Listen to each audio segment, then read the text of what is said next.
Hey. Going live.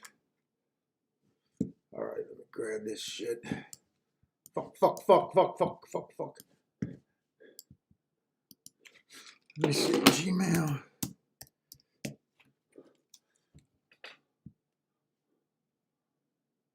Where's my racing form?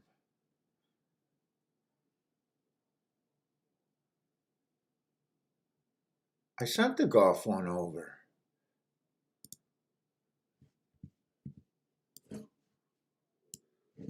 What shit am I on?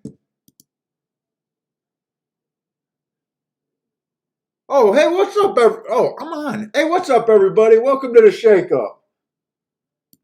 I'm trying to scramble and get my stuff over here. Oh, man.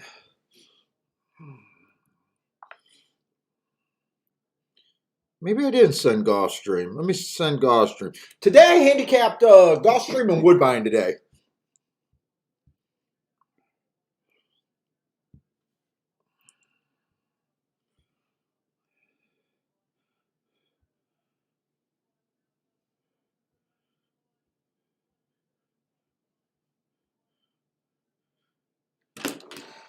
All right. Hey, what's up, Steamboat Willie?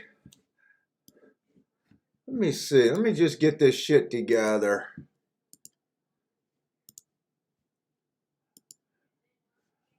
All right, here we go.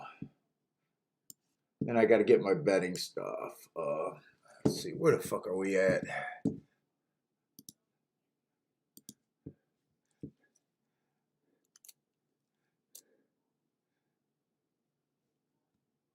Why are they talking about my resolution on the thing today? God, I hate every time I update my freaking computer. And I'm live today, right? I am live. What a shit show.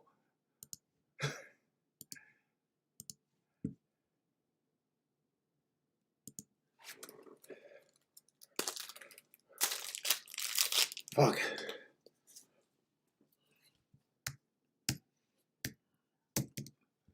Twin Spires.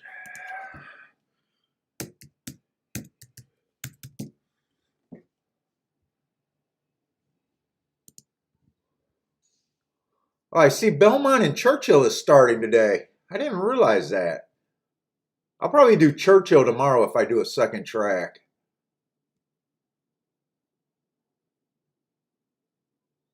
Unless Churchill does night racing tomorrow. That I'm not sure about, actually. Let me just get what I get. Who's the first track? I think Gulfstream goes off first.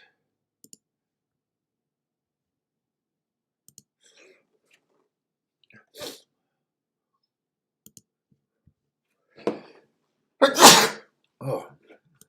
Don't miss out on the Gulfstream Park.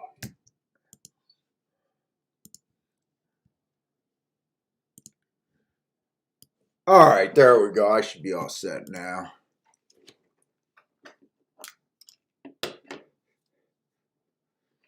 Yeah, just another day in paradise. Hey, what's up, Ian?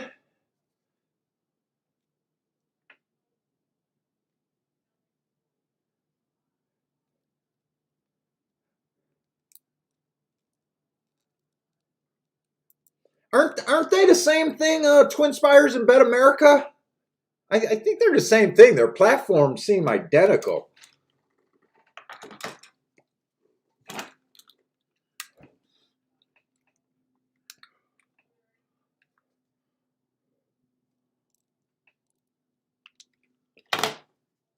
Why is this cigar so crispy? It's like dried out. Hey, what's up, Marco Lou? All right, let me get this shit together now. Well, how much time we got? We got about 13 minutes for the first race at Gulfstream.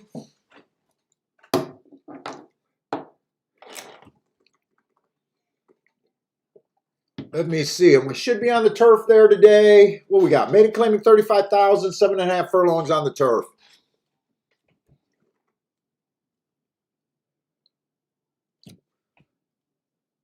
What the fuck is up with this cigar? It feels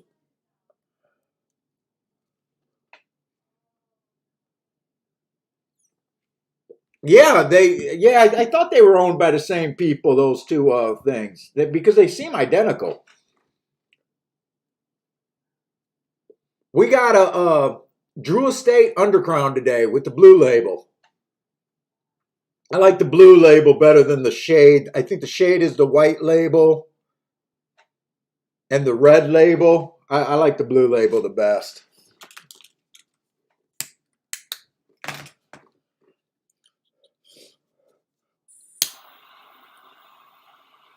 Let's see. Last weekend was pretty good weekend for me. I had one major hit. I've been using a lot of video replays. I think I'm gonna. I think I've been loving using the replays in my notes.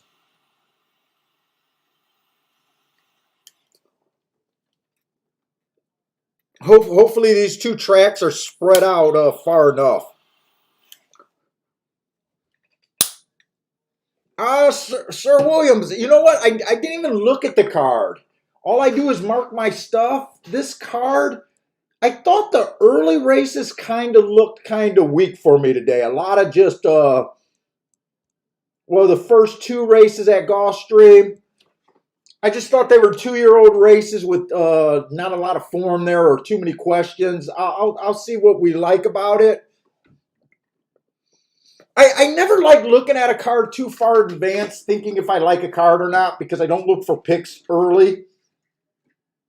If you guys seen that video that I put out on Saturday about that big Saturday hit that I had, really leading up to that race, I thought that was going to be an unplayable race, and that was one of my main hits for the entire week. Well, weekend. So I don't like getting caught up that bad. You never know how the day's going to play out. Hey, what's up, Disco?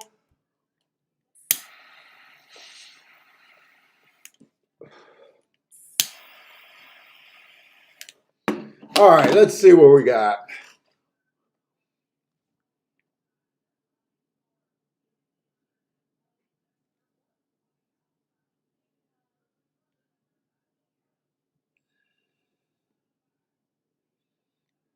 Frankie Tubbs, what's up? Yeah, let's get off to a good start this week. So I had a really good Saturday because of one score. Sunday, let's see, I know I hit a double. You know what? Sunday was kind of a chalky card. I was able to hit one double and basically nurse that to the finish line for a small winning day. But yes, that's right. Sunday was kind of a chalky day for the most part. Kind of chalky and formful. And when I say chalky, I mean like 3-1 and under. I don't think other than the first race there was a horse over 6-1. The double I hit that 6 in that turf sprint at 2-1 or 5-2. He went up to 5-2. I thought he was a single. And then the next race they bet the 3 at 1-2. I hated the 3, and I just played the 2 horses. So, and it overpaid. It was like 5-2 with a 3-1, and it paid like 26-1. So a $52 double for $2. I thought that overplayed. That was the ticket I hit up. William Smith broke even on that day. What's up, Attila? But if you haven't checked out the Sunday score video, I thought that was a really good thing. I rushed through the video because someone called me out on bullshit on hitting that race, and I don't understand why. Like I didn't have a 50-1 on a couple shows before, and that I don't hit those horses enough on live. But I kind of rushed through the video because someone pissed me off.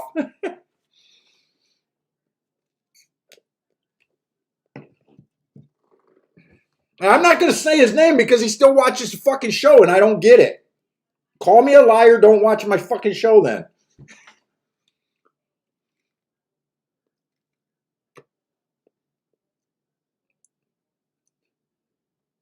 But anyways, let's see what we got.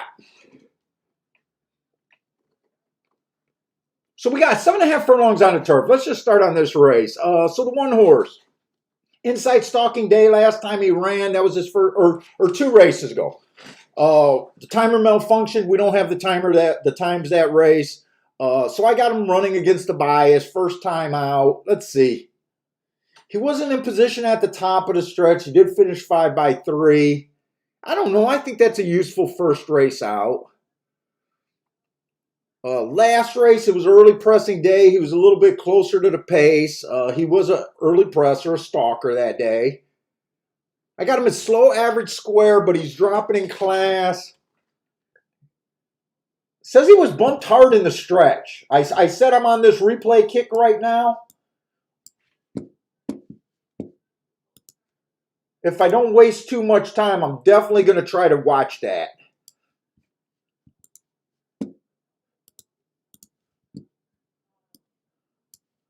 But other than that, I mean, I don't like him or hate him. Just one interesting comment that I want to look up. Lightly erased. The 2 horse. Early pressing day last time he ran. He came out closer running style. I gave him an asterisk there. We know at 5 furlongs, that's not the way to win. But I can't bet him off of one running line. I still don't know if he's a good horse, bad horse, got talent or not. It's just a one running line race where I thought the horse deserved an excuse, but that's it. The 3 and the 4, both first time starters. Really, I got no game with them. I'm just ignoring them. And is it raining out there at Gulfstream? That dirt looks awfully wet over there. What's up, Grandma?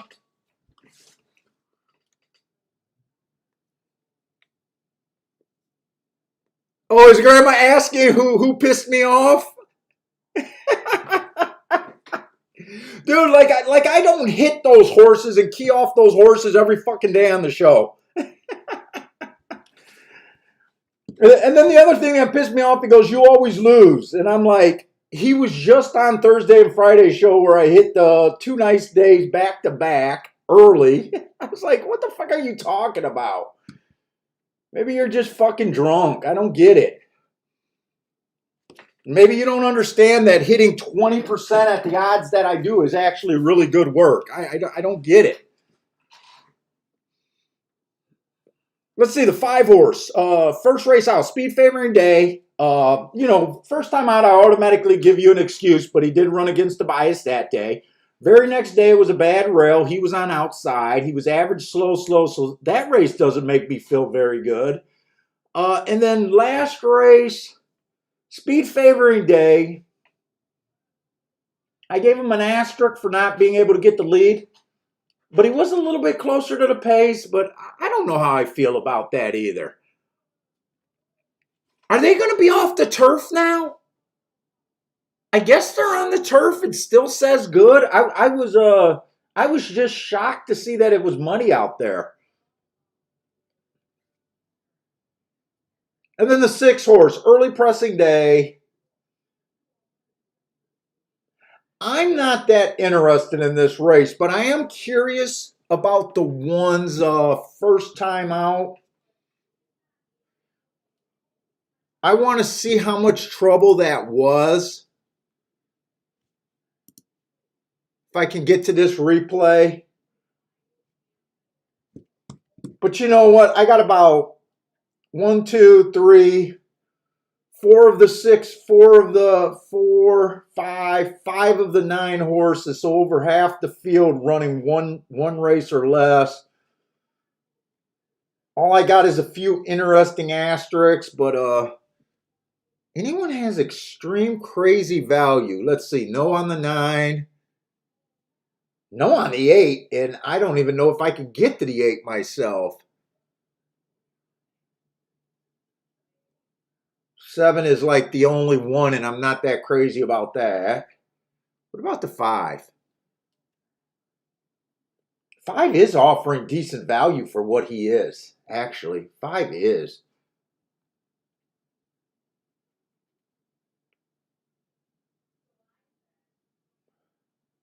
Then who just beat the 5 horse on August 27th?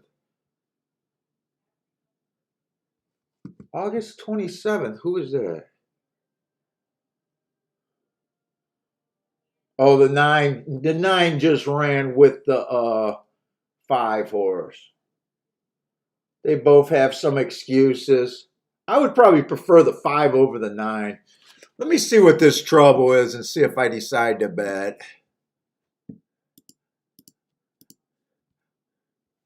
Let's see. He would have been the 4 horse, and I don't think the trouble comes to the stretch.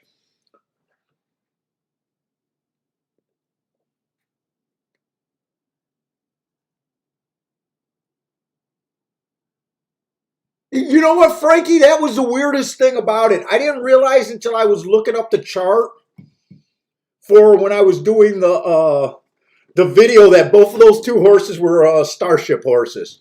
I didn't even realize it. I didn't like the 4. I didn't like the 4. So what happened is Parsons and I, so we were playing on the phone. I watched the video. Like I said, that was a race that I wasn't going to play. It was just the last double, and I had just enough information, and the replay looked good enough for me to make a pretty major score.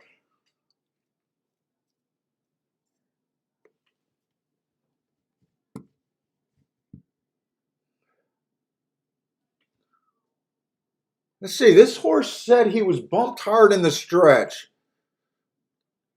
I know I'm watching the replay and acting like you guys are watching it with me. It's just because I have nothing else talking about. But if you guys do fire up and watch it, let's see. Was this 4 making a move in the stretch?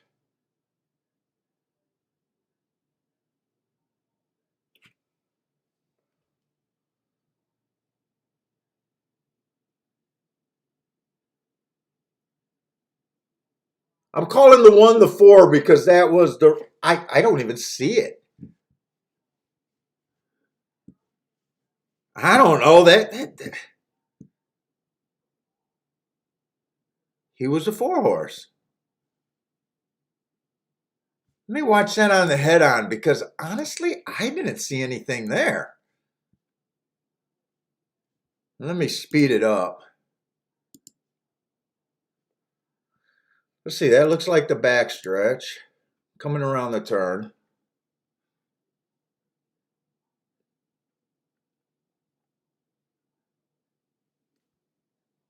That's still around the turn.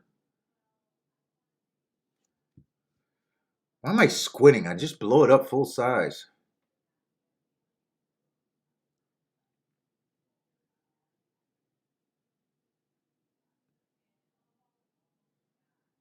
Oh, he was bumped. I don't think that cost him anything. I don't know.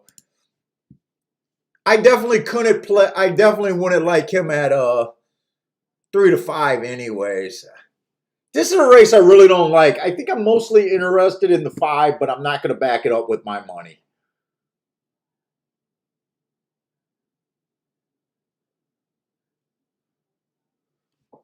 I'm just sitting out this race. And I thought I might sit out the first 2 races. Hey, what's up, Dean?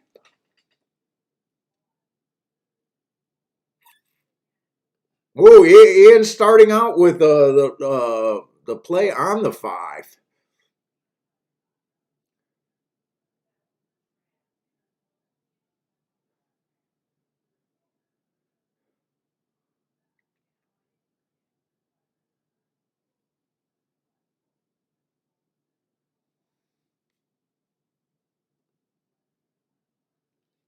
Dude, and I told him, like, he's like, oh, you always seem to hit on your day off. I was like, what are you fucking talking about? First of all, I never put up much Twitter plays or even how I'm doing. So I put up a Twitter play, or not a play, but actually you could have made it a play because after that 6 horse won, I tweeted out that I'm alive to the 5 and the 8. So if you had sense, you could have played the 5 or the 8 to win or keyed off them. When the 5 won, the 8 didn't do anything. The 8 was 46 to 1. So in a way, I did give out a winning play. And then I'm like, why is he acting like I give out plays on my Twitter all the time or I brag on my Twitter all the time? The only other time I bragged in any recent time was about 2, 3 weeks ago when I was on vacation, when I think anyone that watches the show and played Gulfstream that day would have been screaming inside of the track.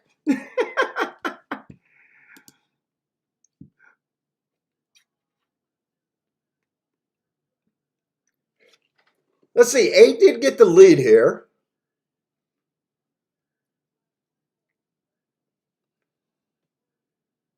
Yeah, and I told him, dude, I want to get a sponsor. I want to figure out how to make extra money to make it worth my time to do the show. I'm more than happy to do fucking 5, 6 days a week. I just got to figure out how to make the extra work pay for me.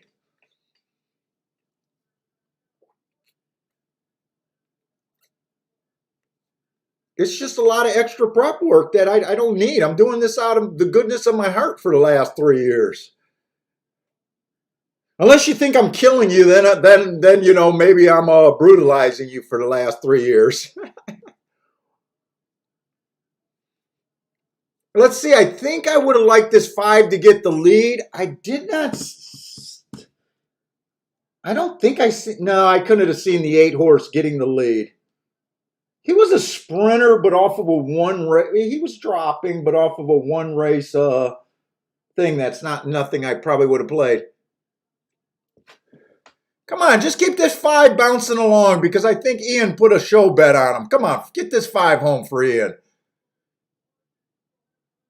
Keep the 5 going for Ian.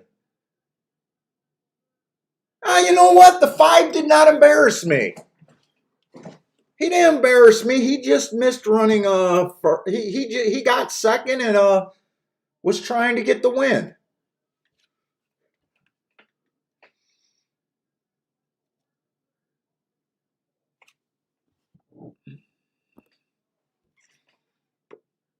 William Smith says yes, yes.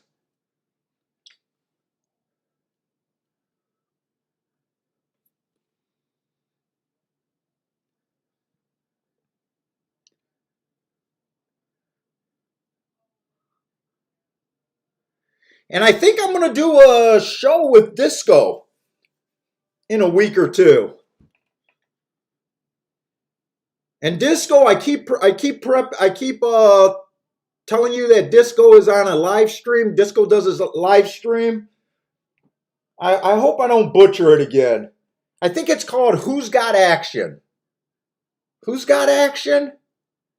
I think you can follow him at Who's Got Action on Twitter, and you can find it on Horse Racing Nation.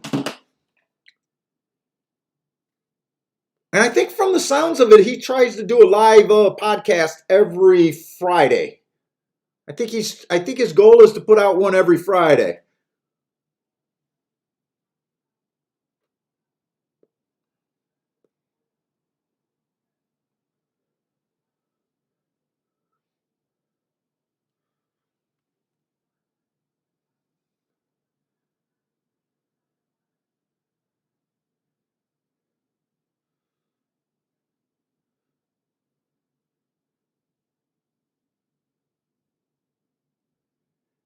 You could try the company that makes that smoldering weed you're smoking. Grandma, you're gonna kill me over there. Yeah, so Disco's saying that he is trying to put out a show every Friday. He is making me nervous because I think he wants me to do a little bit of handicapping in advance, and he knows that I'm against that. So he better put out. I might do a Saturday show. Just if I do that show for him on Friday and give out some plays for Saturday show, I might do a live stream on that Saturday just in case. This is how crazy I am. I don't like giving out plays in advance because I don't know if that's the play I'm actually going to make. I could look at the form like everyone else and go, oh, I think I like this race. But by the time the race comes a day later or a couple hours later, I might be completely in a different, the odds might change how I'm looking at it. The running style, the track might change. And I'm that crazy where I would probably do a Saturday show just because I was on Disco's show on Friday, and I may or may not stand by that play again. You want to talk about a nutcase. I think most guys, when they give out plays, they just post them and forget it. I can't do it.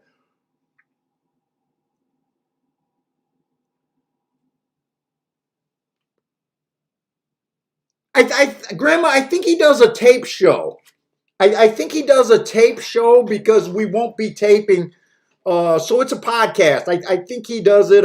He releases it on Friday, but I think we're gonna do it on a Wednesday or Thursday before that. Hey, Disco, I'm still that fucking paranoid about handicapping in advance. I just am. Because here's the thing. What are you bitching about? Get the fuck out of here. I don't take no shit. Just shut the door and don't give me no fucking attitude. The fuck?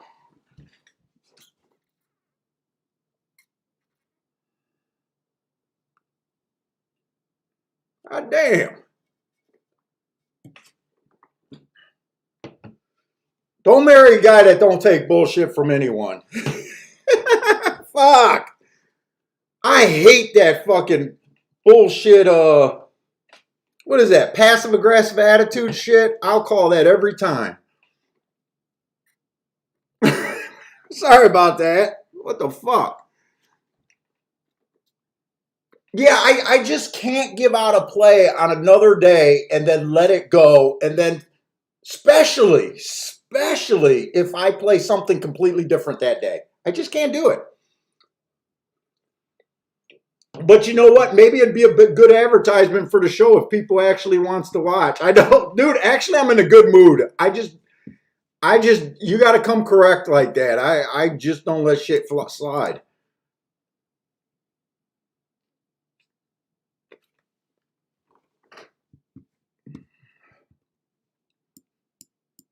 That's probably why I was a fighter in my youth.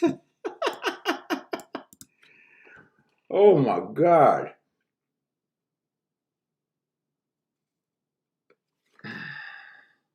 Let's see, we got 10 minutes to the first race at Woodbine. And this Woodbine race might be the same as it's another 2-year-old race with 3 first-timers. We got the 3 horse that only ran 1 race, has an excuse, but even with an excuse, I know some people jump off the cliff and would just play the excuse.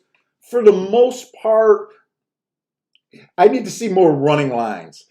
You want to know that the horse, like right here, I gave this horse because it was an early pressing day and this horse had no speed.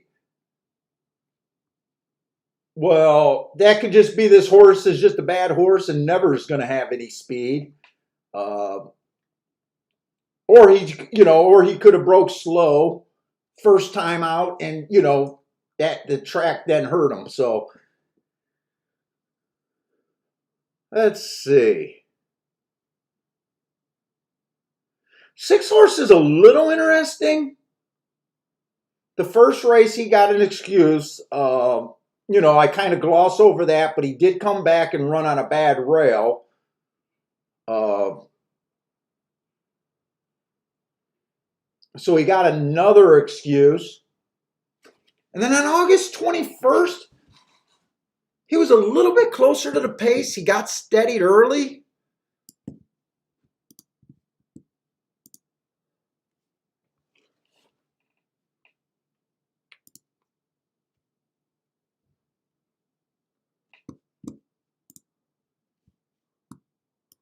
Oh, by the way, if you guys notice that the marks things are not scrolling at the bottom of the screen, I think I'm going to stop doing the marks for now. I'm not selling enough to make it worth my extra time. Which I do think is a shame, by the way, but it does seem like a lot of you guys are doing your own work, so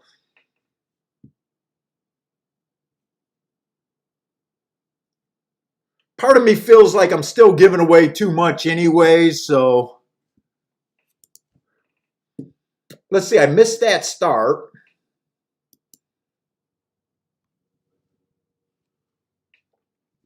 He was a 6-horse, right?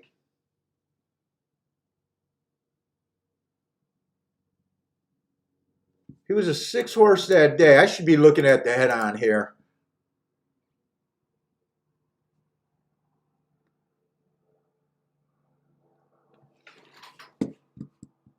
You know what? That was a horrendous start that she had that day. I don't know if it's enough to make me want to bet this race. I'll probably look to see what odds she's at.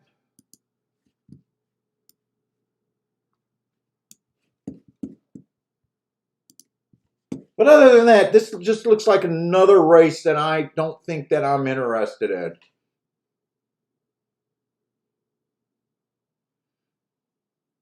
It might be worth looking to see if she was actually on the rail on this race 2 races ago. I want to look at that too. She would have been the 3-horse that day. That's what's really helpful when you get the 3 and the 4-horse and it's inside or outside. You can really look and instead of me guessing. You know, usually I just assume. Well, when I take the time to watch the replay, I'm able to really see if I really believe she was on the bad part of the track or not.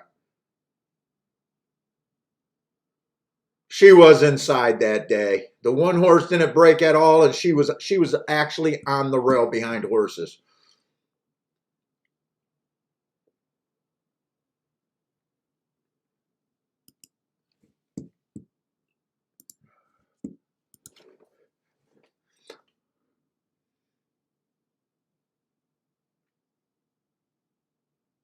Yeah, you're probably right. The rant's going to cost me one way or another. Either I'll lose at the horses today, or she'll probably spit in my food. I hope her mom's not watching.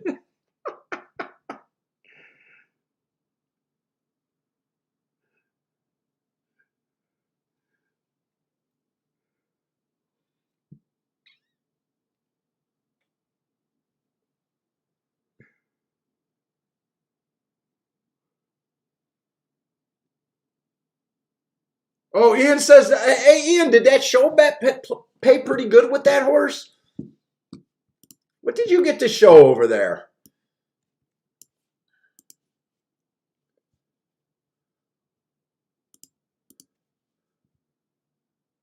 You know, I'm doing all the extra work on the 6-horse. That's really the only horse I could get to. I don't think that's worth enough to take him at 5-2 myself. If he was like, you know, 10-1 or something, maybe. But let's see. I'm just curious what that show bet paid over there.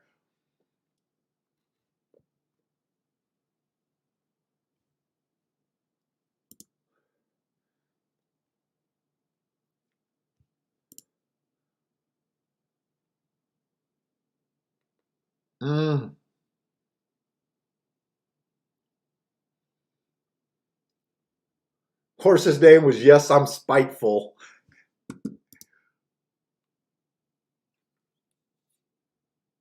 No, you know what, Joshua? Kiki told me to dress up. She said I need to start dressing up.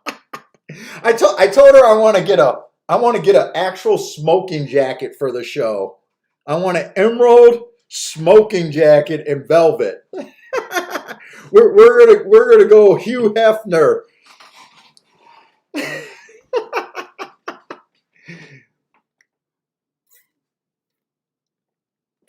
With the velvet tassels, oh yeah, high end, fucking bow tie with the tuxedo shirt underneath.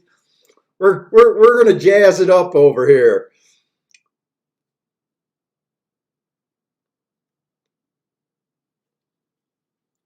Disco, you need no Disco. I still have not got in touch with Wild Bill. I stopped trying to call him. Every time I call him or text him, it doesn't go through. I have no idea what's going on.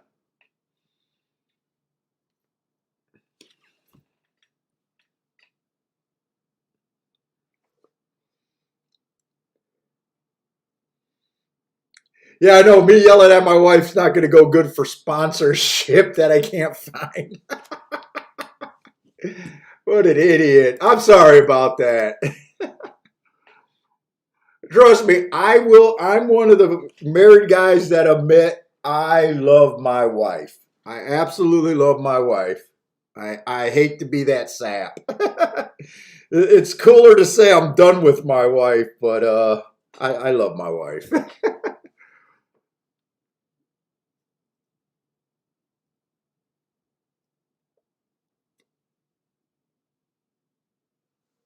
Oh, you guys would like to see some ladies in the background? Yeah, I know. I'm shocked Grandma's not going to chastise me. Hey,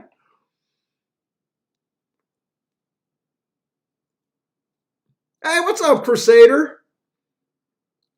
Joshua, you still are you still running a pretty nice win streak, or have you cooled off a bit? I know Joshua's been on fire for quite a bit of time. Oh, Damien, what's up, man? The nice shirt made me grumpy.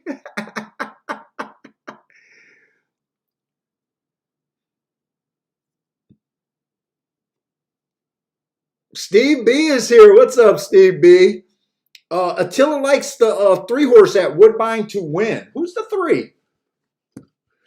Let's see what other people are looking at. The 3. Oh, the 3's the horse with the excuse.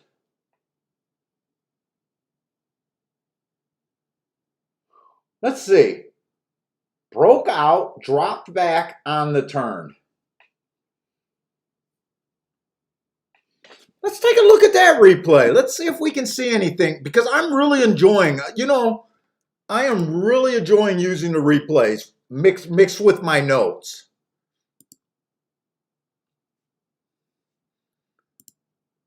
So I thought it was a speed, or not a speed favoring day, but a speed and stalker sort of day. So if this horse did get a terrible break, that running line does make sense to me. It would have been more impressive if he cut into it, but then again, why? I can understand even a jockey putting this horse away early and not trying to get any more out of him. Let's see. He would have been the 3-horse that day. Let's see how bad this break was. Doesn't really say a bad break. It just says drop back.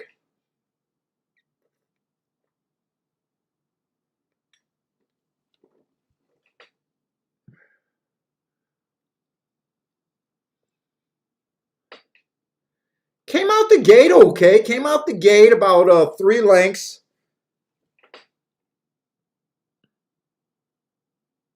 Man, but she did seem to drop back pretty fast.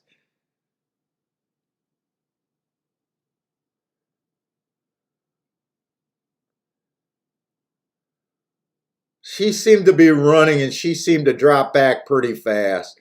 I don't like that replay. I don't know what only ran one time. Has every right to improve. Got a nice price on her. Good luck. Hey, what's up, Chester Johnson? I haven't seen you around for a while. Oh, Joshua says he cooled off big time. Oh. Hey, Joshua, were you able to recognize? So part of surviving, part of surviving, and I think I read about it in Andy Beyer, but he thought one of the secrets to being profitable at the end of the year was being able to recognize when you might be coming into a bad streak. And being able to protect yourself, recognize when you're running bad for whatever reason, and be able to protect yourself. I think it was Andy Beyer that talked about that in one of his books. And that was one of the things that I took from his book. I'm always talking about what sets me off on losing streaks and stuff, and I try to at least as much as I can protect myself from the mental strains of really bad streaks. I guess my question to you, did you kind of recognize it or did they beat you up for a while? Because I know you were making pretty sizable bets. Uh, Hopefully you were able to recognize it and protect yourself there.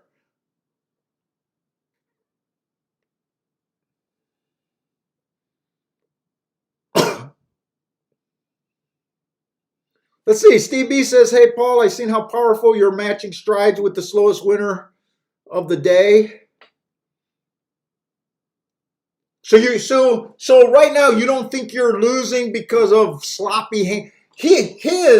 He kind of explains it the same way I do, and I probably took the wording from him. Is the way that he explained it is you start off and you start handicapping good, right? You start seeing the ball really good. You know, you're doing all the work, you're seeing the ball, you're going on a big win streak, and then you get this like almost like a godlike complex that you've heard me say, and I probably stole that from him. And then all of a sudden you're handicapping when you get to this, like you're feeling like everything's easy for you. You got that godlike handicapper feeling. And then all of a sudden you stop doing some of the things that you're not as close, you're taking shortcuts, you're not looking at the 10 horse, you're just stuck on your biases or whatever you're looking. And then all of a sudden you start going down because you're getting sloppy and, winning streaks can't go forever. And then it's not until you almost hit rock bottom that you go back to your basics, and then you slowly, and he's basically talking about the pattern goes like this.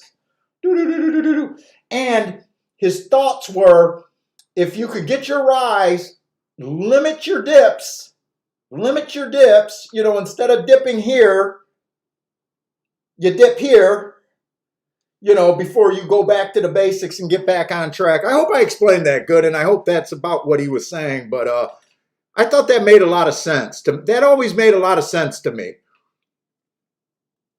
So I always say when you're running bad, you really want to make sure, is it just racing luck? Like if you're king off of long shots, decent price horses, and you're just getting beat by a cunt hair, or your horses are winning and you're running first and third, where you feel like you're handicapping good, those are the days that I say play through it. But then there's days where some losing streaks are you're not even seeing the ball well. You can just say you need to back off completely. It's, hey, what's up, Zero Contrast?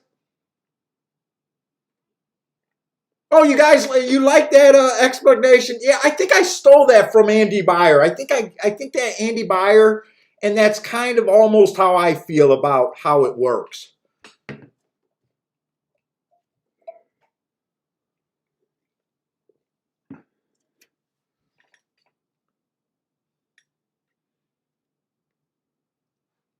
So Joshua says it's a combination, injuries, noses, bad rides. But it sounds like he doesn't feel like he's... If you feel like you're doing the right thing, depending on how bad your losses get, when I feel like I'm doing the right thing, I try to keep firing at the same range. But there always comes a time, depending on how long it lasts, that you got to cut down and just...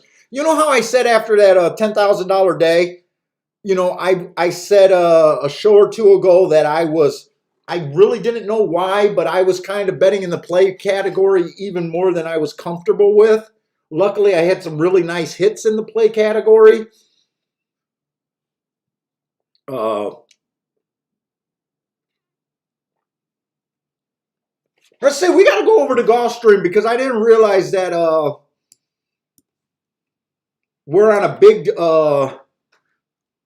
there's a shoe repair, someone said, or something like that over at Woodbine. So I didn't realize this was sneaking up. But this is a race where everyone's only ran one race or no races. So, we kind of got this same situation where it's not a race that I think I could play. It's our first dirt race of the day. I'm not going to say 1, 2, 3. I thought that kind of helped last week, kind of trying to stay away from the, just automatically going to the inside. but I will be watching the race closely. The 2-horse, I mean, he only ran 1 race.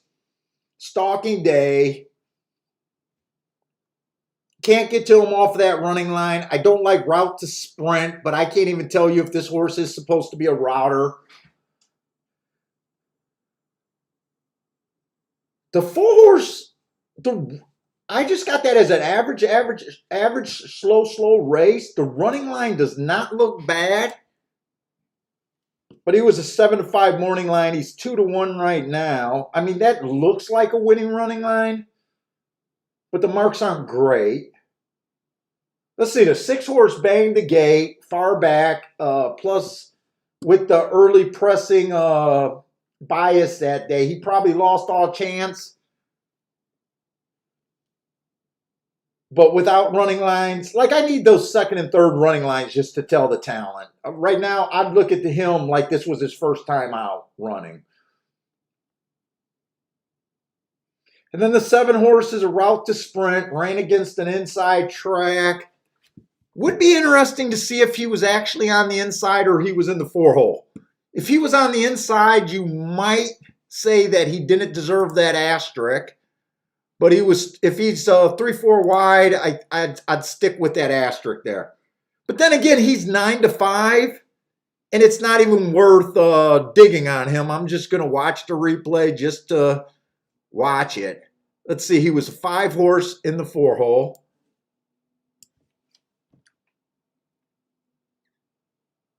Let's just see if I think he deserved that asterisk or not.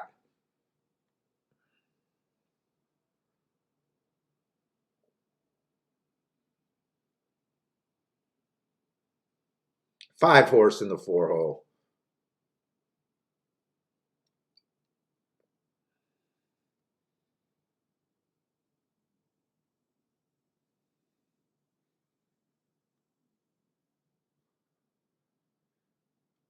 He's pretty wide. He's kind of behind and outside of the 8-horse. He's settled in. That race does not look that appealing to me.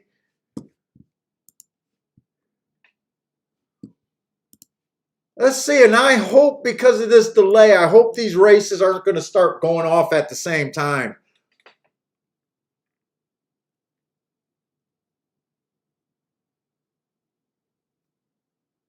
Oh, thanks, Disco. Disco says all the turf races are off today, huh? Off the turf today at Gulfstream. So this card at Gulfstream is probably going to change a lot. I think they're going to be debuting that Topeka track pretty soon. I think in a week or two. I think it's first week in August or something. I think they're talking about using it.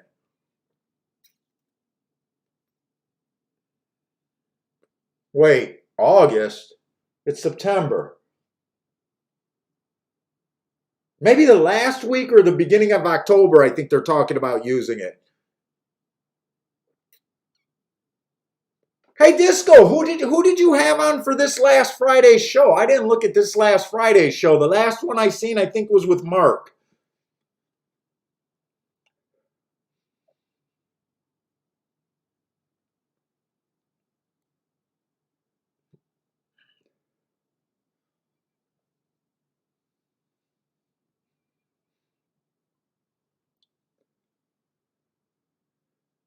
Hey, what's up, Nick C?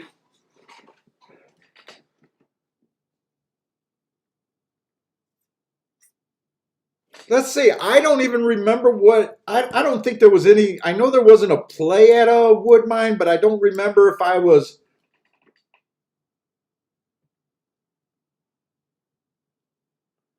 Let's see. I think I was looking up the most on the 6-horse there.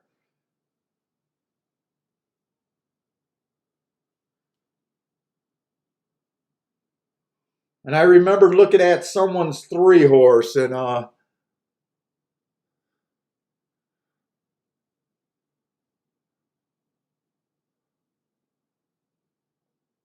6 didn't do nothing. I think 5, a 4. 4, 5, 7. 4 was a first-time starter, and I think he was the even money favorite there.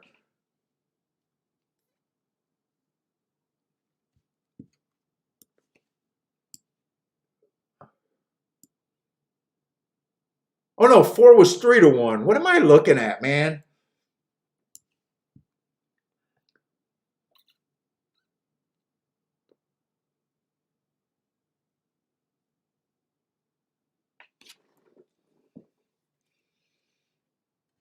Hey, did Murphy qualify 4 years or did he? I don't think he's been around that long.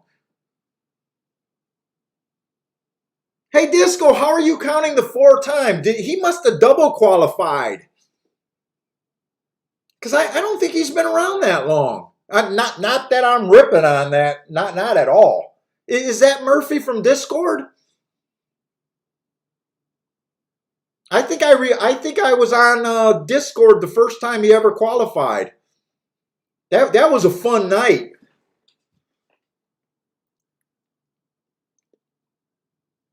I think that was all about 3 years ago or something like that.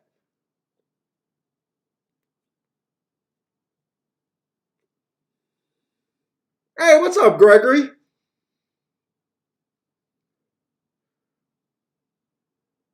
Yeah, that's what I thought. I thought he wasn't around that long, but yeah, like I said, I'm not shitting on a double qualifier because that's just as hard as 4 years in a row. I was just curious how many times. Well, yeah, that's pretty impressive because I think like 3 years ago, I think you were in the Discord with us that night too, that he qualified on that tournament. I think that was the first year he ever played it because I used to talk to Murphy.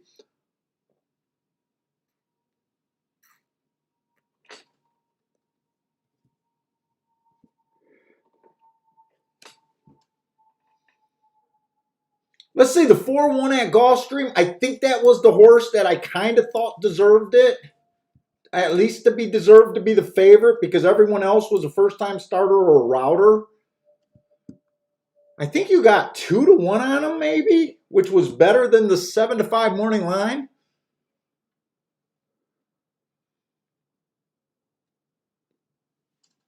I might be wrong about the odds, though. They could have bet him down at the end.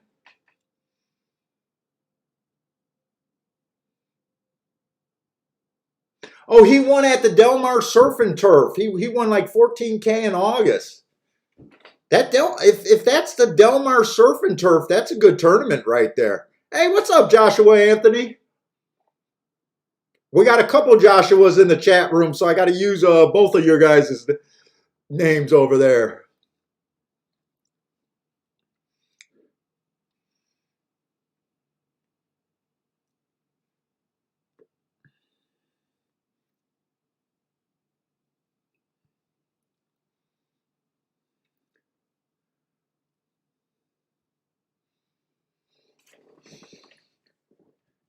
I don't know Murphy's real name. I don't know if that's his real name.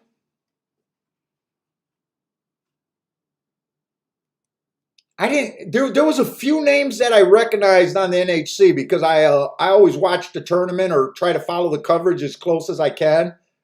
I was pissed this year there was no one streaming more stuff.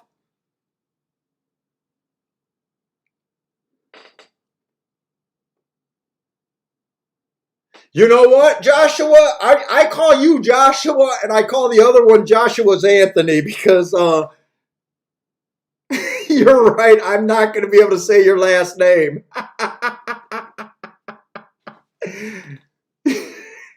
Joshua's calling me out. He knows I can't say that name. Joshua Prasad? Oh, Jesus God. Dude, I'm a Detroit and Redford public school guy, man. You can't expect too much from me.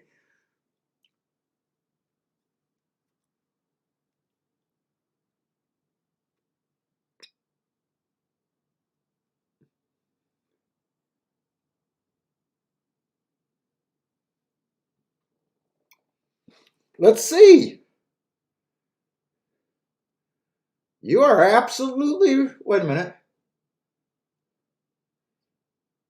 Yeah, the Gulfstream guy did have that as the deserving favorite. He had the 2 at about 4-1. Well, he had the 2 at 3-1. He went off at 4-1. Yeah, that's. He had the 7 at 6-1. So you didn't see that, but yeah, I think that's a pretty good morning line. He had the 1 at 7-2. He went off at 3-1. He had the 6 at 15-1. He went off at 15-1. I'd say that's a pretty good job on the morning line. That's a thankless job.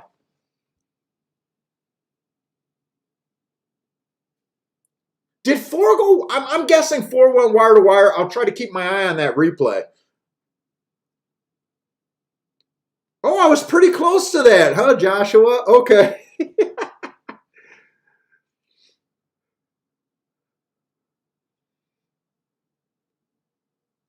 So Gulfstream is off the turf, so we're going to have to be probably getting a lot of scratches today.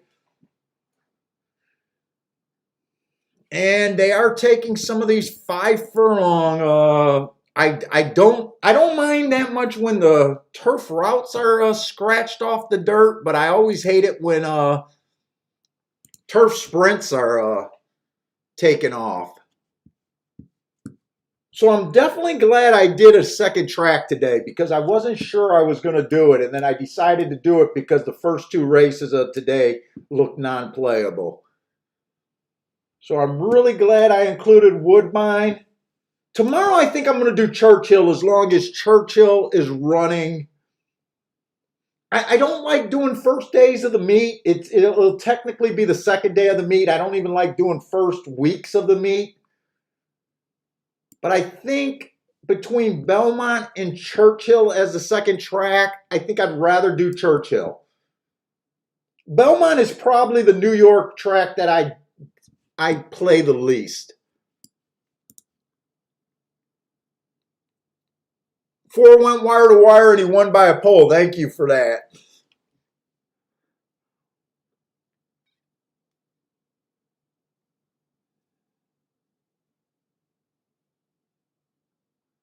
Oh, Ian, you're less than a year in the sport.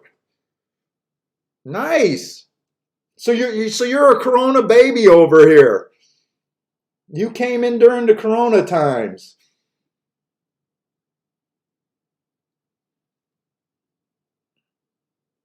So being a first-year player in the sport, so what are you doing? Are you learning from your friends? Are you learning from a relative? Are you reading all the books? Are you just following this dumbass guy on the internet? What are you kind of doing? Or are you just kind of watching and learning?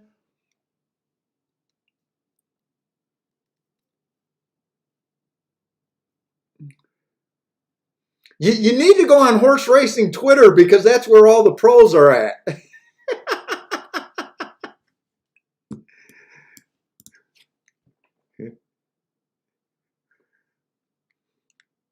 That's where there's no complainers at. You need to go on horse racing Twitter.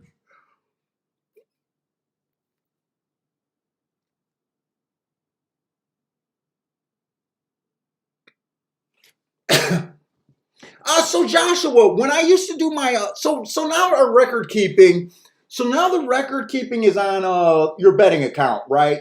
So now there's no better time than if you want to track your bets and your plays.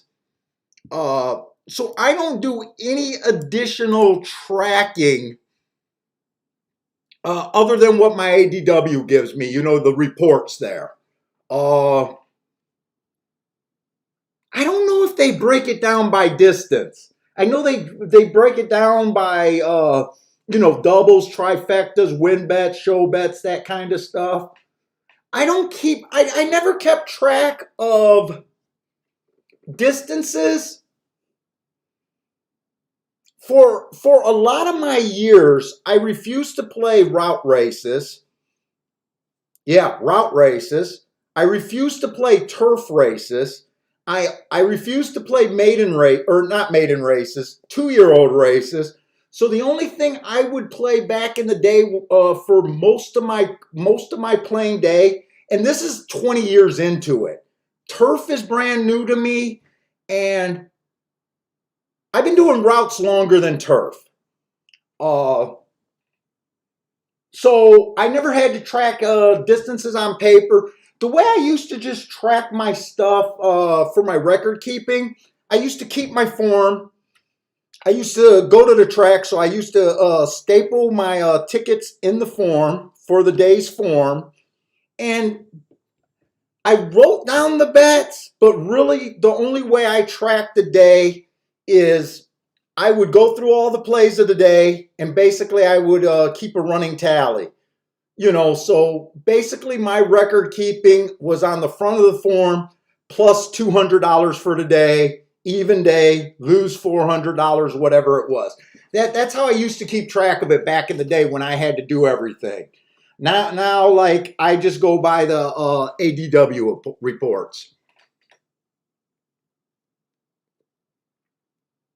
So back in the day, I obviously thought that I could only play sprint races. And then I kind of, when I started playing the tournaments in 2006, 2005, that's when I realized that I was at a disadvantage for the tournaments because of the mandatories. And I had to learn more, and that's when I started keeping track of when I used to do my charts, my charts were a lot easier back in the day because I would only chart the sprints. So some days I would only chart 2 or 3 races on a particular card back in the days. So when I started looking at all the other races, it was kind of me feeling like I was at a disadvantage in the mandatory races, and I realized how many long shots were winning on the turf. And for me to be in a tournament, you felt like you were at a disadvantage. Guys were able to look at more races, therefore have more plays. And I was limited to how many cheap sprint races were in any particular tournament.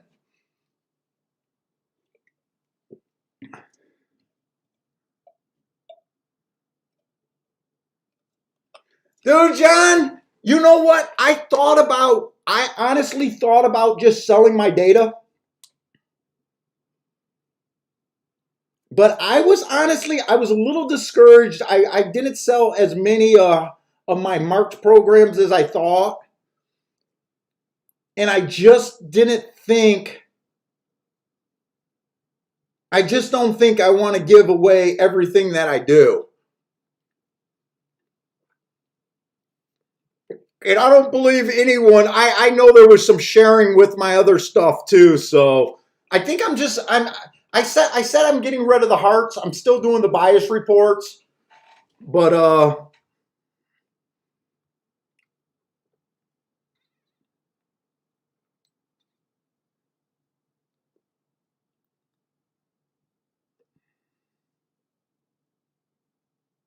let's see. Joshua says he started tracking distance. I have a win percent over 6 furlongs at 10%, but under 6, 50%.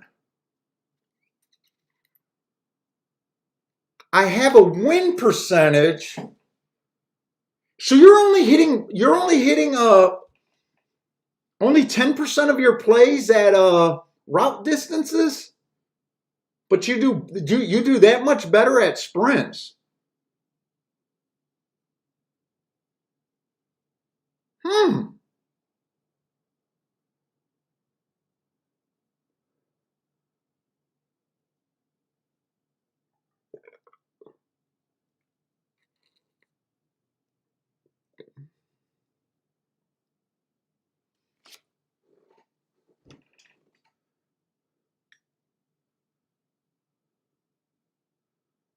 I guess the next interesting thing on that comment, if I'm reading it right, you would have to know your. See, I don't like doing ROI. I honestly don't like doing ROI because in horse racing,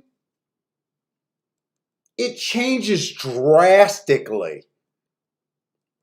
You can't look at ROI and just say, hey, last year I won 6%, had an ROI of 6% on my win bets, and expect it to be the same year in and year out. To me, it doesn't work like that.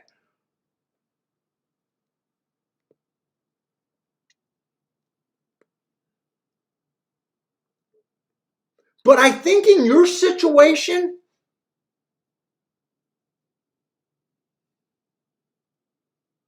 no, it seems like you're hitting sprints a lot more. It seems like your expertise is in the sprint thing. But I think the one thing that would be interesting is you're kind of knowing about where your average mutual is. Because let's just say this. Let's just say this. If you're only hitting your route races at about 10% of the time, right? To me, you need to be 10 to 1 or higher on all your plays. Just kind of a simple thing. You need to be, betting 12 to 1s and higher when you take a risk at that. I remember when I first started doing turf races. Turf races was the slowest thing that the last thing that I added, right? And when I first started doing turf racing, the reason I stayed away from turf racing is because I listened to all the old time players that turf racing was ran like European style racing. I just don't find that to be true. I don't find it true that guys are really, unless you're at Arlington, that guys are really holding back, slowing down the front end speed, especially at Gulfstream. To me, they're running the same as they do on the dirt. They're trying to go to the lead. They're trying to go as fast as they can for as long as they can. And you're getting fast paces on the turf. So I stayed away from turf racing because I bought into the old adage that they run turf racing like the European style, where no one tries to go to the lead and they all try to overrate the horses. And it's just a cavalry charge at the top of the stretch, which we watch enough races where we just know that's not true. We just know that's not true. We see fast paces at Gulfstream on the turf all the time.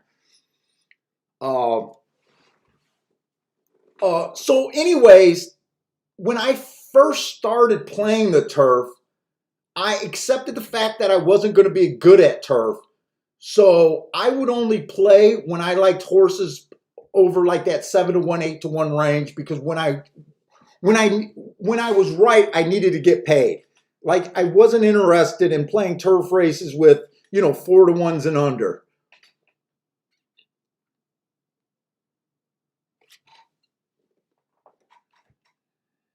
Hey, what's up, Pino?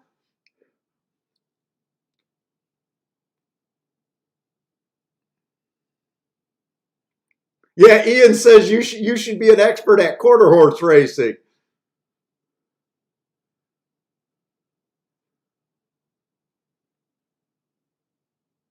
And then the other thing, you got to know how much data you really have. Is that just one meet you did that?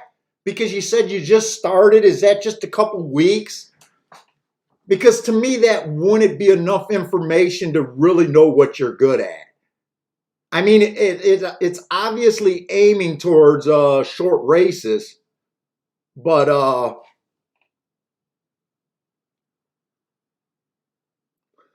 and then as I started handicapping more, I just realized that my notes and my overall philosophy right now, I don't feel, I might feel a little more likely to sit out of route races than sprint races, but I don't feel like I can't hit either of them.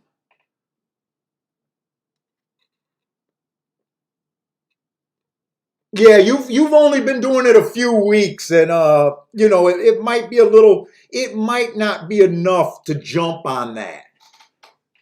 Really thinking. Now you probably have a feeling in your gut which one you're more comfortable with,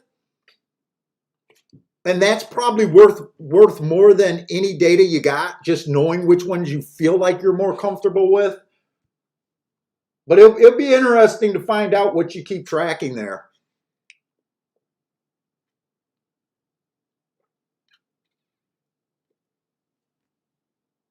All right, let's get to this race over here at Gulfstream. You know what? I think I'm going to go to Woodbine because Gulfstream got a lot of time for the third race.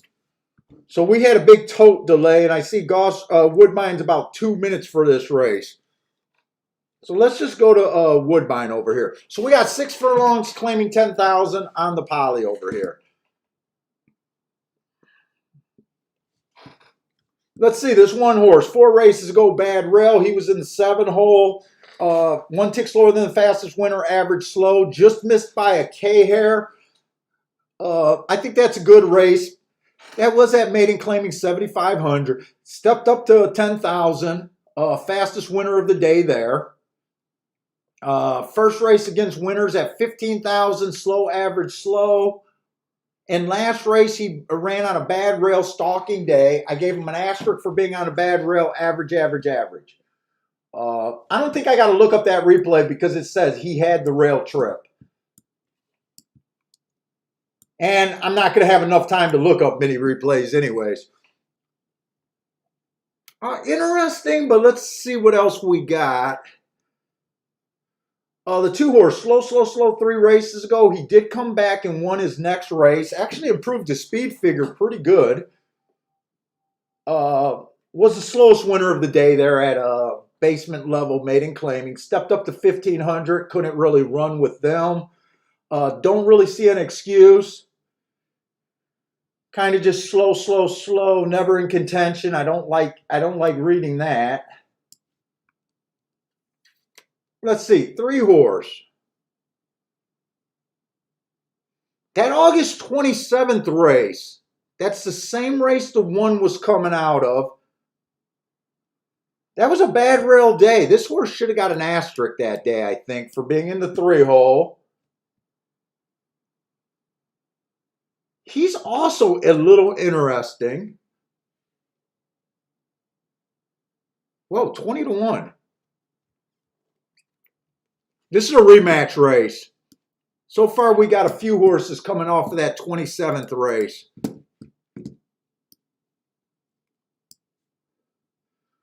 That was a Bad Rail day.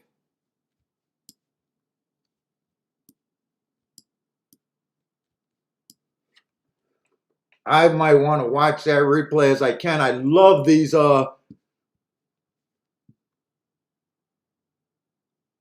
I love these kind of rematch races. The 6 is coming out of that race. He had the 2 hole that race. Right now, there's 3 interesting horses that all ran by that Bad Rail.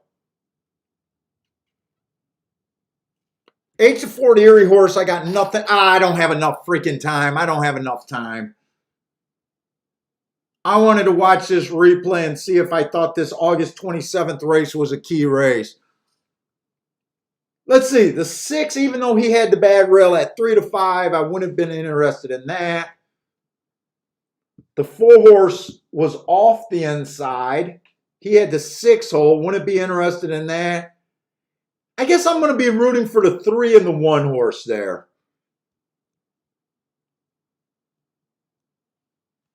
I would have liked to have a couple more minutes with that race.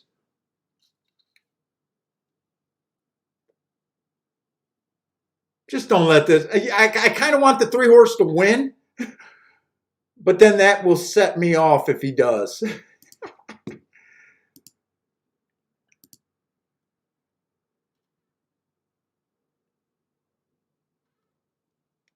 5 horse got the lead there. I think this is more of a stalking track though. The 6 ended up being going down to 2 to 5.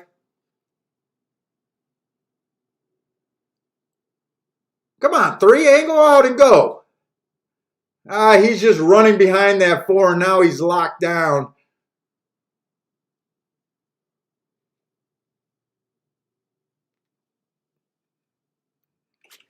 Well, it wouldn't have mattered if I had time because this horse ended up going off at 2 to 5.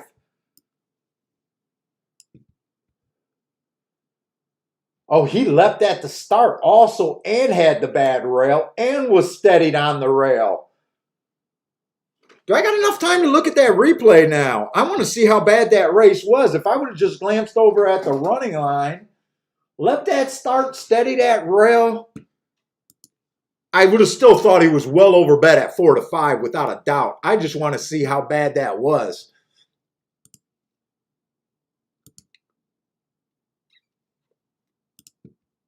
If he did all of that and still was on the rail, that was probably a great race. Let's see, he was a 2-horse that day.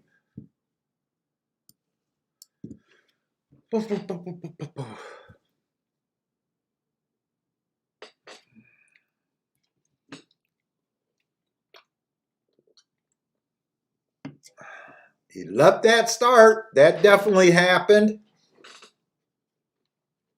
Let's see how bad this steady on the rail was. It does look like he's going to be on the inside. Looks like he's rushing up into contention. I bet there's, oh yeah, that's a big steady. In fact, he didn't steady once, he steadied 3 times. That might have been part of the reason he got bet down to 2-5 there.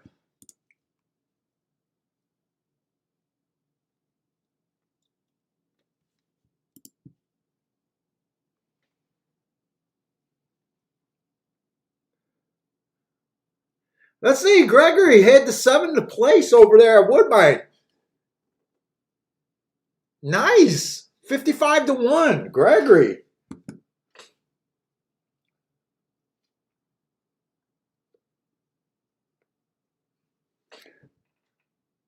Too bad that 6 hit the board. You would have been better off with anyone but the 6. I still think you're going to be okay. I think you should get $20 to place. Nice job.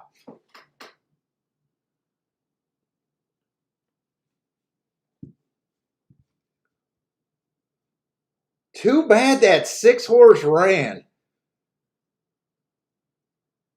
I think he's the only danger of you getting underpaid for place, but I still think you should get $18 to $20.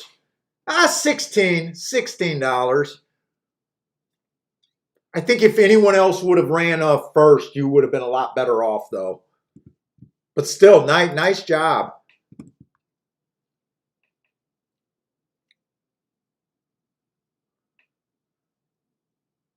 Yeah, the 6 probably would have took. 6 probably got overplayed in the place pool.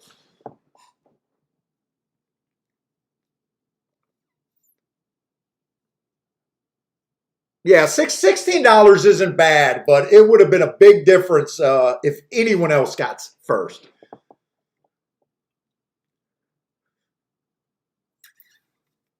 It would have been a very big difference, I think.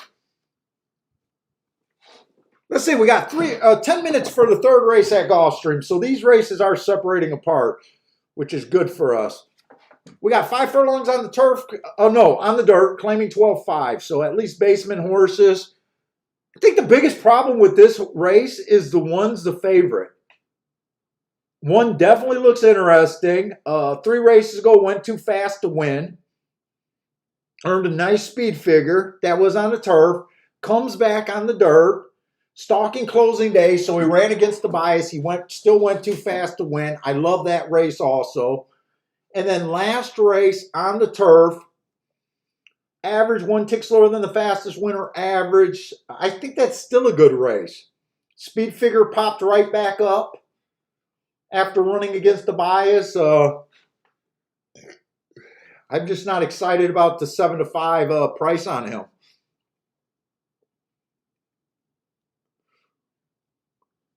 Let's see. The 2 horses coming out of the same last race. And he ran good. Went too fast to win too. So he looks He looks as good as the one horse, actually.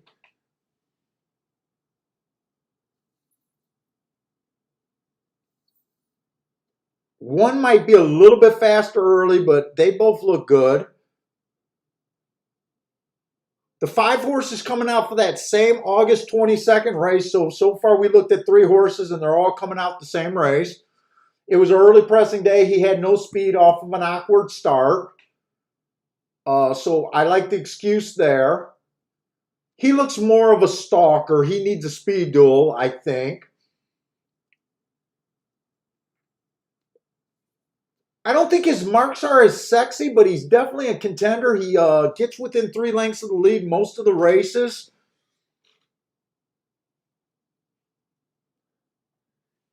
But 9-2 isn't the biggest race to try to beat these, the 1 and the 2. Right now, I'm kind of agreeing with the betting board. The 7's coming out of that August 22nd race. So we pretty much got a rematch race here. It was an early pressing day last race. He tried to close. We know that you don't want to be a closer on the turf. He gets in position at the top of the stretch. I don't think this horse is a throw-out. I think this horse is more of a victim of running on that speed favoring turf track. I can see this horse doing if speed is not that good today.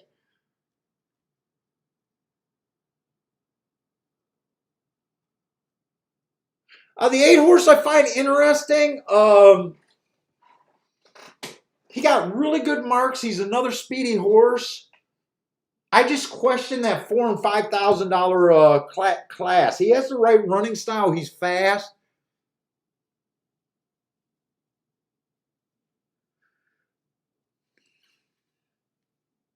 And is that it? Why does it feel like there's only 5 horses in this race? 1, 2, 3, because there is.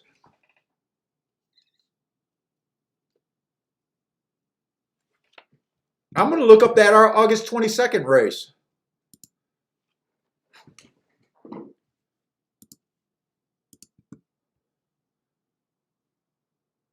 Oh, and I seen the name on the 1 horse. It's Earth. That's one of the horses that I do like. I hate when I know the names of horses.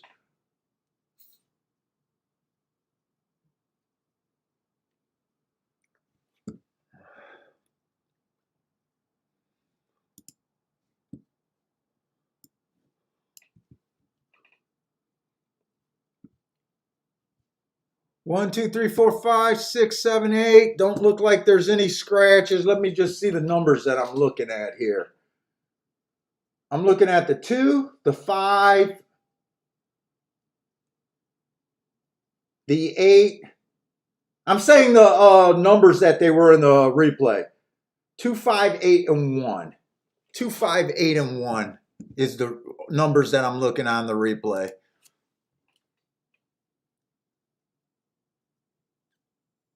One completely missed the break.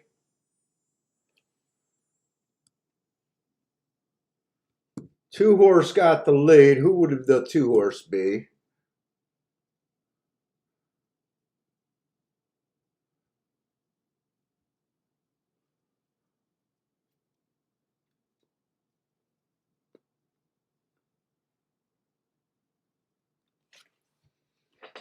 Boy, they didn't go fast fractions that race. I think that was a day that the track was not running fast fractions, but speed and stalkers were still holding.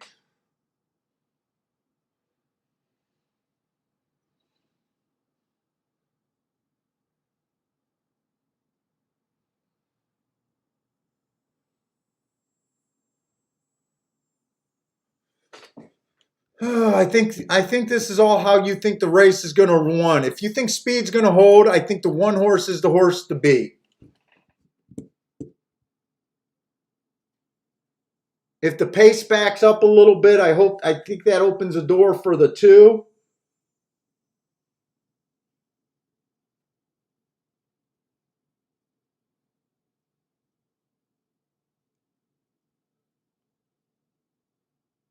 And the 7.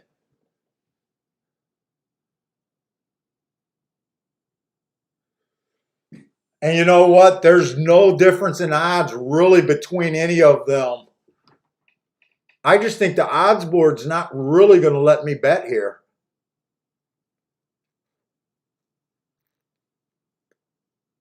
Speed and stalker's usually what you want to be at Gulfstream on the dirt.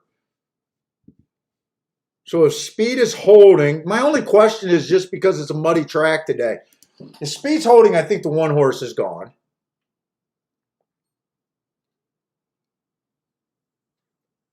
If it's backing up, my case is the 2 and the 8 and even maybe the 5.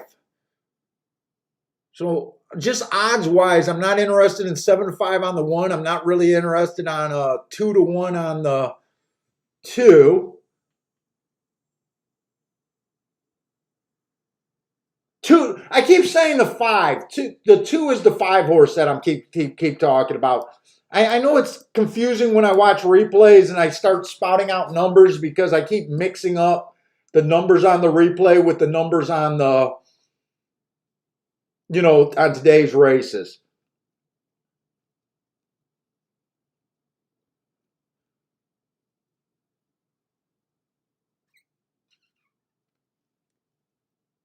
Yeah, I just don't think there's any real errors on this betting board for me.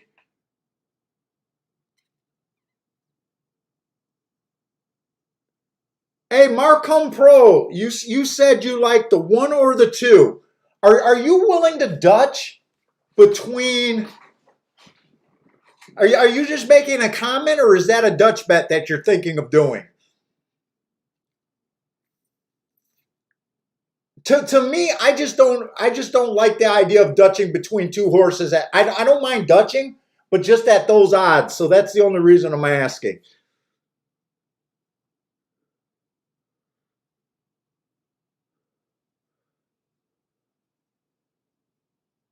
Rex said, "Hey, what's up, Rex? Rex, yeah, Earth is one of those horses that I keep getting suckered in. He keeps looking like he wants to run a winning race, but he just never wins. So I wouldn't have been against betting against him, but just for me to take 2-1 on the 2 doesn't really seem worth it. For me to take 3-1 on the 7's not really worth it. And then my other horse is the 5 at 9-2. He's close to worth it, but I do think that the other 3 horses are a little bit better. And there's got to be better plays for me to make today than this race.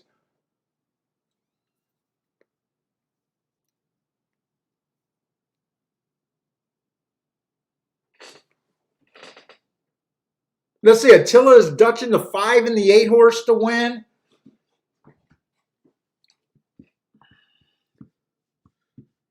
Pino says he's going with the 1 to win at Gulfstream. Good luck. I think if speed's holding, the 1 needs to win this race if speed is holding. Hey, what's up, Mac and Co? Oh, thanks, man. Dude, I'm getting on this big kicks of watching replays and doing a little bit more work. Wow, and Earth did not break. I don't think Earth can come from behind here. I don't think he can win from behind. Kenny V is one of the Quinella guys. 2 and 7. Good luck, Kenny.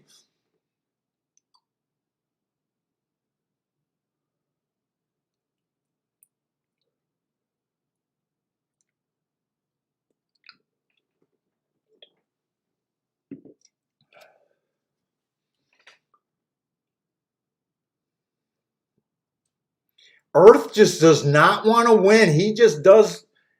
Well, is he going to? Earth is coming. He just does enough to make you want to bet every race. Is he going to run him down?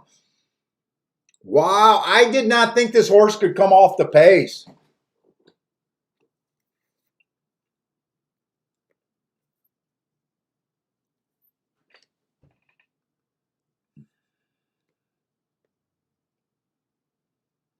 I did not think he could come off the pace.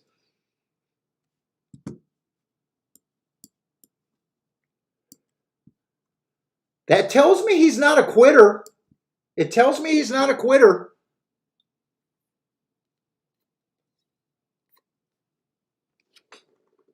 If I would have played that race with the 2 getting the lead and the 1 breaking like that, I would have been counting my money. Yeah, 1 got it. I don't even think it's a question that 1 caught him.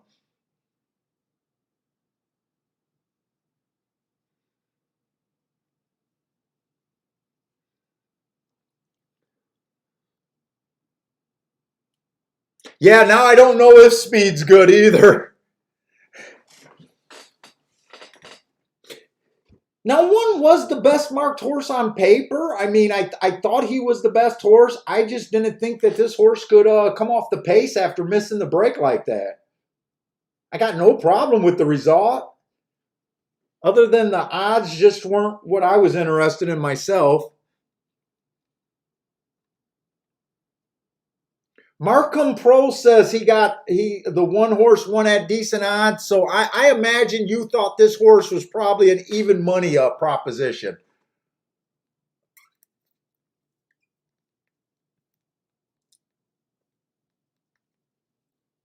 Or even less.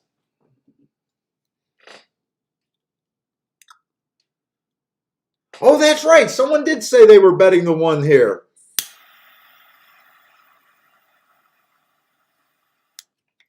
Who said they were putting $60 on the 1 horse? Nice job. Pino.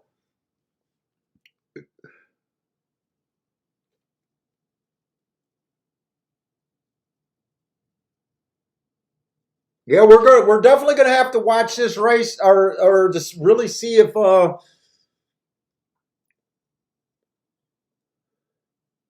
if speed's gonna hold today. We don't know.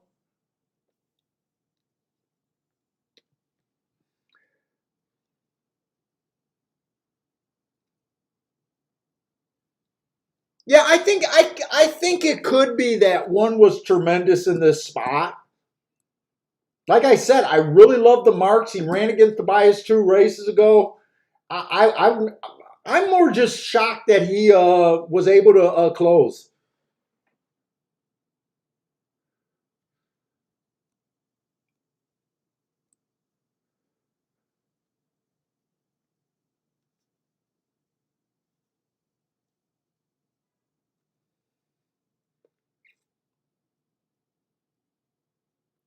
Mac and Company's trying hard not to bet anything. You know what? I keep talking to Parsons, and on last Saturday and Sunday, I kept telling Parsons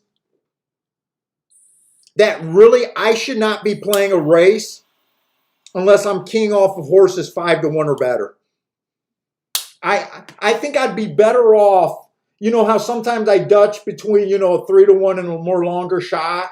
I think I'd be better off in the long run if I kept if every time I was between that call to leave the 3-1 off the ticket.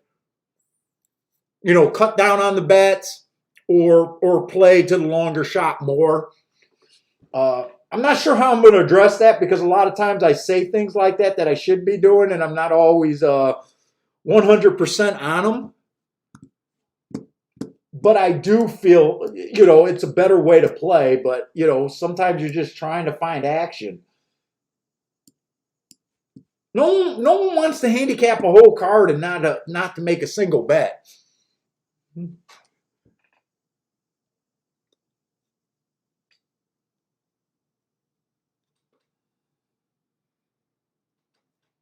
Ian says, let's get some money in the chat. Yeah, some guys hit some bets.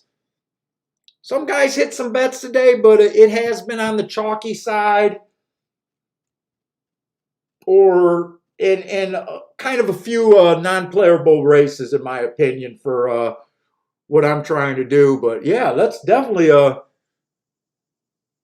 let's get the chat room. We love it when we have that fun chat room where everyone's hitting tickets.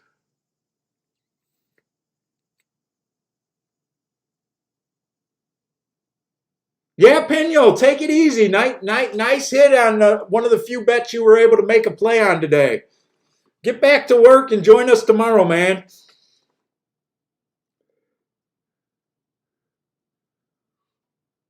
Yeah, Mac, that's a good thing. If you're only hitting 8% of your tickets, or of your exactas, you definitely need to know what you need to get to make it that profitable play.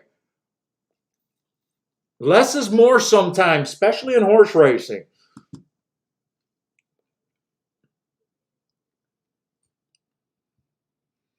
Let's see, we got the third race at Gulfstream, or I'm sorry, at Woodbine. We got 7 minutes here, so we got some time.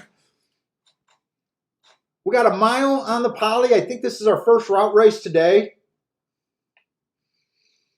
3 races ago, this horse came out fast. Then he basically was able to control the pace, got the slowest pace of the day, and was able to win.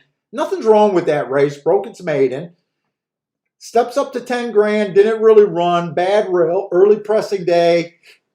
He was in the 5-hole. He was a borderline stalker. You might argue that he could have deserved an asterisk there, but I didn't give him one myself. And then last race, to me, was, you know what? I think the bigger excuse for that race 2 races ago is this horse looks like a route horse, and he probably had no business being in a 7 furlong sprint. I think those play more like a sprint. I'm willing to forgive him for that race 2 races ago. Last race definitely looks interesting. I got a bad rail, him being fast for the first 2 calls, and then falling apart. I like that race more than anything. 15-1, decent price. The 2's coming out of that same last race. On September 2nd, he had the bad rail also, and he went even faster. If I like the 1, I definitely like the 2.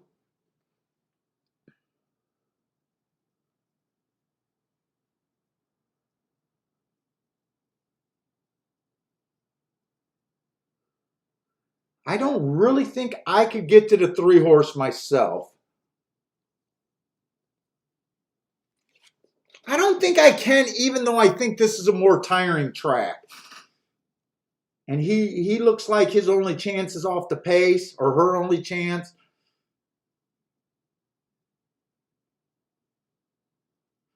Let's see, the 5-horse. 3 races ago, it was a bad rail, stalking closing day. He was on the outside and a closer. He ran with the running style that day. That was kind of his best race, running with the running style.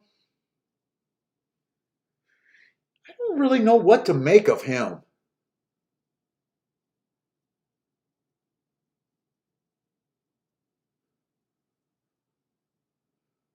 The 6-horse kind of looks outgunned, but he's a sprinter stretching out.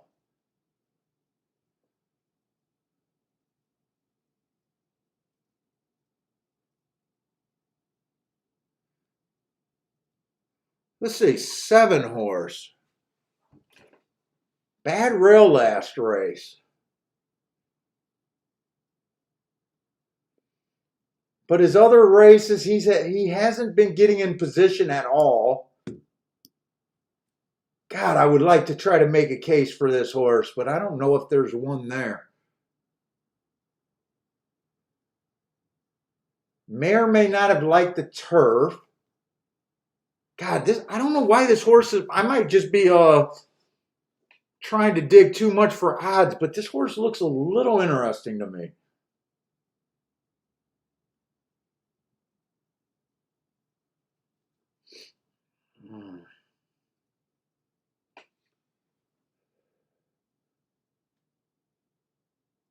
Bunch of horses ran on a bad rail in their last race.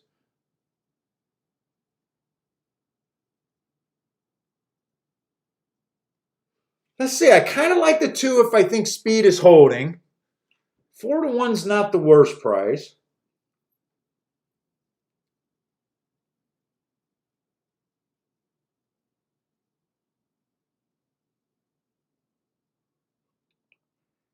I can get to the 1 if it's stalking.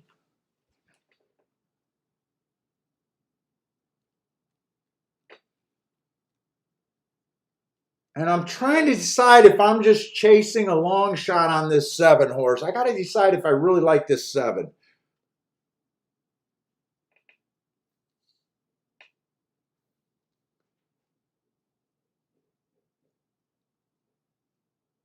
I think this 7's worth a play.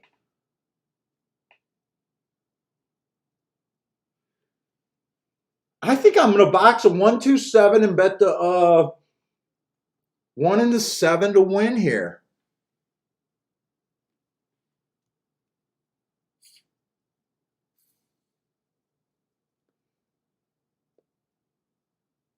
Let's see, the 8's the favorite. He is probably the best closer. But I think this horse could be farther back.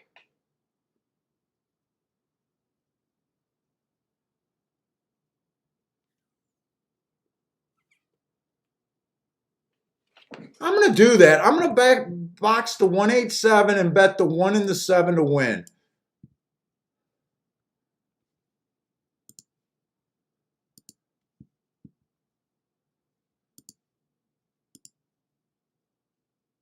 Wait a minute, I'm at gulfstream. No, that's woodbine.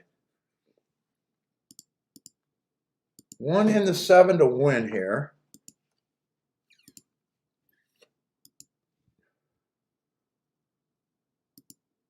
And then a 1-2-7 in a box.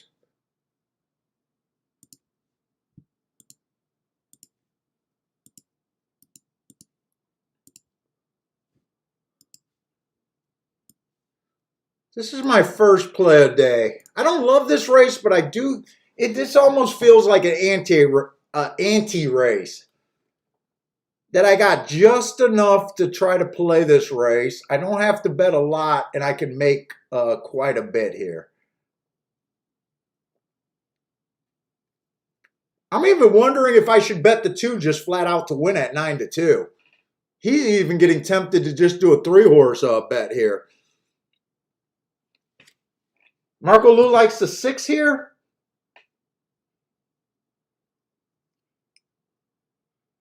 My first thought of the 6, I think he's outgunned, but he is a sprinter stretching out. I don't mind sprinters stretching out.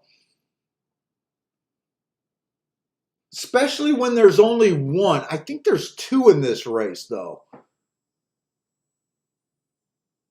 Yeah, the 9's another sprinter stretching out.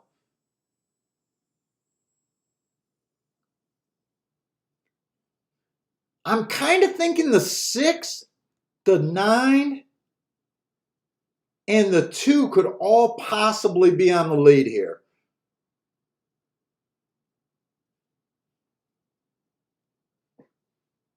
You definitely got a nice price. I don't think it's a bad bet at 10-1 though. I think the odds.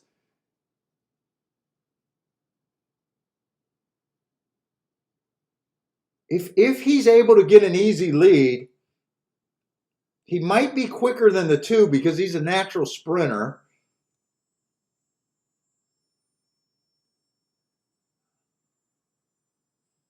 Let's see. They are loading in the gate here. Good luck, everyone. Who else got a bet here? Yeah, there could be a 3-horse duel, and I wouldn't be shocked if the 1's even up in there. Let's see. 6 did get the lead. The 2 and the 9, they're in 2nd and 3rd, but they did let the 6 get pretty easy, I think. 6 did go down to 5-1, though. He got a pretty easy lead here. Let's see what the first call is. 24-1. I like where the 1 is if this collapse. As long as he keeps position and don't let this 3-horse pass him. Now he's letting the 3 pass him. Or is that the 5?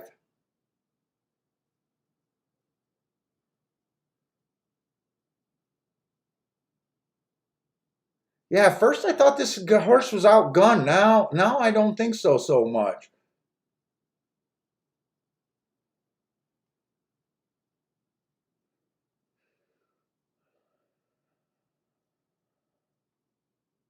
What was the 2 horses I needed? I needed the 1 and the 7.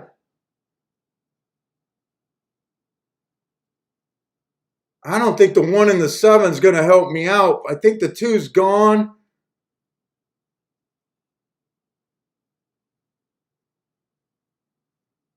Well, I'm not even sure if the 2 is going to beat the 6, but the 1 and the 7 is not going to be there. Nice call, Marco Lou. Too bad they butchered you on the odds.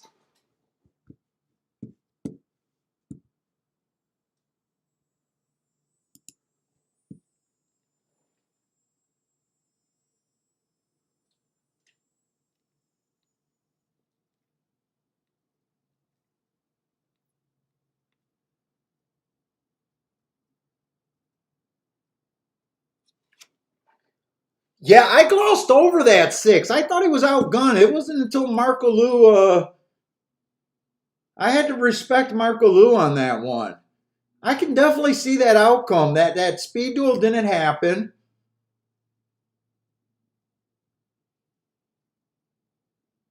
Too bad you got butchered, man. Too bad they cut you down for 10-1 to 5-1. Did you hit the exacta there?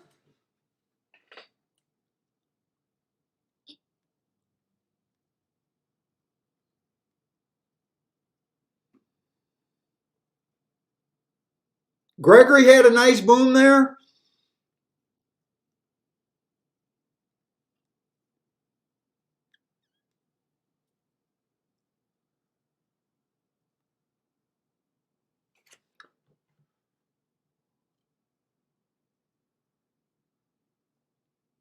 I don't think 2 was ever going by that 6 horse.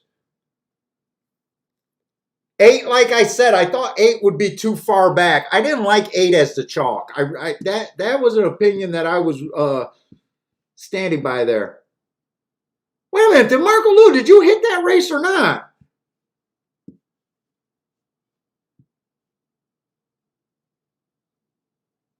Oh, did I read the wrong person? That was Greg that spotted the 6 horse? Why did I think that was Marco Lou?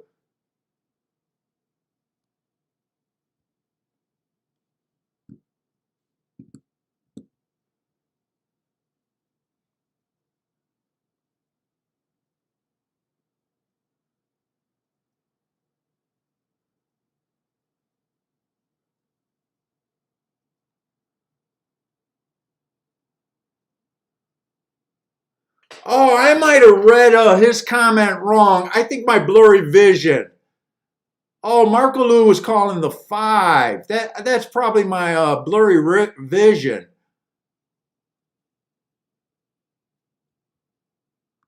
Oh, that was Gregory that had the 6. Nice call, Gregory.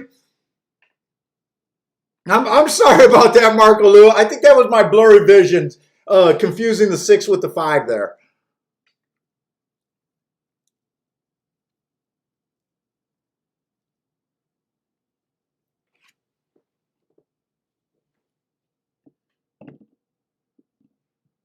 Hey, but Gregory, why the hell are you rooting for my horses unless you used them?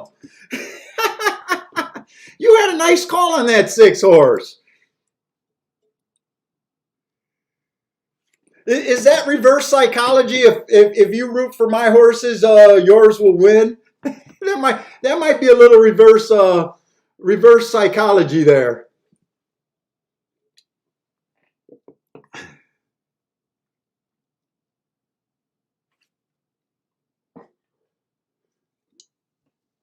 Hey, what's up, C Money?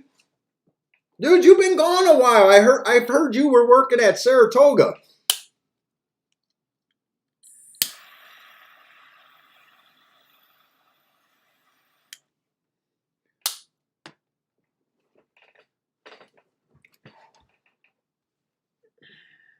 All right, let's find something at gulfstream.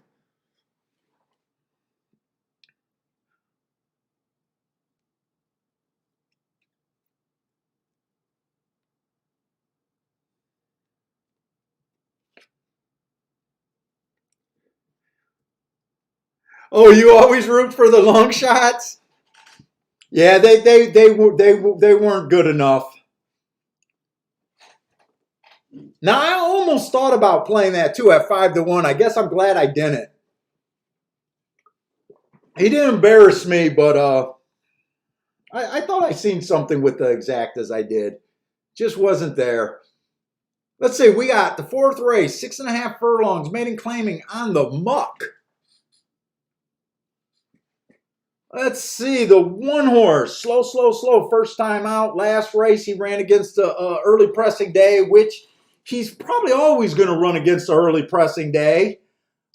Gave him an asterisk there, but man, I can't bet to him just because it's dangerous to say he's a deep closer, but that's all I'm looking at on his running lines. Let's see, the 2-horse, 1 race sample his first time out. We just know that's not what you want to do on the turf, but last race he flashed a little bit of speed, but he also dropped to the basement. 5-1. 3's a first-time starter. The 4-horse ran against bias last race, but I don't know this horse's running style. Off slow.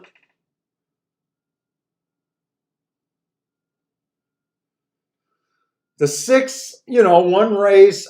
This is just a race where it just doesn't look interesting to me.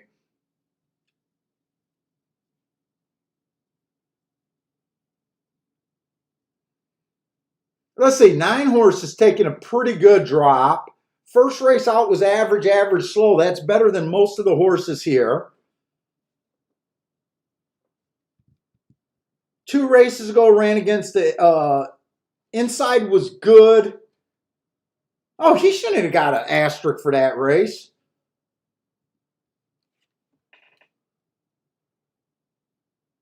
He had the inside when the inside was good. And then he tries a turf route race where speed was the dominant factor. He's dropping in class. There's not much here.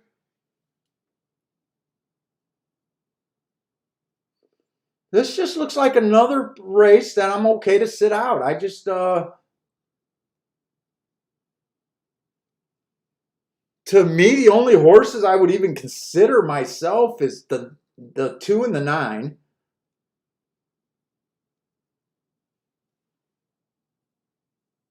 They're not bad prices, but sometimes when you feel like every horse can improve and you don't understand what any of the other contenders are,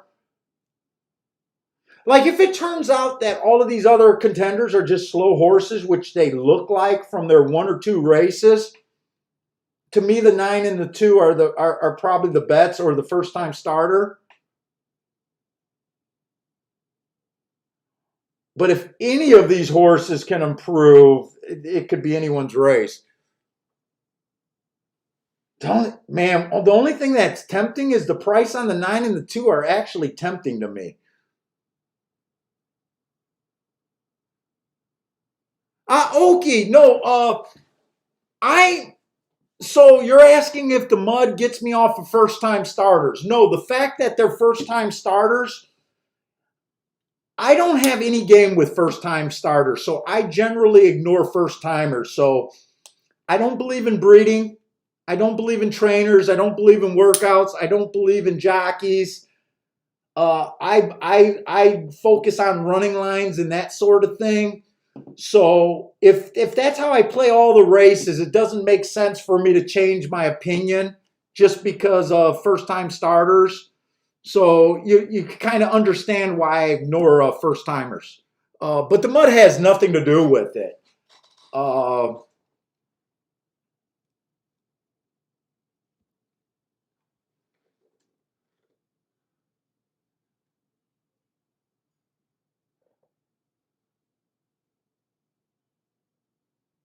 Let's see. Markham, I think he's talking about the 9 here, will win by more than 3 horses. All the other horses with no effort. Dean says he couldn't pick a horse in one more horse race. Been rough for the last few weeks. That's tough, Dean. That's tough when you feel like that. Yeah, so those are factors that just don't handicap. And I have a reason why I don't like those factors, and it serves me in the long run. Okie.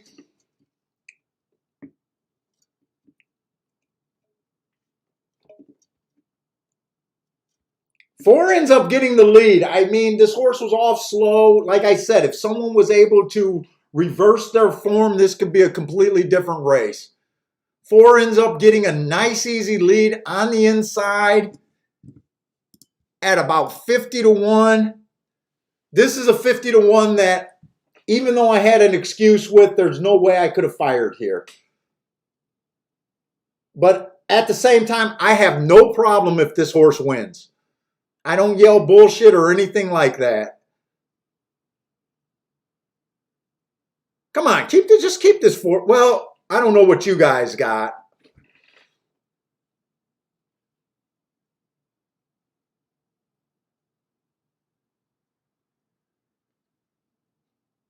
I think he got a big enough lead, but I don't like the way he's running. But he has a big enough lead, and there's a 50 to 1 winner.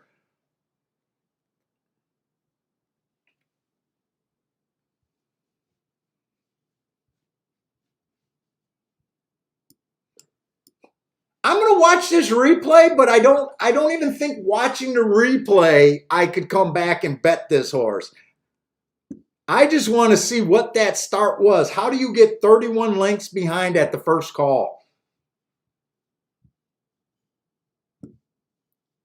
God, I love Gulfstream.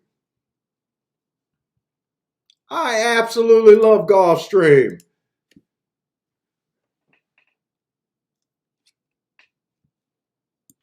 Absolutely love it.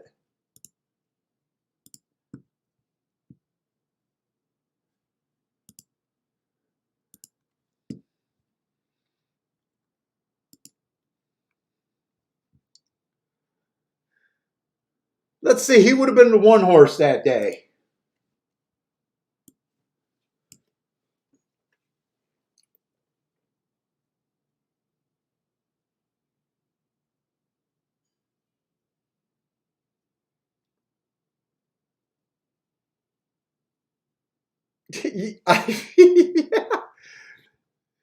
Yeah, he missed the break.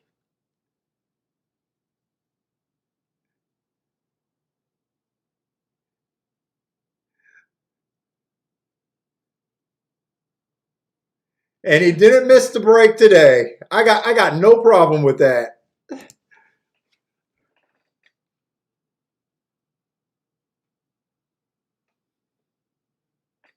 Did two get a bad start? Let's see.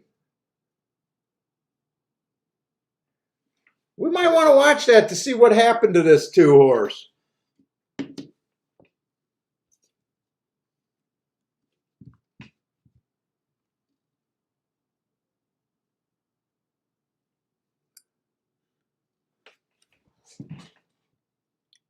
Almost $500 exacta. Yeah, that's probably what it should be. Yeah, I think four missed the break. I could never see him on the replay. I watched from the pan view. He missed the break terribly. Probably got pulled up, never ran.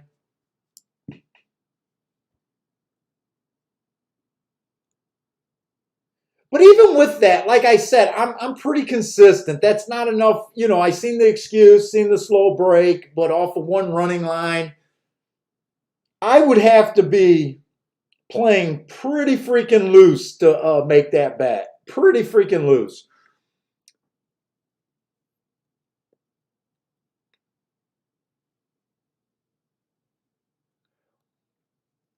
Can someone tell me how the odds changed from 56 to 50? You know what? Probably just computer betting late money. I mean, we're used to odds change. That's not one of the worst. I actually think that Gregory's horse going from 10 to 1 to 5 to 1 is worse at Woodbine than this one. And the reason I say that, right? is it takes a lot less money when the mutual is going to be $120 some dollars a smaller bet, you know, because you're taking bigger money for every winning ticket.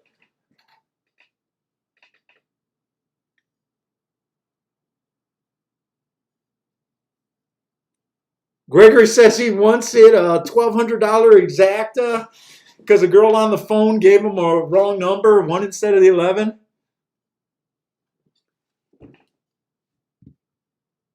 Yeah, you could bet off the class drop. I'm just talking from my personal style, you know, from what I do. You know, but then you'd make the same excuse. You could bet the 9 off the class drop. Uh, you could definitely bet him off the class drop if you like that. The 9 and the 4 were making the biggest class drops. And even the 7 was making a little bit of a class drop. Yeah, I could see class handicappers possibly excusing that running line.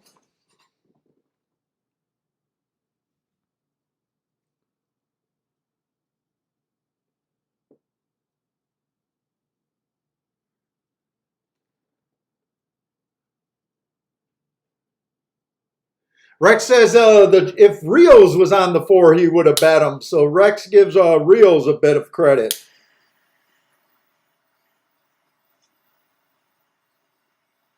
This honestly looked like a race where we're kind of looking for speed. I kind of thought it would probably most likely be the 2 or the 9.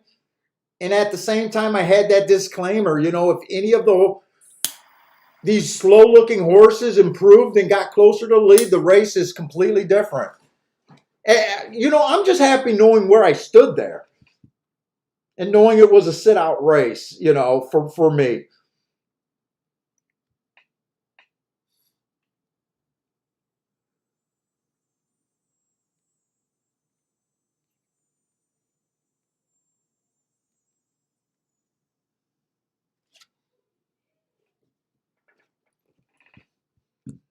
I never mind seeing price horses. You'll never see me complain on price horses.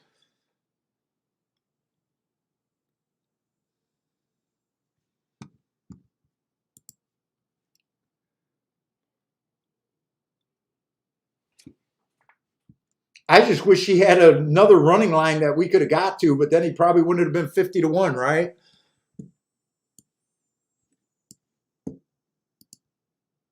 Let's see, Woodbine, we got 13 minutes.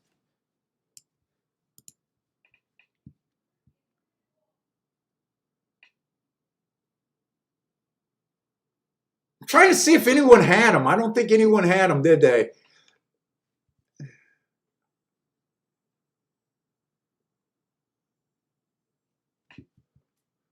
All right, we got 7.5 furlongs on the turf over there at Woodbine. First turf race of the day.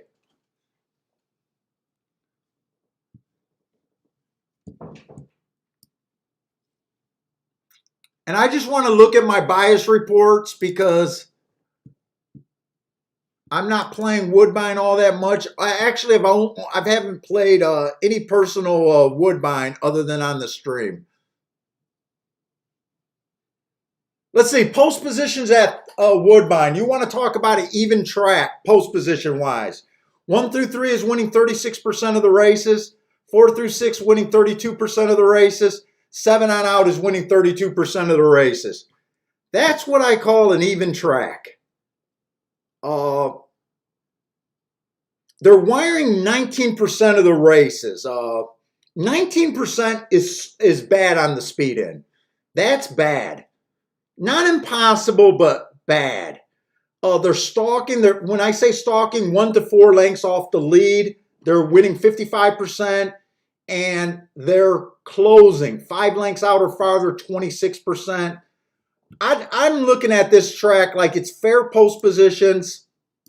You can win from anywhere on the track, and I'm thinking it's a tiring track. You want to be a stalker or a closer. And when I say that, they'll probably go wire to wire, but that's how I interpreted how this track is playing.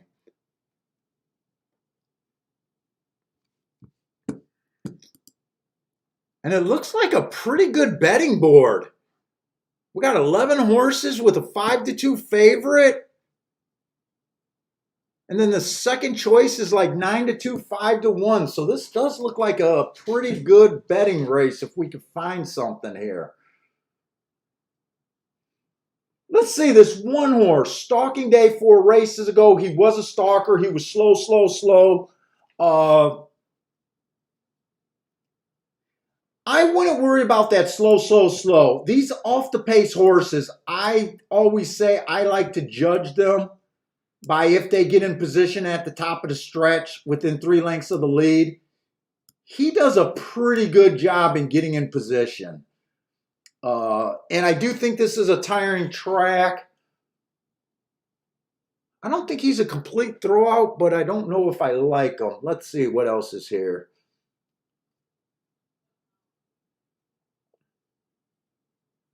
The 2 horse, 3 races ago was just slow. That was at a 7 furlong sprint. The next race was a stalking closing day, which he was. Couldn't get in position. I don't like that race. That is against better, though. He was steadied at the start that race, so that could have been a bit of the excuse. This horse looks like he's taking a pretty good drop.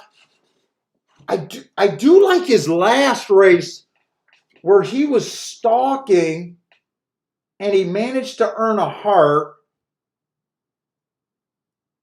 I find that race interesting.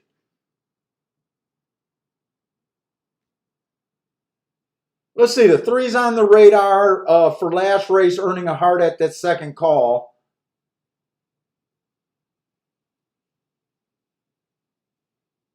At this level, he's been getting in position pretty good.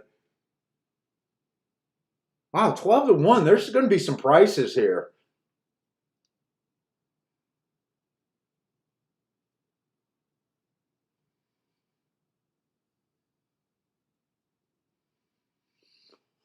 Let's see, the 4 horse 3 races go one while being basically the slowest winner of the day. Won pretty easily.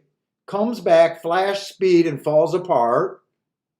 Then last race, he was slow, slow, slow, but that was a sprint. Man, I'm getting a hard read on some of these horses. Let's see if anything jumps off. This horse is taking a pretty decent drop here.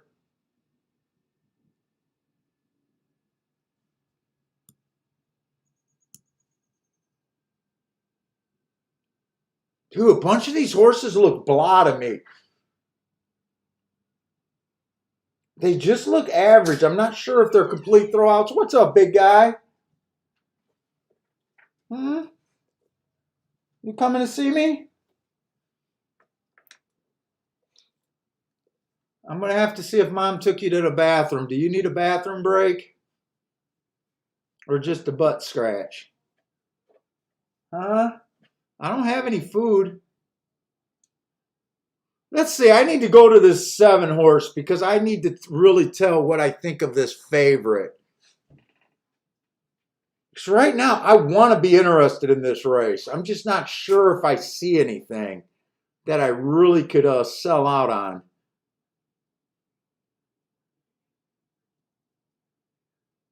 Let's see, that race 2 races ago, he was average, 1 tick slower than the fastest winner, average, which he ended up being the winner.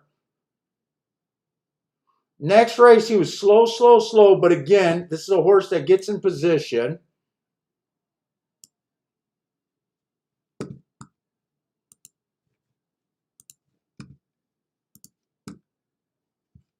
He's only ran 1 turf route race, but it was a pretty decent race, even though I got him as slow, slow, slow.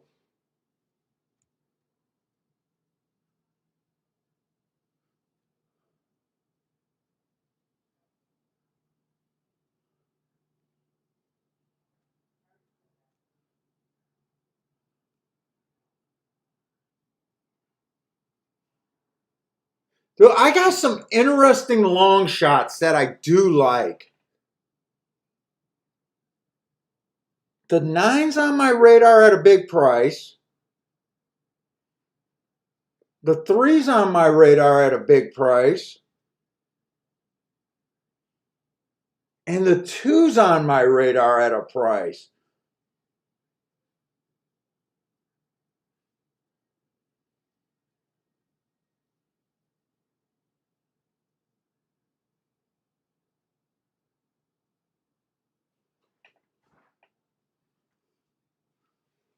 Is there enough time to look at the double here?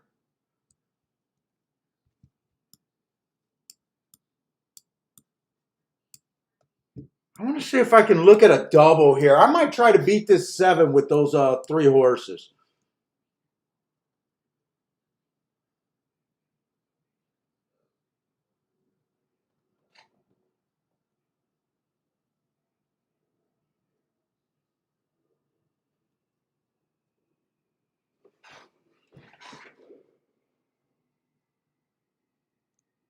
See, there's 9 horses. I got to make sure I'm looking at all of them. What is the next race? What? That's a 5,000 non-winners of 2 race.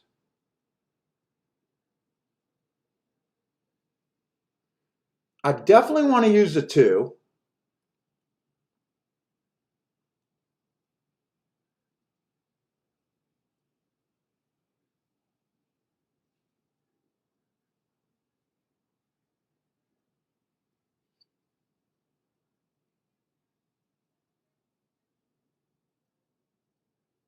Is that a sprint race? I definitely want to use the 2. I might even want to use the 5 at 20 to 1.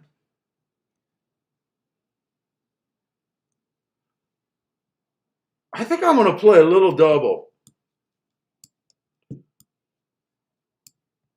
A 3x3.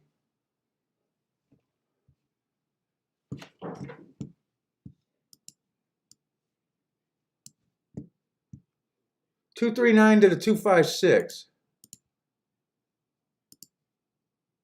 Whoop, double, double, double.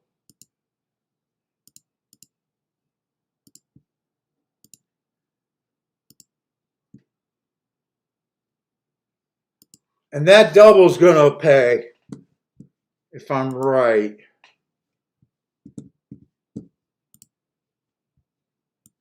But do I want to do a win bet here? I'm even thinking about doing a 3-horse Dutch. I usually don't like doing 3-horse Dutches for the win. I think at these odds, I'm forced to play this.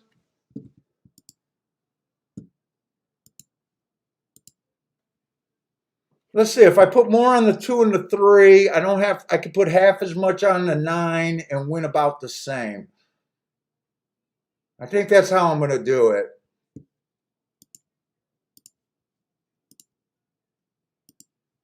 Bet the 2 and the 3, and then half as much to the 9.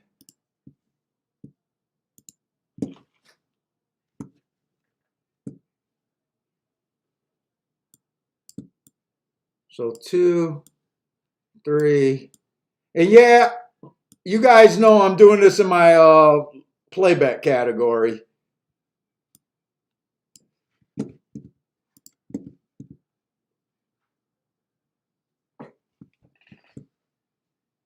You know, I can see the 1-horse too in this race. I can definitely see the 1-horse. I can see a bunch of horses here, so I got to take the higher odds here. The horses I can see, and there's going to be a lot of them. The 1 I can see winning. The 2 I can see winning. The 3 I can see winning. Fuck, I can even see the 4-horse winning. I can definitely see the 7-horse winning. And I can see the 9-horse winning. So really for me, I either got to play to the higher odds here or not play at all because I have so many freaking contenders. Let's see. Markham Pro likes the 2 and the 3 here.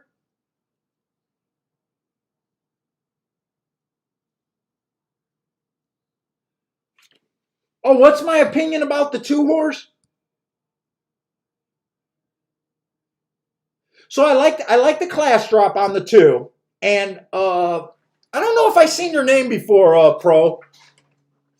So what I do, I build a daily track profile every day, and then I look up these races. So, I got to look up the September 6th race, and basically I give marks. If I think there's a bias, like that day I thought there was a stalking bias, which he was, so I think he ran with the tracks. And then I look at the first 3 calls of every race. So on a route, I'm only looking to the first 6 furlongs. And what I do is I look up for what they were doing that day. So that 25 and 2, I look up the adjusted time. My form is adjusted time. So I look up on my profile that day. So I thought that was an average race. The next call, that 48 and 4, uh, when I write that it's a heart, that means a horse went too fast to win that day. So I think he went too fast to win at the second call. So it's a mix of my marks and the way I do things. And that's kind of the same reason why I'm on the 3, heart second call. And then the 9 went too fast to win at the first call. Uh, my heart marks produces a lot of long shots. It's just my philosophy of how I do things. Uh,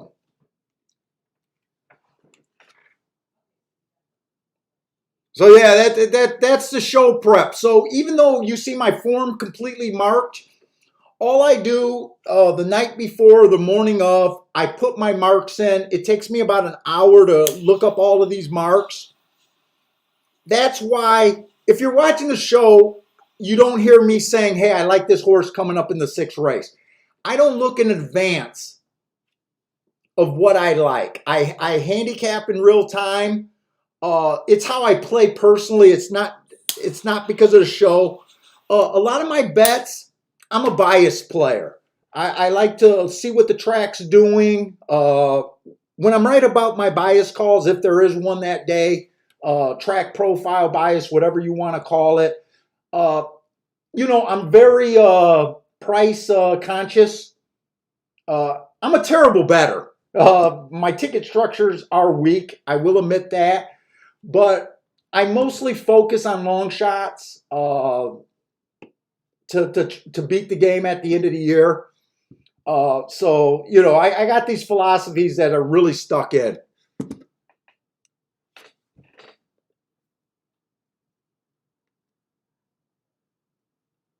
So often you'll see me betting my 3rd, 4th, sometimes my 5th choice if the odds are right for me to do that. I have no problem betting against my top choice. Uh, and I have no problem sitting out races. It's hard to sit out every race. We've looked at a lot of races, and I've only made 2 plays so far today. Uh, I often try to tell you guys when I'm doing my play bets. That's when I say I'm doing a play bet, betting in my play bet category. That's my lowest range of bets that I do. I'm pretty good about telling you when I'm going for a race too. So this was just a race that I'm a little bit interested in. I think there's some options here, but it's not a race that I'd like to hit it, but I don't need to hit it.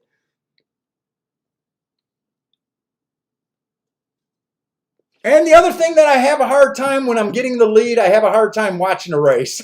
So I got to go do my walk because I think I got this 9.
one for Steve B. Come on with this one. Come on, one. Well, I suck, but Steve B made a nice call.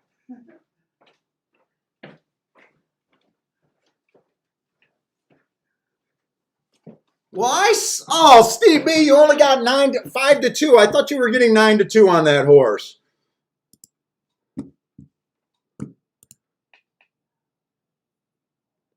Nice call, Steve. I was rooting for the other. I was rooting for him in the other room too. I knew that Steve B had this horse.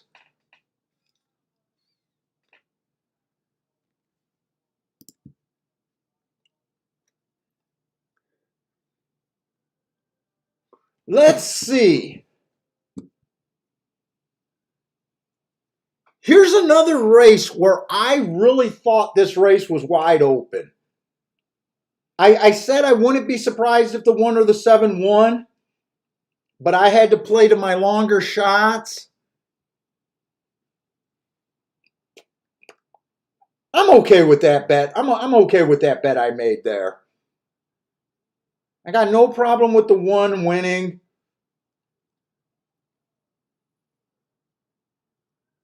The seven horse I did think was beatable. I just didn't see where they started betting this 1 that heavy.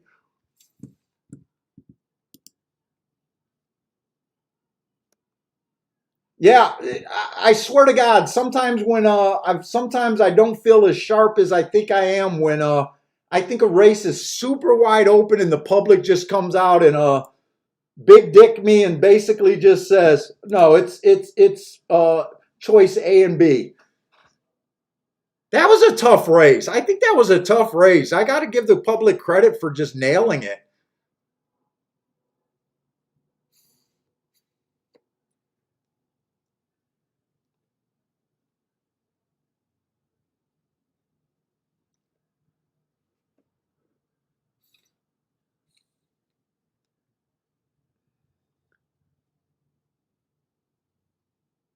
Yeah, Steve B never backed down on that 1 horse.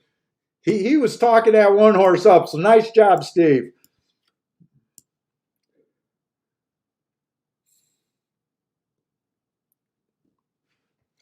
Ian says he hit every race at Woodbine or at Gulfstream. I think he means that he played today. Otherwise, he hit that 50-1, which was a standout job. And missed every race at Woodbine.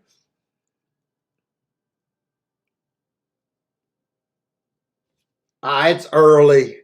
It's early. They did come off the pace that race. I thought they would.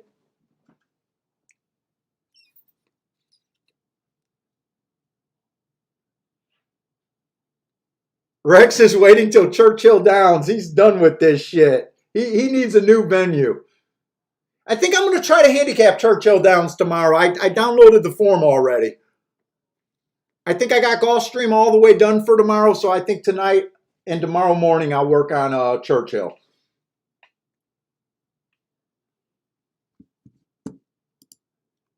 And fuck. I didn't realize this race was going to be on top.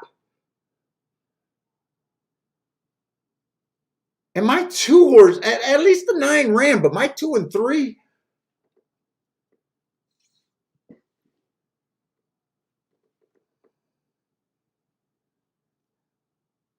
They're loading in the gate. I'm not even going to try to rush and do anything here. I'm going to be rooting for the 2 and the 3.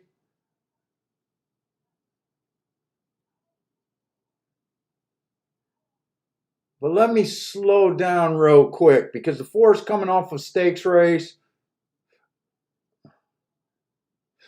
Yeah, this looks like a tough race.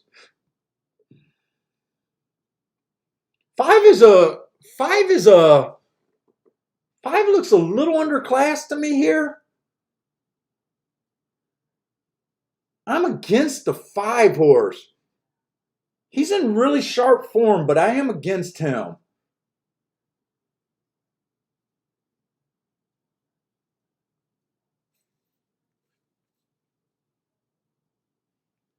Yeah, they're half loaded in the gate, so at first glance,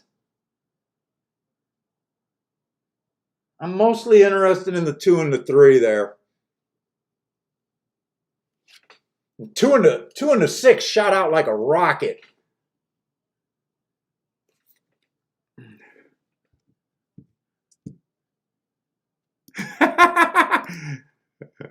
Oh, Ian, I was hoping you'd say, yeah, I did hit him. Ian got a buzz working. He forgot about that 4.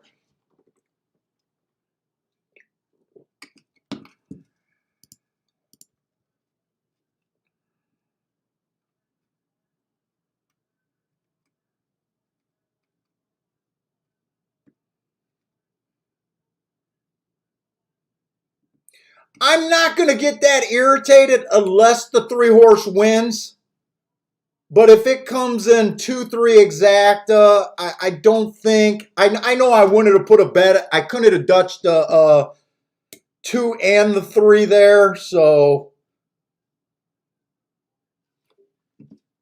I know I said I was rooting for those 2 horses. Oh, 6-horse did look good. 6 earned a heart 4 races ago. Then he was 1 tick slower than the fastest winner 2 races ago. And then last race, he was average, 1 tick slower than the fastest winner average. Like I said, I thought the 5 was a terrible 3-1.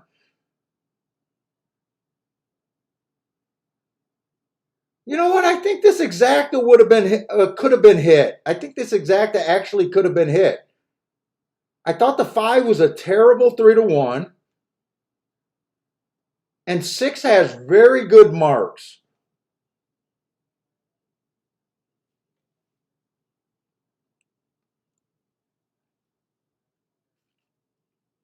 But I know for a fact I would have either tried to beat the 2 or played the 2 in exactas. I wouldn't have had a win ticket on the 2.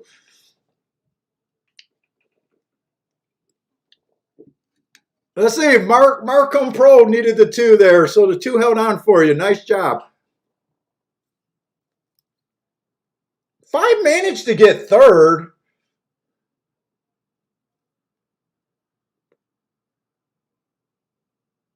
Gulfstream's been on the chalky side for me today.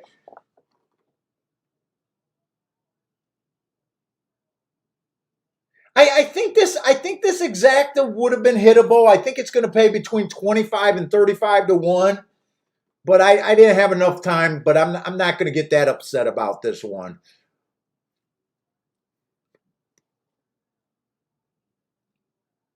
We need some prices at Gulfstream for me. We need some prices.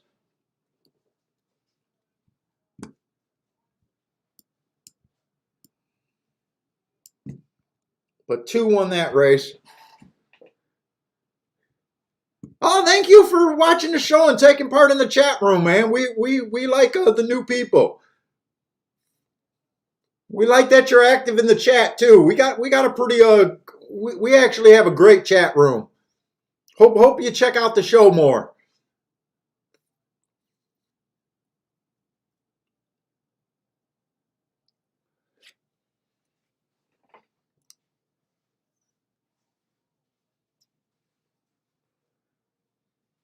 Oh, Frankie Tubbs like the 6 over to 2 and 4. Frankie was going for it. Oh shit. Yeah, I think in hindsight, the box probably would have been a good saver there for you. Nice call on the 6. When I was glancing at him, you know, that didn't register after the race. It definitely registered. He was the 3rd best marked horse. The 2 and the 3 were kind of the 2 best marked horses.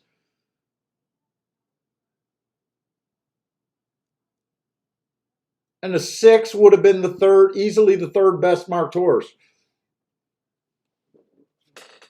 I'm thinking that exacta pays 25 to 1. 25, maybe 35 to 1 on the high side. Garth says it's paying 23. Okay, so my guess 25 was pretty close.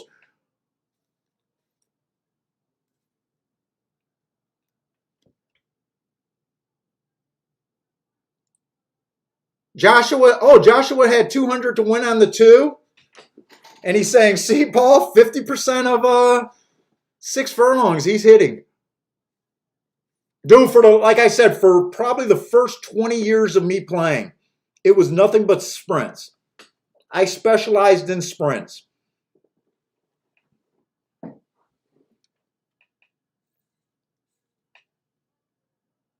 Dude, if you guys think, you guys always said I'm good at sitting out. You should have seen me years ago with all the rules I had about sitting out.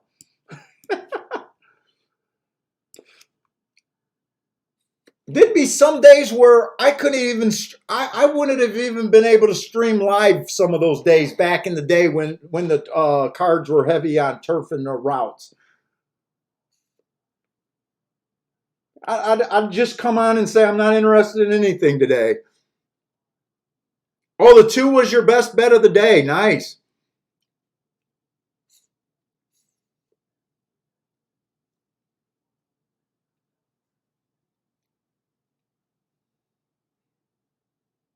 Dude, Marco Lou, what are you talking about? I still got rules, man. I still got some rules.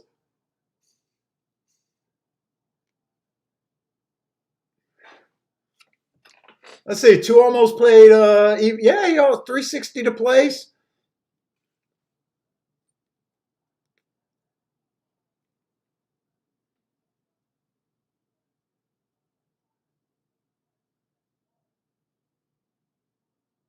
Is the rule no money, no bet? I haven't tapped out.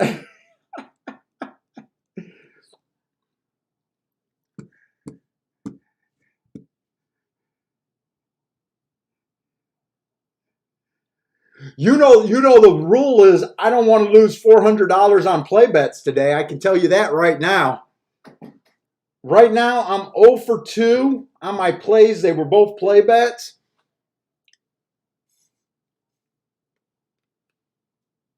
Luckily, I didn't do either of them that much. So, but I do hate it when I have a $400 or $500 losing day on nothing but play bets. I do hate that.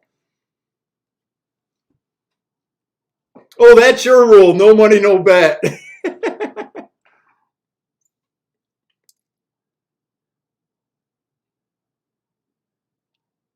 No Kiki permission, no bet. Yeah, Kiki will shut me down. I had to go in there and be apologized.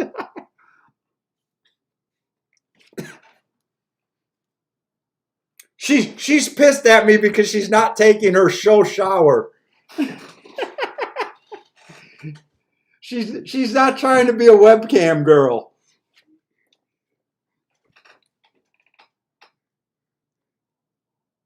Oh, you thought I was yelling at the dog?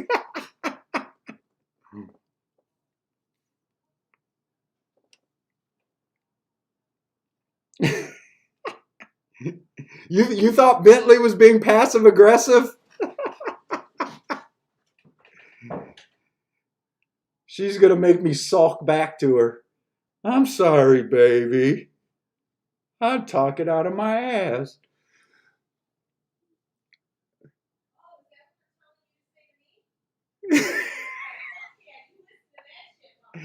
She's like, fuck yeah, you better listen to them.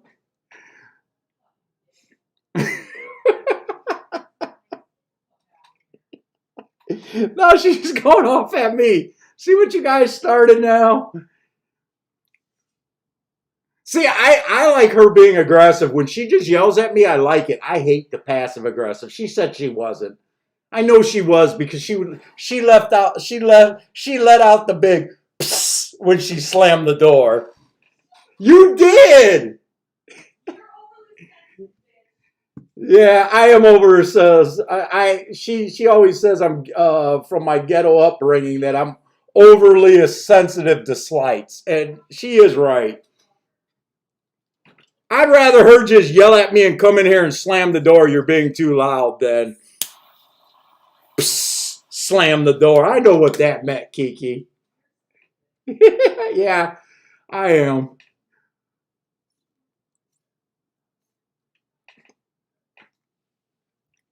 All right, we need marriage counseling on the shakeup. We can't do that because everyone will side with you anyways.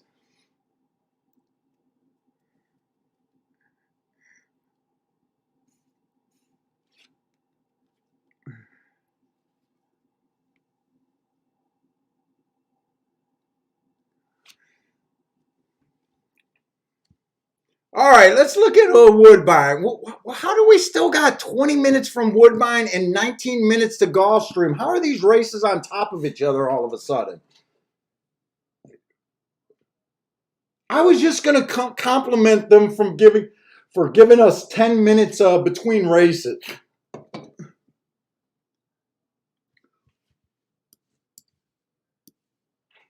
Let's see. I need to glance at both of these races to see which one might be the better opportunity. I'm going to spend more time on Woodbine, I think. Let's do Gulfstream first. I don't think Gulfstream is as good as her.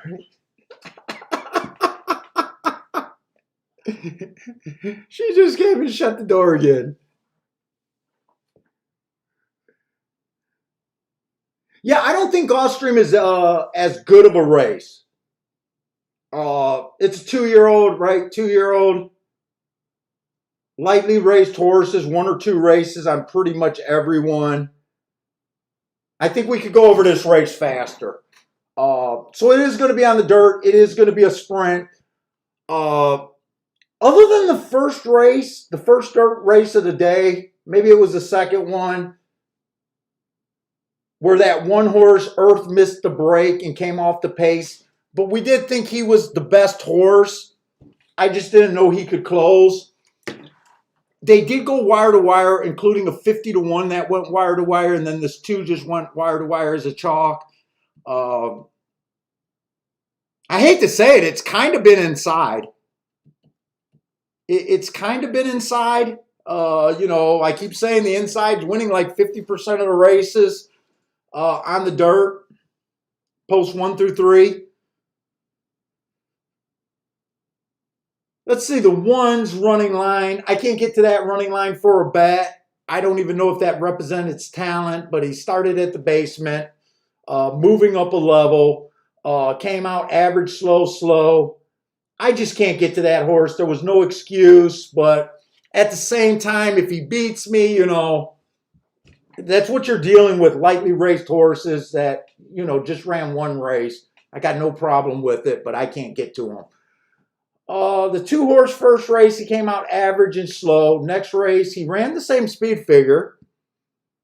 Match strides with the fastest winner for the first call. Do it for the first 2 calls. So he matched strides with the fastest winner. Then they were matching strides with the slowest winner at the second call before he gave it up. If it's inside, he might be a little bit interesting.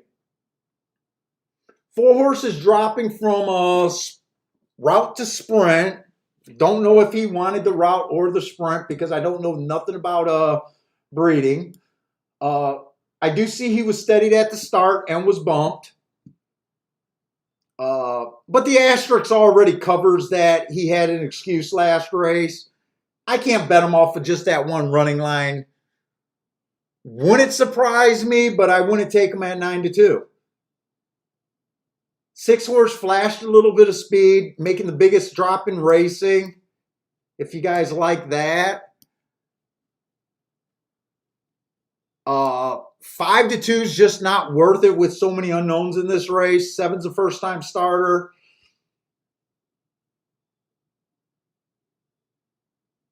8 has consistently tried to go to the lead. First race out, he ran on a bad rail. I do like that. I do like that his speed figure improved second time out, especially after I gave him the asterisk. Match strides with the fastest winner. Kind of fell out about it. He makes a little bit of sense. Let's see. He's going to be in the 6 hole. So the 6 hole, when the inside's not winning, it's usually post 4 through 6. I don't think I really have a play here.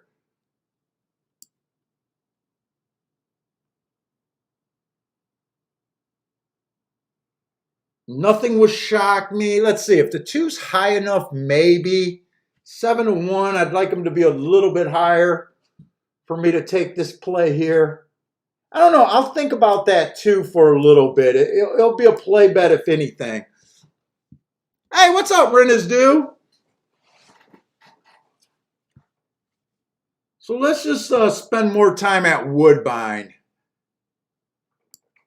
It's a nice 6.5 furlong race at a bottom basement level, which I do like.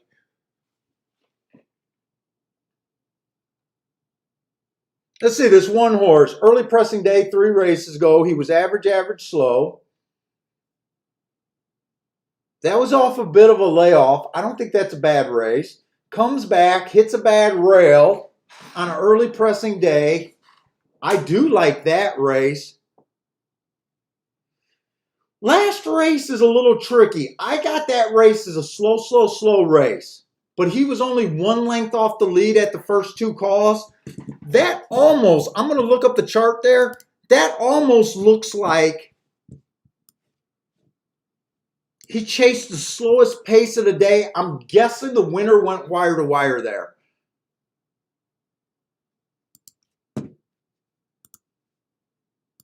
Nope, not desktop.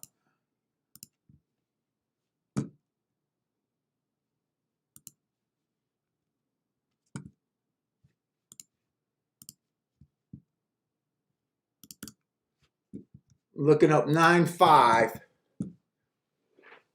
Let me just make sure. That was the first race of the day. Yeah, I'm right. The winner did go wire to wire on a slow pace of the day. That was, so there was four dirt sprints that day.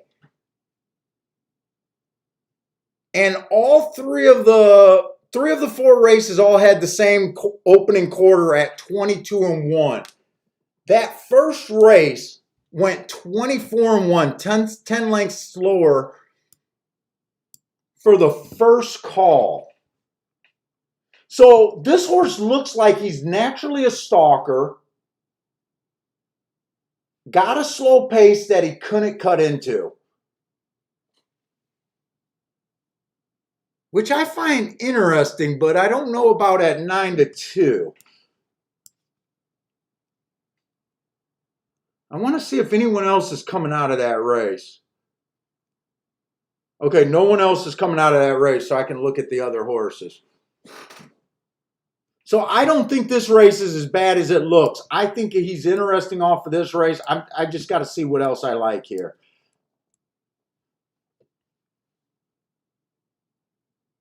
And he's taking a little bit of a class drop from 10,000 to 5,000. Let's see, this 2 horse. 4 races ago, he came out match strides with the slowest winner. Then he was just kind of slow. That also looks like a slow pace. Next race, he got a fast pace at the first call, went wire to wire. Comes back with a fast pace again. And last race, bad rail, stalking day. He kind of ran with the track, just missed. I think that's a decent race. What are they chalking in that race? They're chalking the 3 horse.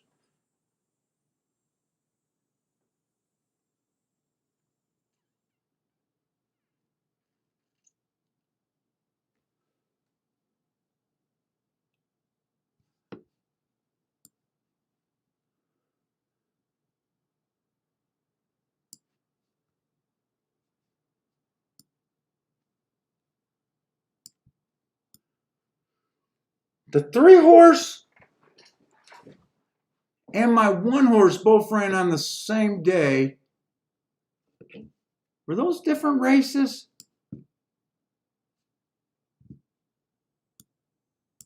Fourth race. Third. Oh, those were different races on the same day.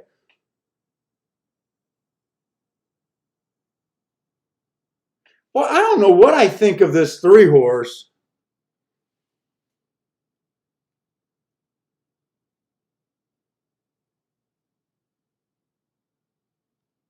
This is 6.5 furlongs. I'm not sure if I think this 3 horse deserves to be the favorite.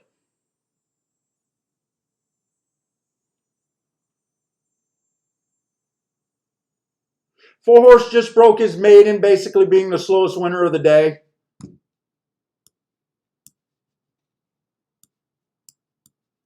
That should have been a square. Slowest winner of the day.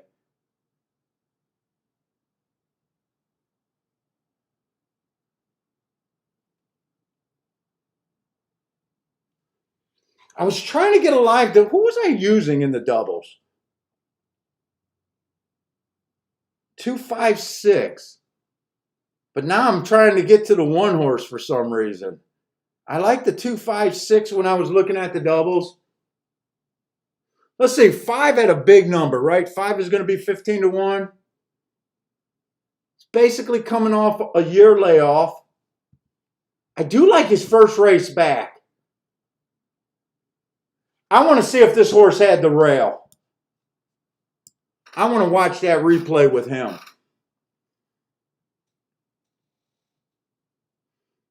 Six is making a pretty good class drop, been dropping in level, but he looks like a closer to me. I do think Woodbine is a tiring track. I just don't know if I really want to be a closer.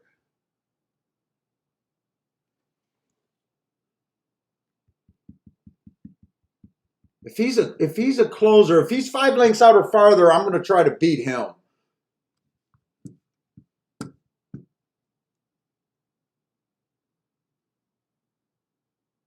Don't really care for the 7.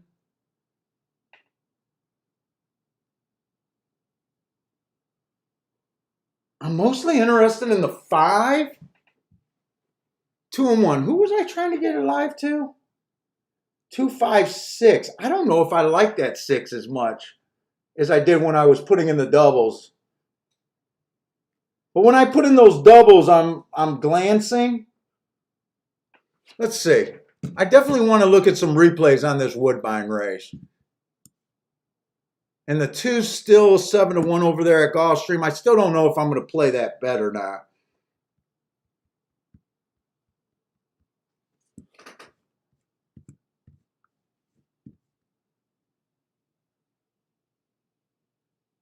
August 27th. I want to look up Elite Song's last race, where he was the 4 horse. So I think the rail was bad that day.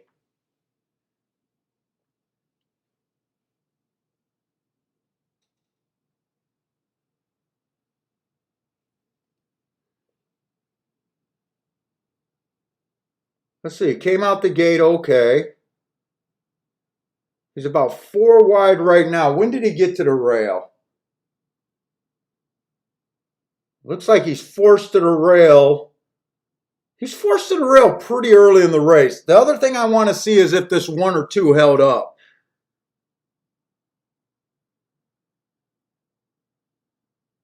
Who won that race?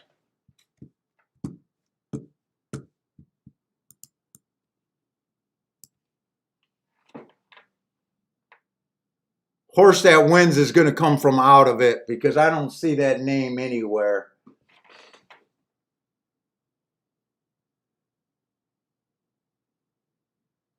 Force trying to run. If I'm right about this rail being bad, and yeah, they're coming from way outside.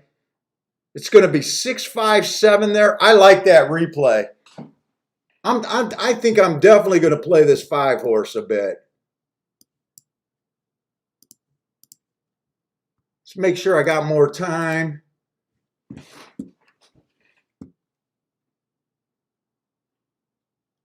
Is there any other replays I want to look at?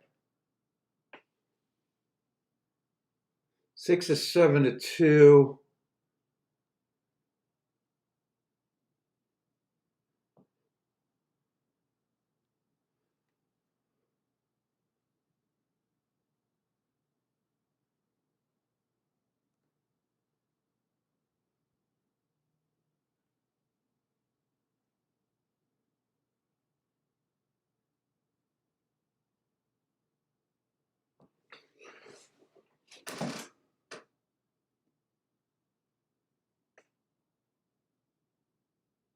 Am I still that interested in the 1 at 4 to 1?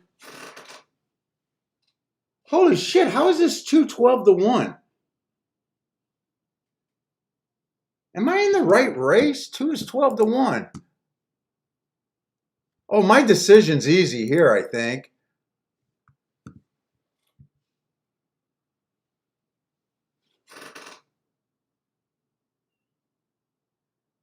I'm taking 12-1 on this too, if that's what I'm going to get, and I'm betting the 5.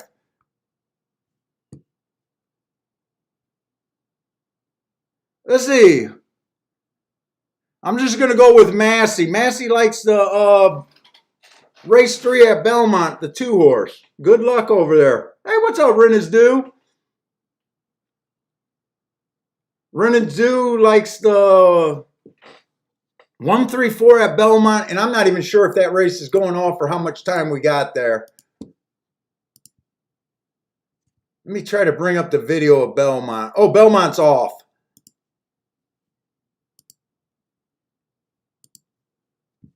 Let me see if I can do 3 video players without it crashing.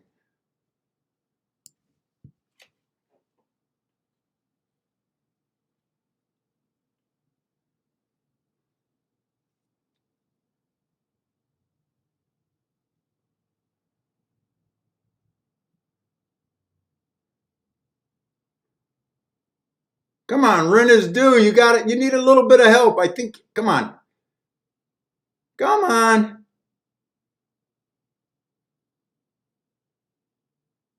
Renner's due. Going to hit the exacta and probably could have hit the try. I think even his 1 horse got 3rd for try over there at Belmont.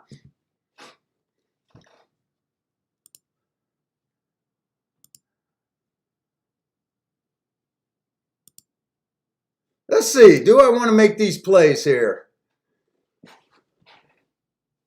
At Gulfstream. I'm definitely going to make a play at Woodbine. Both of these bets are going to be in my play category.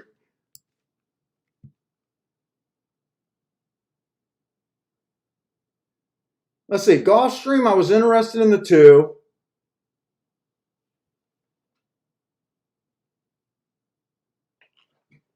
He went up to 11-1. I think I got to put $20 on him. I'm mostly interested in the 2 and the 8 over there at Gulfstream. I think I'm just going to bet the 2 horse, though. I'm going to get that in because I think both of these races are going to go off at the same time. I got to get back over to Woodbine.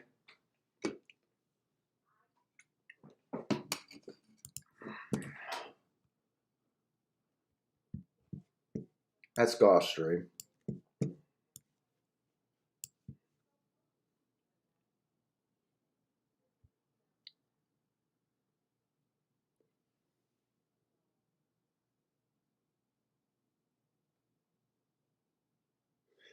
I think I'm going to Dutch the 2 and the 5 at Woodbine.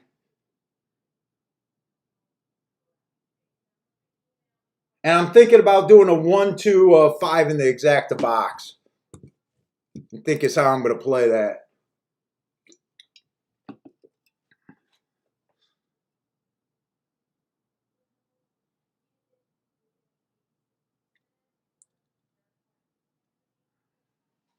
Renner's due hit that exacta, and it sounds like he started off his day with a winner. Nice job.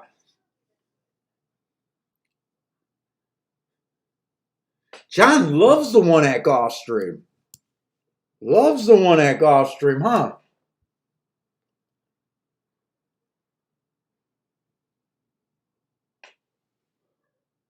$16-1, huh?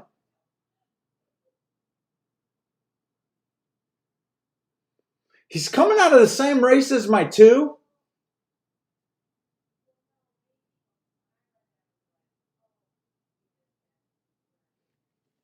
Let's see, August 21st. The 1, the 2, and I think another horse is coming out of that race. The 1, the 2, and the 8's coming out of that race.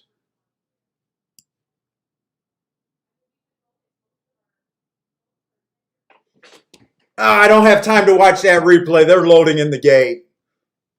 I was almost wanting to watch that replay to see if I could have made a case to go 1-2-8 box.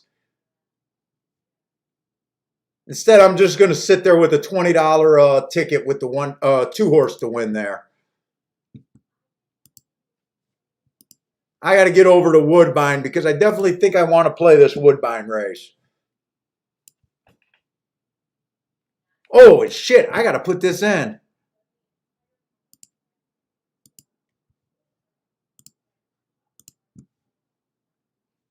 Two and a 5 to win, and then exacta box.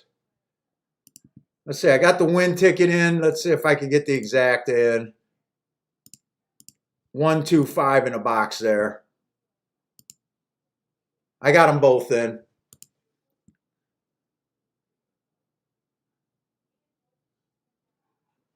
Let's see. Max Pro says in race 6. So he's talking about, hey, Max, can you just help me out and just put what track you're playing? Just put the track, the abbreviation for the track on your bets. But it looks like you like the 8-horse over there at Gulfstream. I kind of think the 2 and the 8 is the same horse, and I just favored the 2 post position with the better price.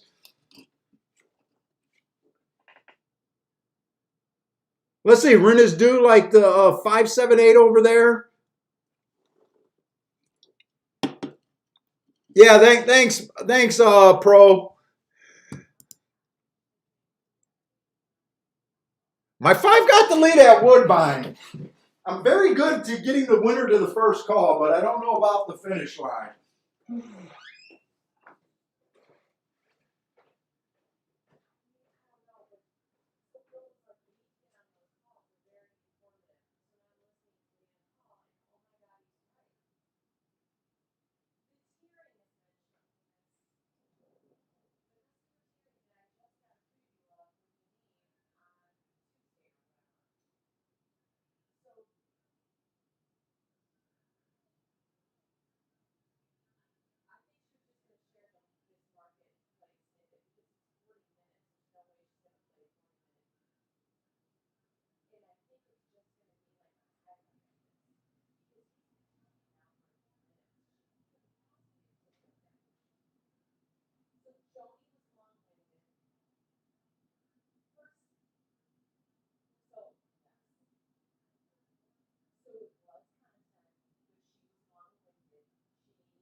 With this one.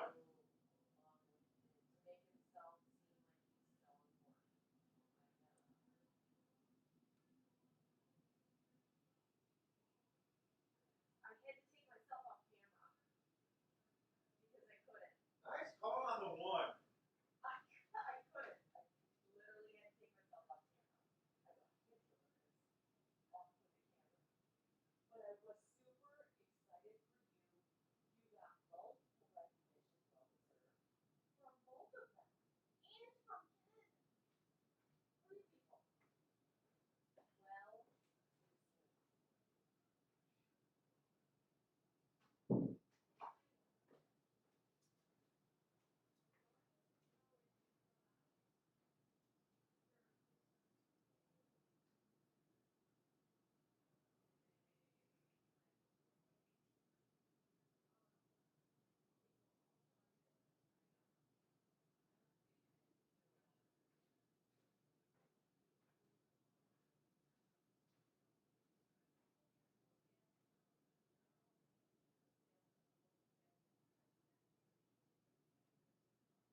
Oh, he doesn't have it.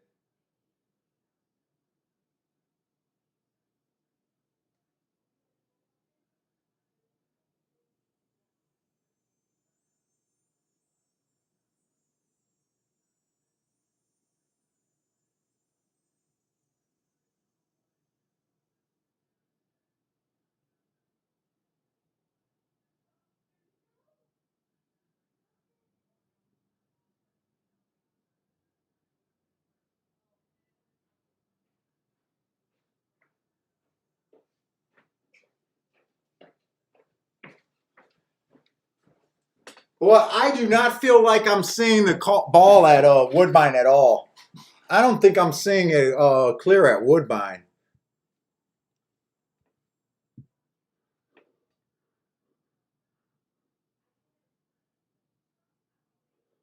And John, nice fucking call on that one, man. Nice call on that one at Gulfstream. Who beat you? The 6 horse dropping down in class.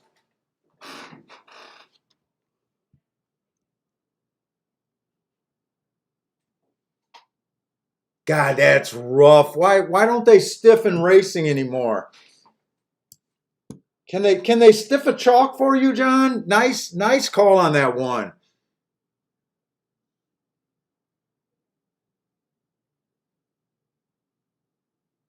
Yeah, just not good enough. You did a great job handicapping there. You really did.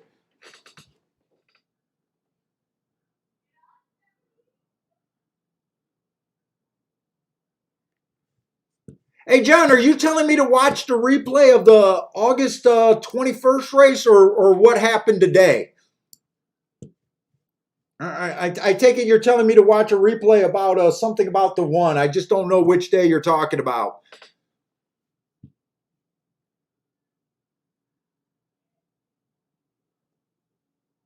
Yeah, dude, you know me. I'm always going to compliment good handicapping, man.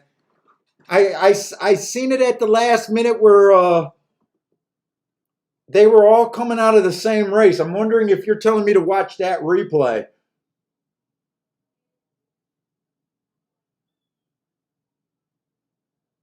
I thought the 2 and the 8 would probably be the better one. Now, I did think the inside of the track was the better place to be today. And 6 would have been in the 4 hole.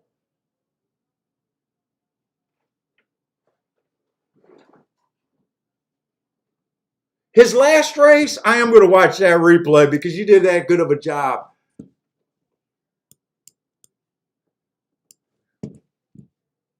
I even said I wish I could have looked at that replay. I thought maybe that might have been what you were looking at, something with the replay. Let's see, Wild Run. I got to make sure I got the right horse here.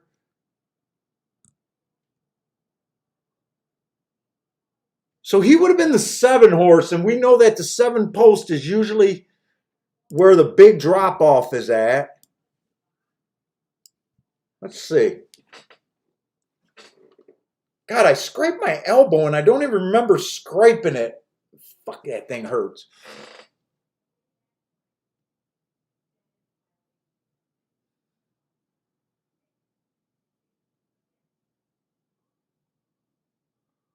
He really looked like he wanted the lead.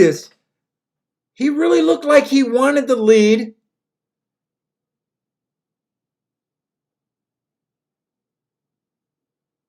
He kind of looks raggedy on the backstretch. I think I would need to see the head on.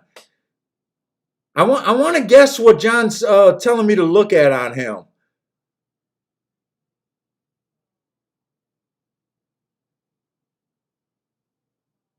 He kind of gave it up there.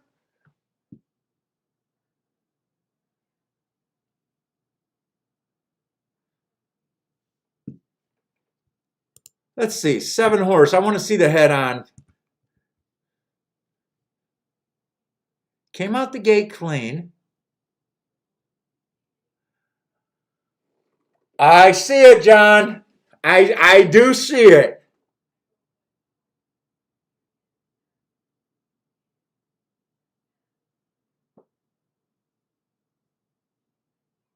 I'll tell you what, John, that horse definitely looked like he was gunning for the lead and he had the visual look like he was definitely running. I think what you've seen is when him and the 6 horse collided in the backstretch, and that's where he had no chance at the lead. Nice job on him.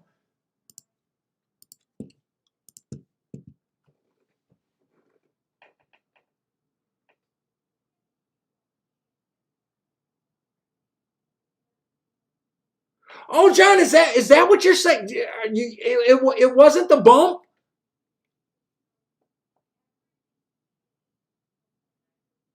I to me, I would have watched that race. If I could have watched that August 21st race, I would have thought the one was more live than I did on paper. To me, it looked like he had the 7 hole. To me, it looked like he gunned early. And visually, if you look at that horse's mane and his feet looked like he was trucking, trying to get the lead. And then he hit that 6 horse. And then I guess you're saying that after that, he put him away.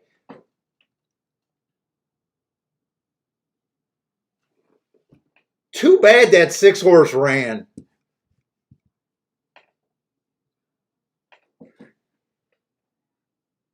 Hey, what's up? I'm gonna try to say your name. I think it's Richard. Richard?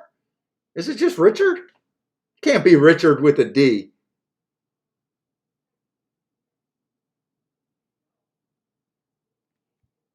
Yeah, the bump definitely didn't help. I thought he visually looked like he was gunning all out for the lead and got cracked into.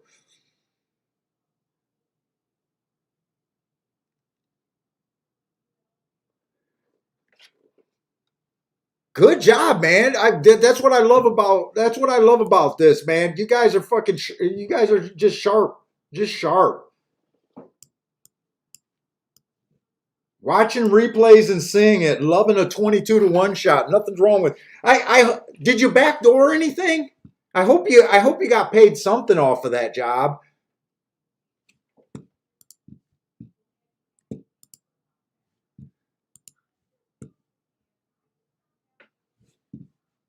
But right now, I am gonna admit I am not really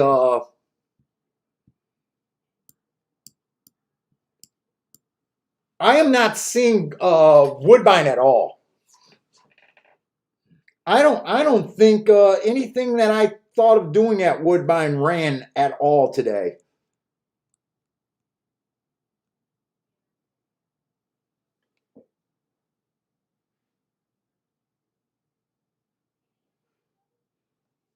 Let's see, and both of these tracks. So I'm definitely think my better chance of a decent day is at Gulfstream, and both of these races are scheduled to go off at the same time.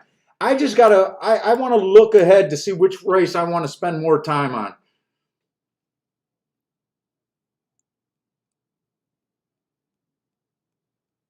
I definitely like the Gulfstream race. Let's just there's a 1-2 in that race though. Wait a minute.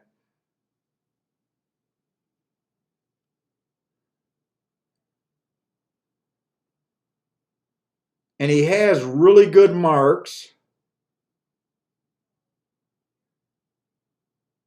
The fuck is this horse doing in this race? It's an optional claimer.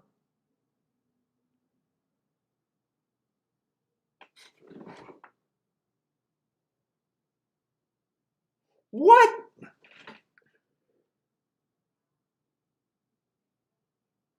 What the hell is this 3 horse doing in this race?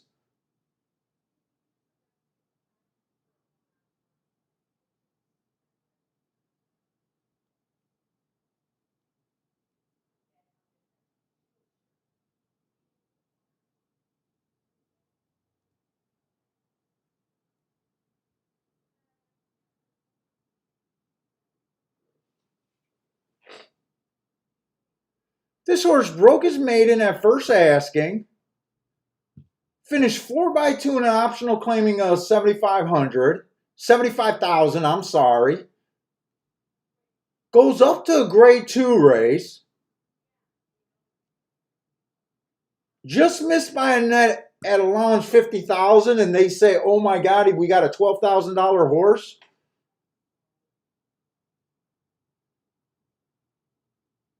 Do I find that irritating more than anything? Let's look at the next race at Woodbine.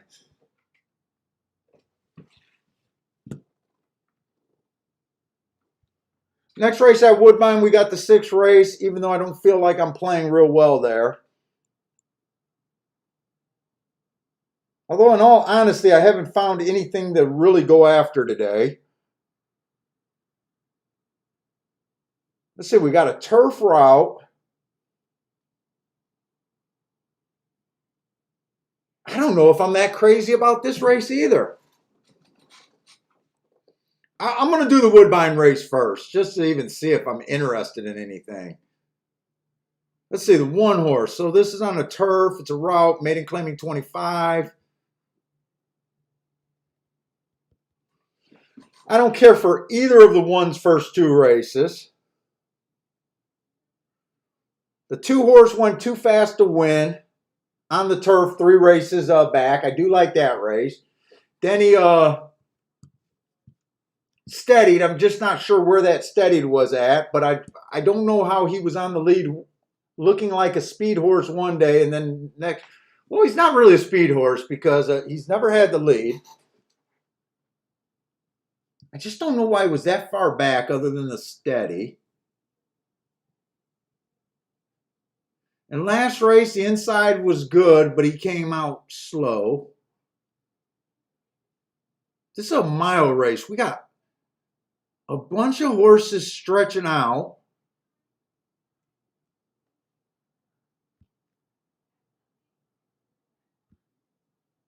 I don't think I'm that crazy about this Woodbine race.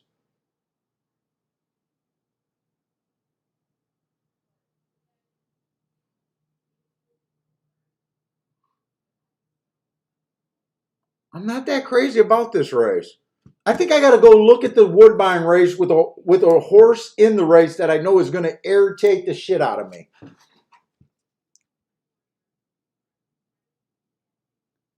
Oh, John, yeah, John, just send me an email. Send me an email. Saturdays or Sundays, you know, I'm open to a Skype call if you want.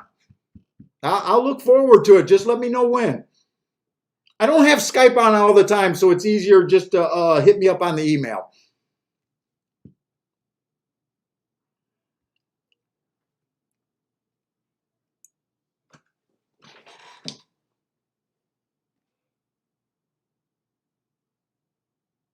Let's see, this Gulfstream race is kind of annoying to me. So we got a 12,000, non-winners of 1X, optional claiming, and we got a horse that's just dropping ridiculously who's 3 to 5. Sometimes it's not worth having the headache.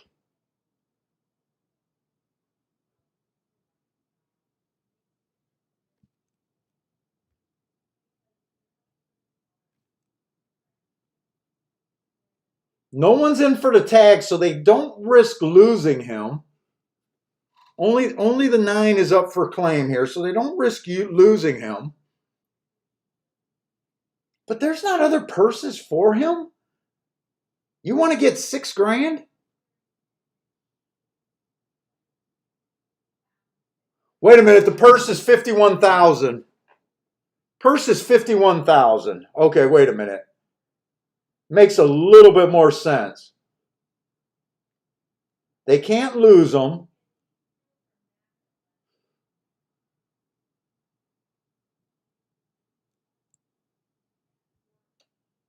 I'll just start with the 3. I don't know if I like the spot. I guess with the purse, it does make sense. They can win this race without being claimed and get 25,000. Something like that. So I guess it does make sense. They won't lose them. But anyways, 3 races ago, the inside of the track was good. He was in the 5 hole. I gave him an asterisk there. He was average. He went too fast to win. That was a day that I was rating there was more 5 furlong races than there was mile races. So that you can't go too fast to win and finish, 4x2. So that would have been at the 5 furlong mark. But anyways, I think that's a good race. 2 races back, inside it was good. He was in the 4-5 hole, ran against the bias, said he was 3-4 wide. So to me, he ran against the bias. I like that race. And last race, went too fast to win at the 6 furlong mark, just missed by a neck. To me, class-wise and everything, he just makes sense.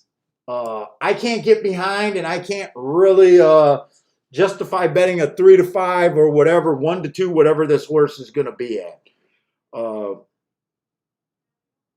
To me, he's either a single or you try to ignore him and try to beat him. I did 4 play bets today. Now, the last few play bets didn't cost anything.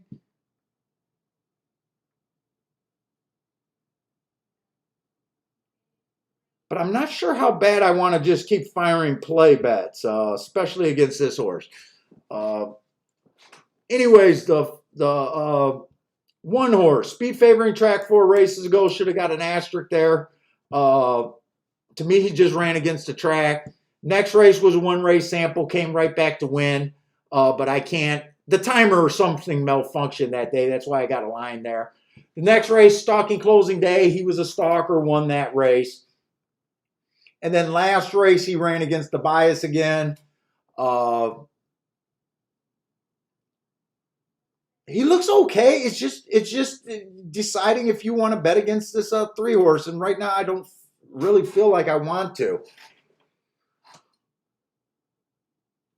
The 2 horse, 4 races ago, inside of the track was good that day. He had the inside, but he went too fast to win. I think that's a good race. To me, going too fast to win was the excuse there, even though he had the good part of the track. Sometimes even when you got the good part of the track, you still can't win a race, and that's what that looks like to me. Next race, going all the way down to 6,000. It was a speed favoring track. Didn't quite get the lead. Next race at 6,000. He was in the 9 hole. I got that the rail was bad that day, but generally when the rail's bad, the inside's bad, it's 4, 5, 6. Post 9 is generally never good.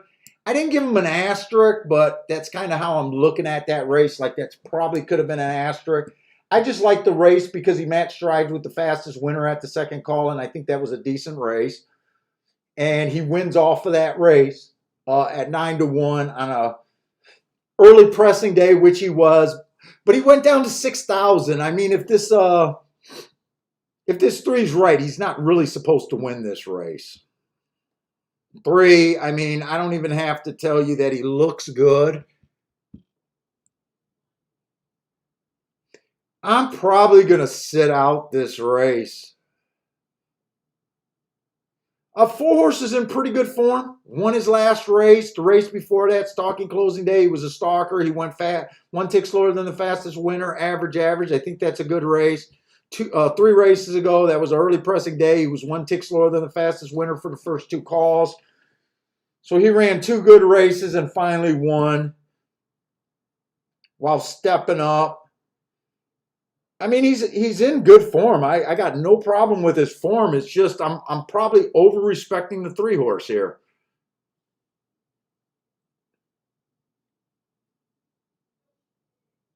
Five horse is in good form. 3 races ago. Well, 4 races ago, he matched strides with the fastest winner. And which he ended up winning. He won that race. Then he comes back 1 tick slower than the fastest winner at the first 2 calls. Just misses there, comes back. Stalking closing day, went too fast to win. I love that race. And then he wins the next race at 5-1, being the fastest winner of the day.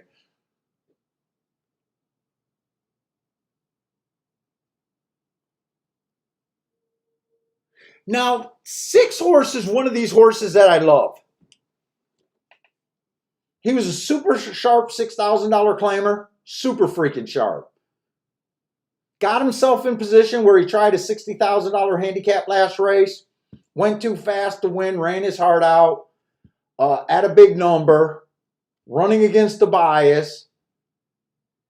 Probably shouldn't have been in that race, but didn't disrespect himself. I bet if I look up that race, I'm going to look up that race.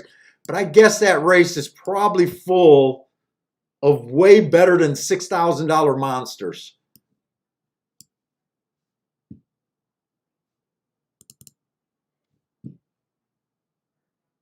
Let's see, that's August 8th at Gulfstream.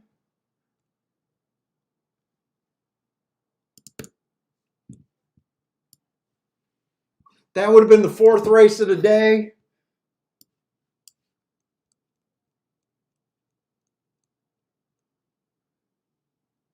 There's your handicap for 60,000. Let's see, he was meeting up against a Pudding who actually won that race.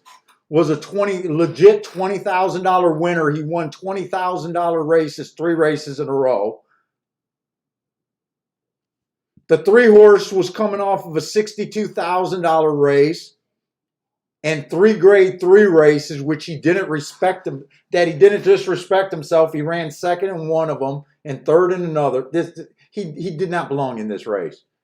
I don't even got to look any farther to know, just with those 2 horses, the 5 horses coming off of nothing but a whole bunch of stakes races.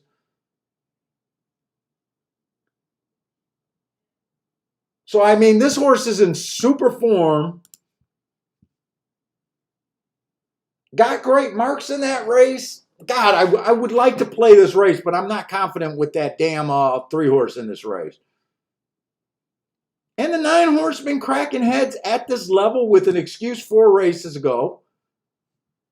Battled all the way. 1, 2, 3, 4. Inside was good. He had the 6 hole. That's a nice race. Comes back 1 race sample, can't rate that. Then he pops fastest winner of the day, and then last race.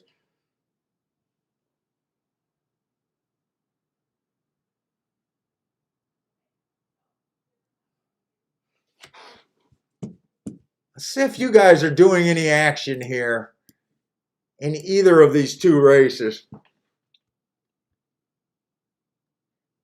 Let's see, John, you playing the 6 at Gulfstream?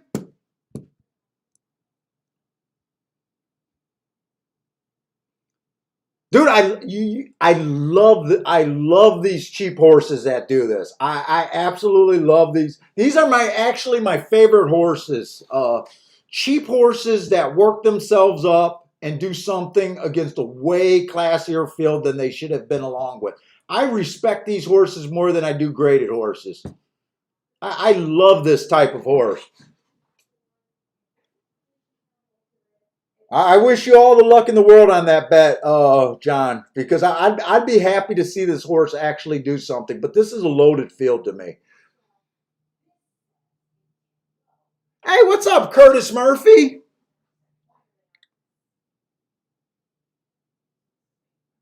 Let's see, you got something at Gulfstream. Who is Mr. Ling, unexposed, 3-year-old tracking his elbow as he ships back to Florida after, wow, you got a write-up. After a brilliant second in a better race at repeat of effort surfaces, 2 recent works on this track is a positive. Who are you talking about? Let's see. Who are you talking about? Yeah, you're talking about the 3 horse. Yeah, there's actually, to me, there is no weakness in this 3 other than price. And I just know I can't hit enough 3 to 5 shots for me to do anything with this horse. I'd rather sit out. He's a confusing horse. At first, I thought it was ridiculous that he was even in this spot. But once I realized that the purse is $51,000, it makes a little bit sense that they can't lose him. He can beat up against probably weaker, and get an easy win here. I guess the biggest question to me, Curtis, are you willing to take 4 to 5?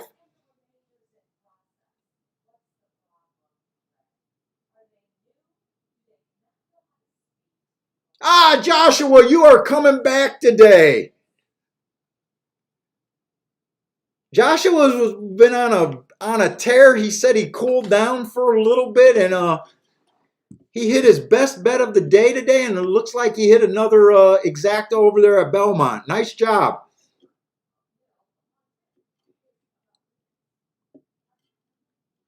Let's see. Markham Pro is saying the 4 horse is an easy winner. Man, you keep saying these horses. I think this is a tough call here. Easy winner? You do have a decent price. I don't do this very often, but if I made an odds line in this race, so when I make my quick little dinky odds line, I do have a general rule when I do that. I don't care who the horse is. I never give a horse more than an even % chance to win a race. So I never give a horse more than a 50% chance to win the race. Part of the reason is I'm not interested in betting horses that low. And the other part is just so hard to tell the difference between a 3-5, a 4-5, a 1-2, and an even money horse. So I would have my morning line at even money, which automatically makes him at 3-5 a bad bet, no matter how much he wins by. For me to start distributing the rest of the points, I would have a hard time here. I would probably give the 9 less points because he's going to be in the 7-hole. We know that the 7-hole can get tough at Gulfstream. And he looks, well, he's been competitive at this class, but I would probably be a little hard on him. As much as I hate to say it, I'd probably have the 6, probably at about 10-1, something like that. So at 13-1, I don't think he's a terrible play. You want to get more than what you think he's fair value. I would have his fair value. I'd give him about 9%, 10% chance to win. So about, let's just say 10-1 is his lowest acceptable odds for me.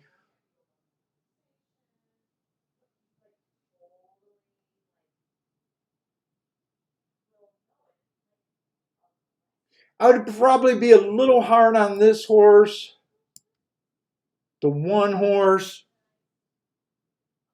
I definitely would. I definitely need more than 8-1, but I'm sitting out this race, and I sat out at Woodbine. I just couldn't wrap my head around that Woodbine race at all. I think my overall respect just for this 3 horse, I kind of just accepting he's the horse to beat here.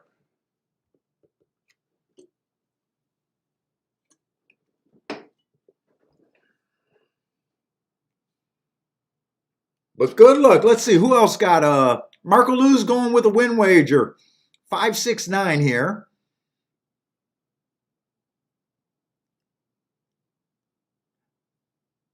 Let's see. We already said pros bet. He likes the 4 horse here.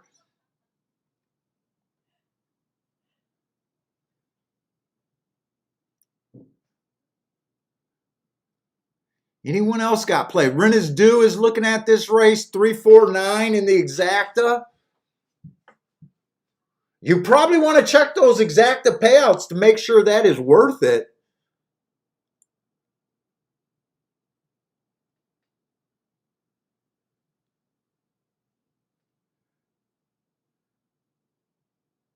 Joshua, what are you doing with $5 exactas after I'm seeing you king off for way more than that? That was a play bet for you then.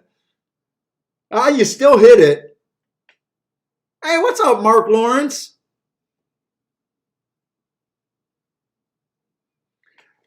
You know, Joshua, my whole goal this year was to increase my bet size. I've been playing at the same level for a long time. I said at the beginning of the year I was going to open the door for tries and pick threes. You notice that I have not done any tries or pick threes this year. I don't think I did any tries, maybe 1 or 2 pick threes this year. I thought I was going to raise my scale to my bets, my play bets. I thought I was going to make them $30, $40 instead of $20 win tickets. I have not done that. So when do I increase my bet? I really haven't for probably the last 10 years. I've been playing at basically about the same, you know. 3 looks like he won that. Oh, 3 won both of the races. But the 3 at Gulfstream, it looked like he won under wraps to me. I think the 3 could have won by more, but it did come in 3-9. I think Rennes Dew had the exacta. I'm just not sure that's an exacta that he really wants. But I don't know how he played it. Maybe he just keyed off of the 3 and not did a box. I just seen 3 horses and thought maybe he boxed it.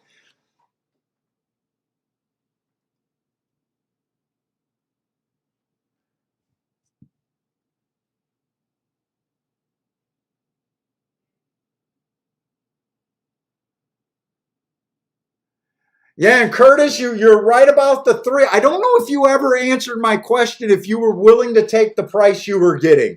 I think that was the only thing I was curious about what you were going to do with this three horse.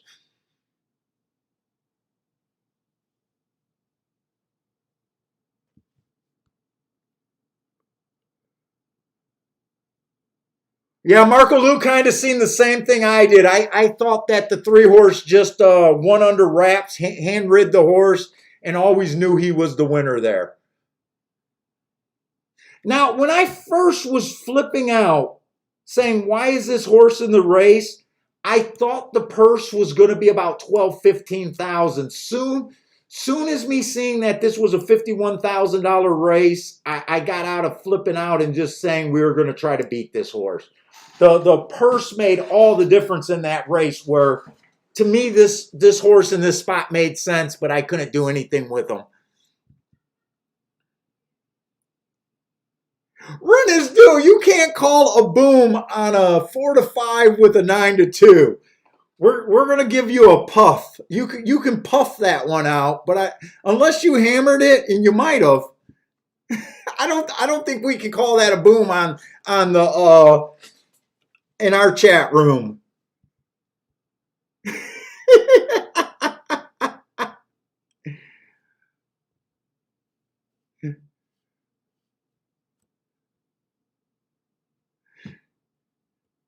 The two killed your six over there. Yeah, the six. You know, I was rooting for him with my heart, John. I really thought his chances were on the really low, like 10%. I would have thought. I think you got over 10% or 10-1 on that horse.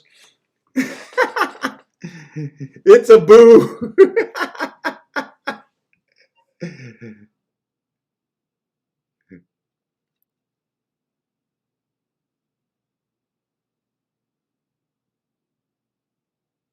Let's see. Marco Lou says rent is due. Either made a very big wager or his rent is very cheap. Hey, that's a good one right there.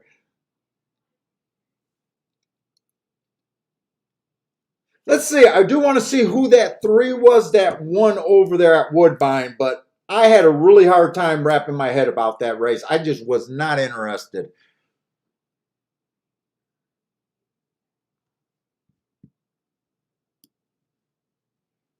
And that does look like a horse that was trying turf for the first time. There was a lot of horses stretching out and trying turf for kind of the first time there. That's part of the reason why I knew I didn't want to.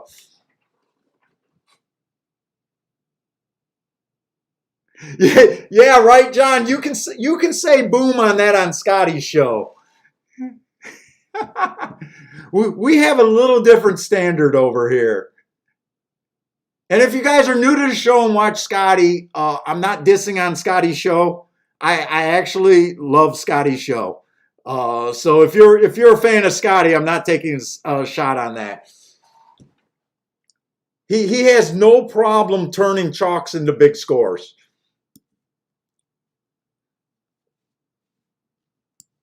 And he has no problem making big scores without chalks too, but he's more willing than me to play a race like that.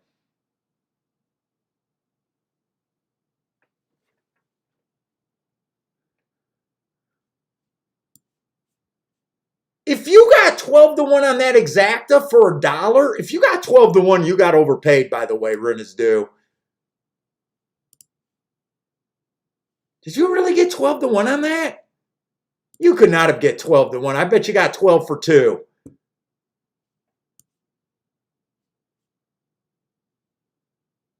Yeah, you got 6-1. 6-1. Okay. $6.30 to 1.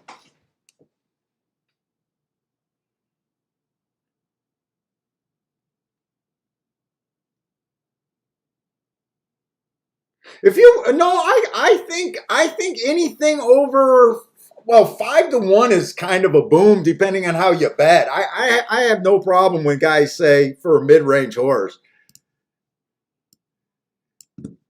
That's a boom. The 10 to 1s and higher, 15 to 1s, those are where you draw out your O's.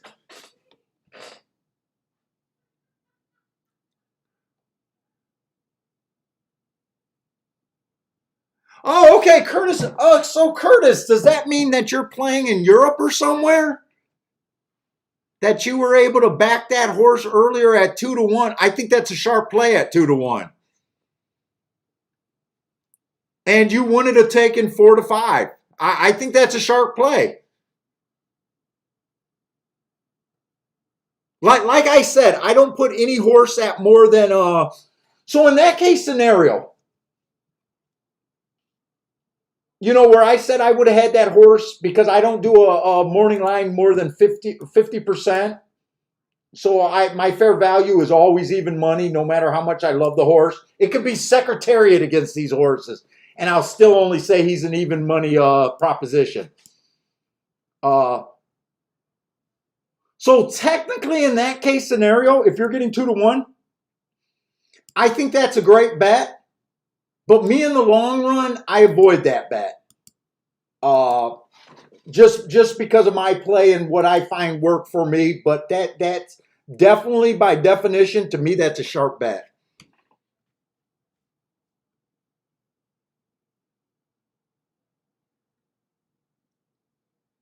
Oh, can you call it a boob? Yeah, you're right, Dean. My eyes are a wreck. Yeah, 2 to 1 was a sharp play on that horse.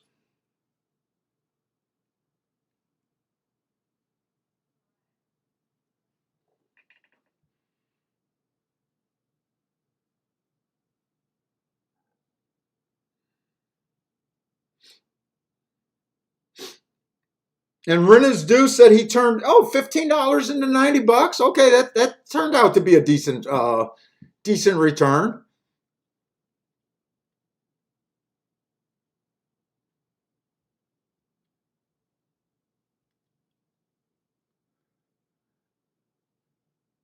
All right, let's see. Are they going to be at the same time again? They're pretty close. Woodbine's supposed to go off a little bit earlier. I want to find a race that I can play today.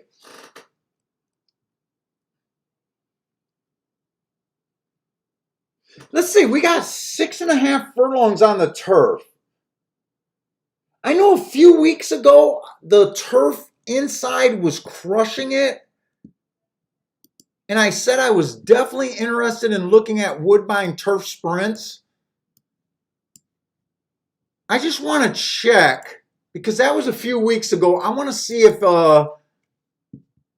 that is still winning as much as it did. I think it was winning like 61% of the races in a small sample. I'm curious to see if it's still up there.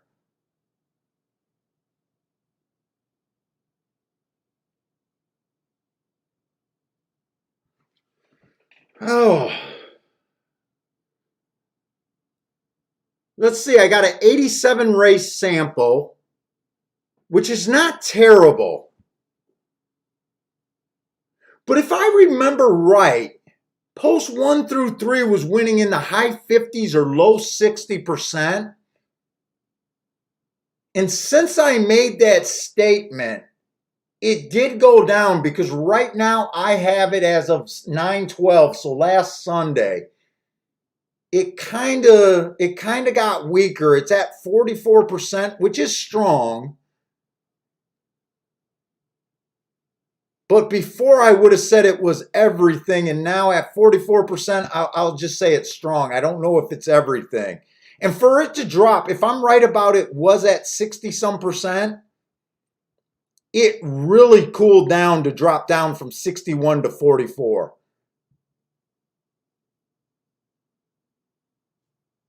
So that is a little discouraging right there. Even though overall it's still playing strong. Is that what they did, Joshua? They moved the rail out there? So no, when I chart my races and everything, I don't consider rail movement. I'm one of the few guys on the turf probably that don't consider rail movement. And that could be what happened.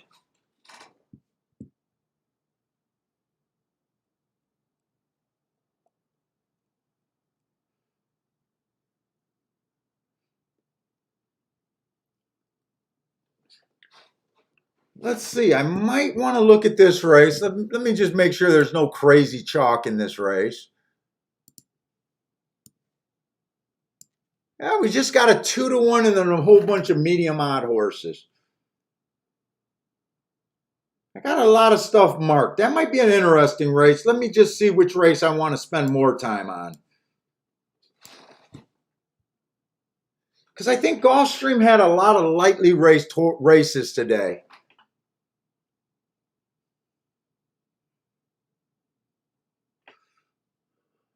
Let's see. We got another. Gulfstream had a lot of 2-year-old races today. Hopefully Gulfstream card tomorrow will be better.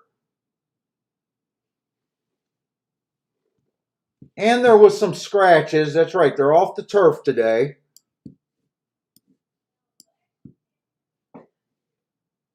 Let's see. Just the 4. So that race is pretty intact. Let's see. I'll do Woodbine first. And I will admit, I have not been seeing the ball at Woodbine today. So we got 6.5 furlongs on the turf. Like I said, the rail's winning 44% of the race, but it has been dropping pretty quick. So I don't know if how comfortable I am just focusing on the rail like my plan was. This is a claiming $32,000 race. Let's see what we got. 3 races ago, this one horse, early pressing day, he was a kind of almost a closer, but technically a presser. Average match strides with the slowest winner, got in position at the top of the stretch, just missed by a head. Not a bad race. Proved his speed figure next race, stalking day, which he was. He stalked that race.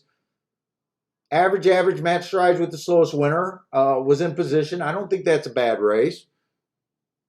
And last race, inside of the track was good. He got away with a slow first call and won that race. Been running with a couple friends here that are going to be here again. Let's see where we're at. You know, let me just check what the running style's been doing over there at I looked at the post, but I did not look at if there was any advantage in running style. Let's see, they're wiring 25%. And I would not call that a real speed favoring track. They're stalking, coming from 1 to 4 lengths off the lead 60% of the time. This looks like a stalking track. They're closing, coming from 5 lengths out or farther, only 15% of the time. I'd call this a speed stalker track with a bigger edge towards the stalkers. That's how I would look at this race.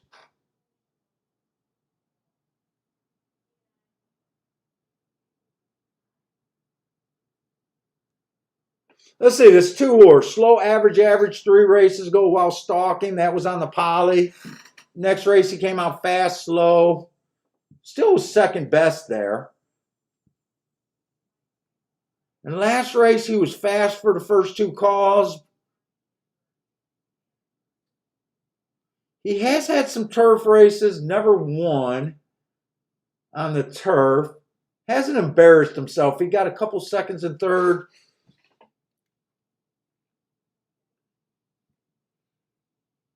Let's see, this 3-horse, August 6th was a 1-race sample. I love his race two races ago. Stalking day, tried to go wire to wire, went too fast to win. I love that race.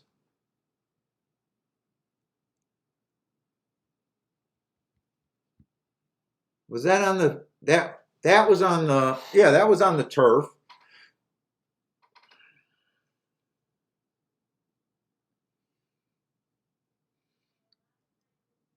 Four Horse is taking a considerable drop. 4 Horse is taking a drop. 4 races ago, Went too fast to win. I love that race. Then he hit a bad rail.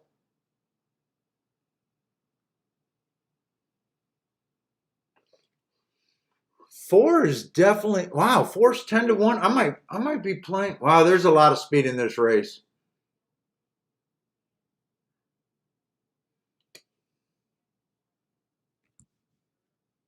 Five horse ran on a bad rail 2 races ago. Ah, shit. Should have gave him an asterisk for that race. He had the 2-hole. Went too fast to win. And last race, the inside was good. He had the 4-hole. Lots of speed in this race. This is a tough race.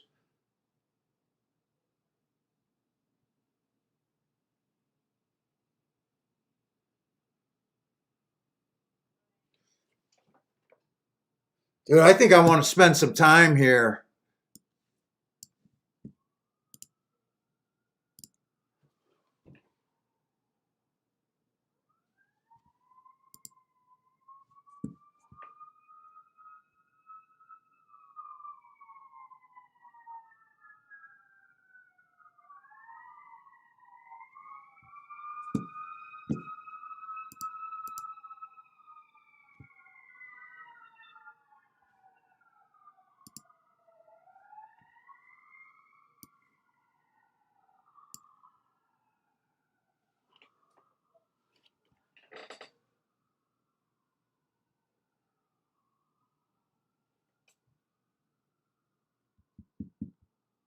Why aren't you giving me that replay?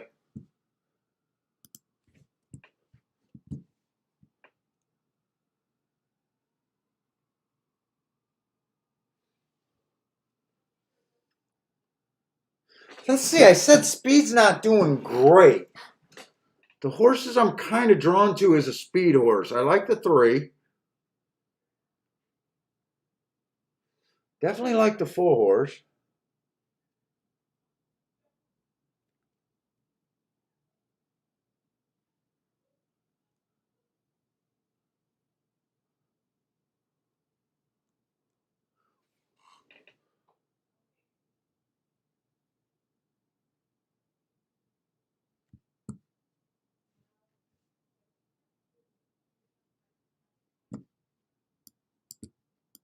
Do I want to look up this July 2nd race?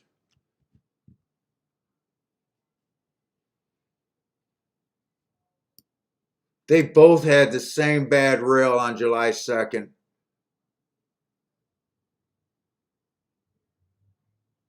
Could that be a key race right there? He's coming out of 3rd race. They're both coming out of the 3rd race on July 2nd. Let me see if I can watch these replays. I'm getting a little interested in this race.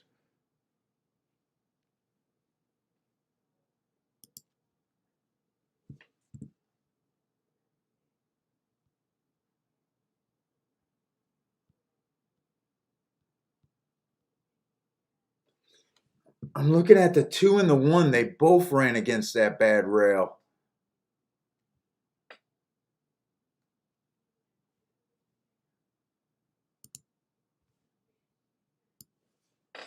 They both ran on that bad rail, but they both look like they got speed.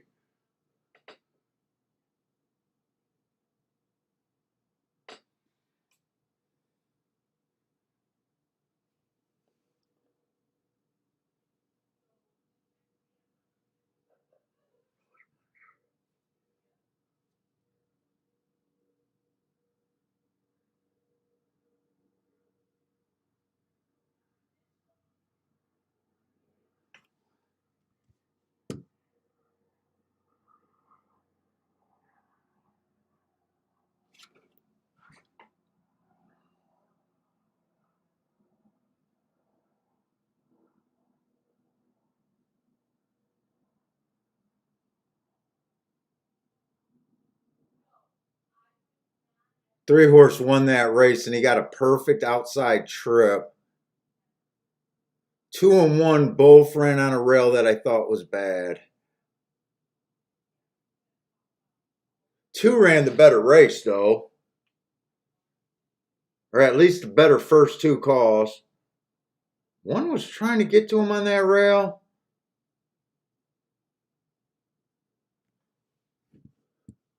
Let's see. What kind of odds are we getting here?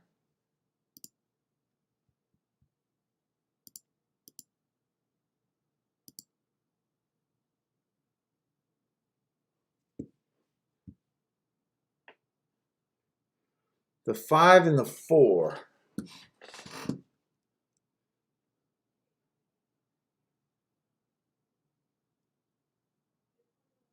This is a tough race.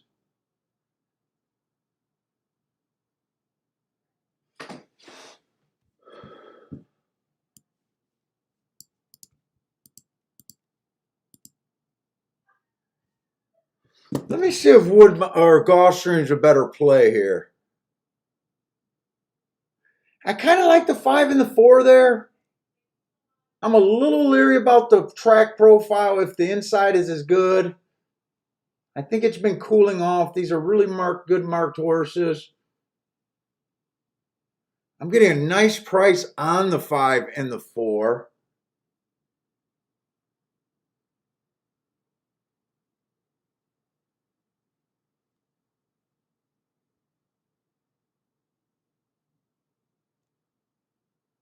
I'm not sure if I want to pull that trigger, though. Let me look at Gulfstream to see if I want to play that more.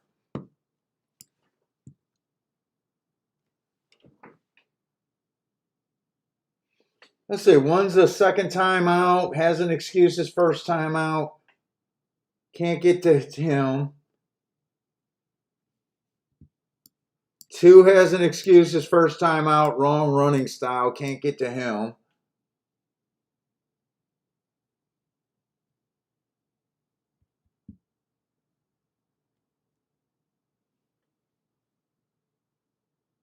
Is this the right race?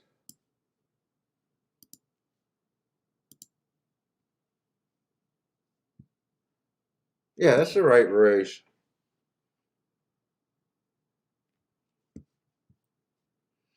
Six just ran in 2 route races. He has a couple excuses. Yeah, he doesn't.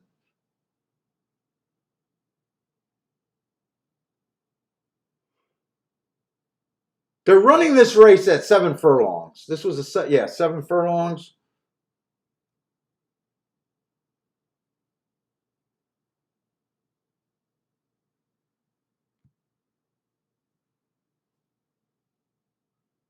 This 8 horse ran on a speed favoring track. This is another case where he chased the slowest pace of the day. The horse that he ran against probably went wire to wire that day, but it was the slowest pace of the day. I just marked the horses what they earned, but I think that race is better than what my marks are giving it to.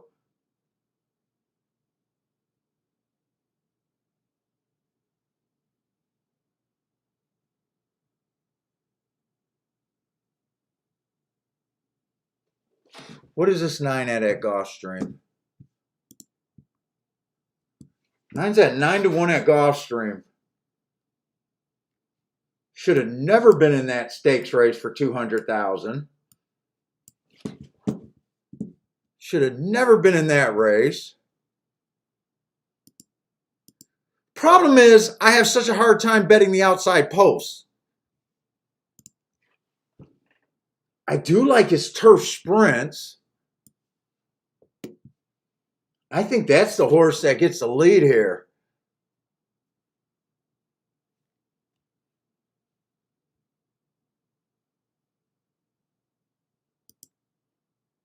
All of a sudden, I can't get replays. What are you doing to me? There it is. There it is.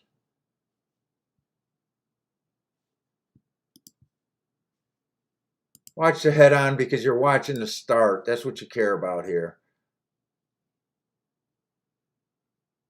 Crashed into the gate, crashed into another horse, kind of. Didn't belong in that race.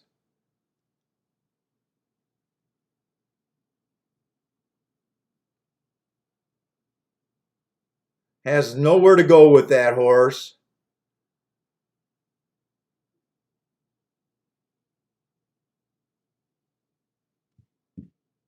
Definitely didn't run there. The nine's interesting to me, but I have a hard time betting that far out.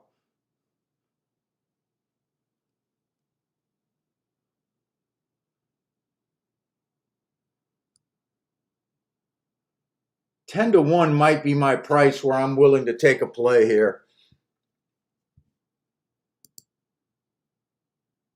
I think I'm gonna play the 9 horse at gulfstream. I don't. He's gonna be in the 8 hole. Usually the 8 holes not where I want to be, but I think he could possibly be the fastest horse early.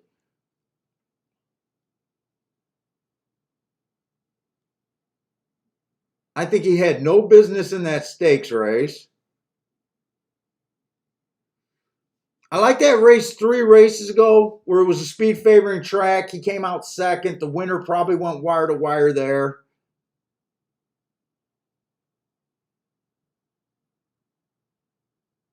He's kind of the only horse I could play.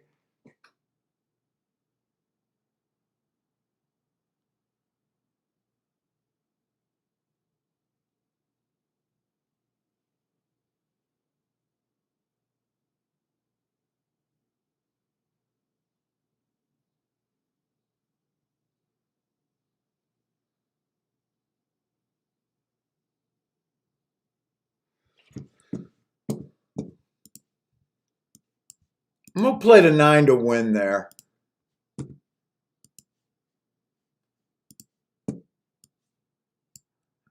And Woodbine's getting in the gate. I'm not going to be able to get that bet down at Woodbine. I was considering the 4 and the 5 there, but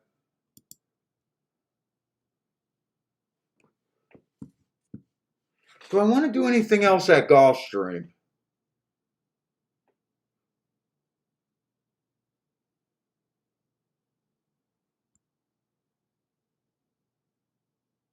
At Gulfstream, I'm thinking about boxing a little 9-8-6.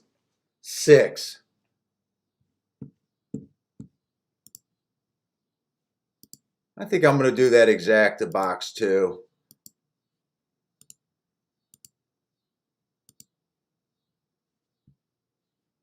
9-8-6.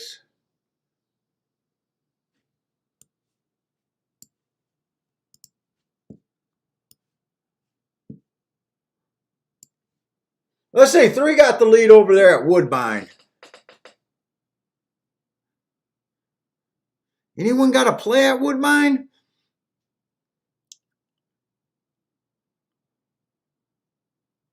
Frankie 888 hit a nice boom or let's go boom.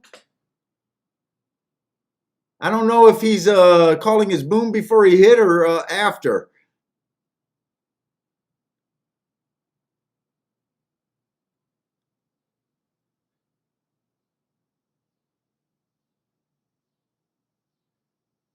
Ah, shit, I got so caught up into that race when it had time. It came in 4. I was thinking I was going to bet the 4 and the 5 in a Dutch over there at Woodbine.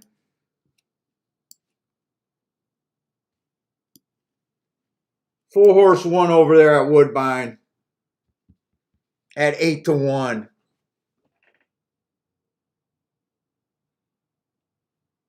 I probably picked the wrong race to play now. I hate when I do that. The time just got me caught up. It wasn't, I wasn't just trying to play one or the other. I just ran out of time. Didn't think I'd get it in. Mac and Company likes Chantel on a first-time starter.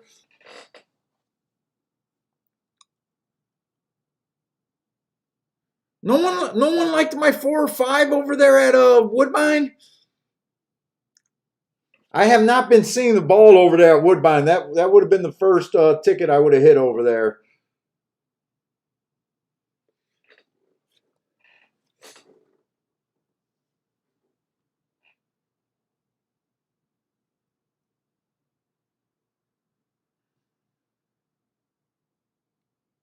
They made the 1 the favorite. I don't think the 1 was ever on my radar over there at Woodbine.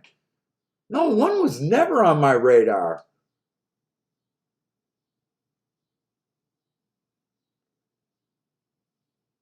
Three I considered, but I wasn't sure about front speed over there.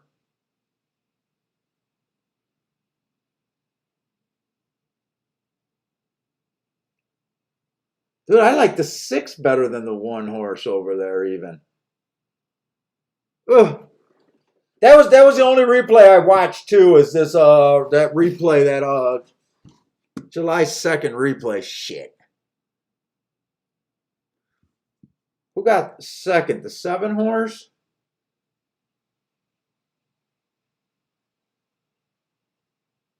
Seven would have been a little tough for me, I think. But I don't think I would have did an exact. I was thinking just a win Dutch bet there. If I played exactas, I probably would have missed that exacta. All right, Gulfstream, they're slowly making it to the gate.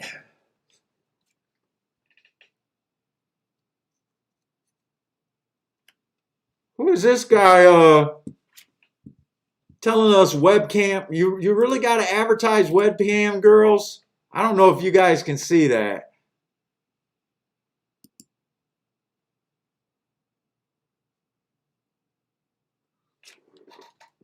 Does anyone have problems finding porn on the internet?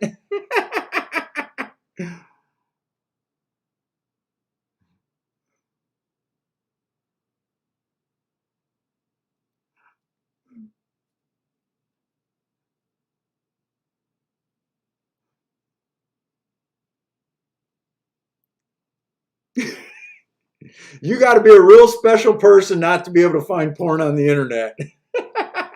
Why are they advertising it in a chat room? Hey, what's up, Louise? I don't know where your pick is at. If you can help me out and just put the track, but I'm going to guess that you like the 7 over there at Gulfstream. Frankie Tubbs likes the 259 at Gulfstream, exacta box. I don't even know if I had to hide that message. Were you guys able to see that webcam message? I hit it. I don't even know if I had to, really. 9 got the lead. I need to walk on this one.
Yeah, I picked the wrong race. 9 got no shot.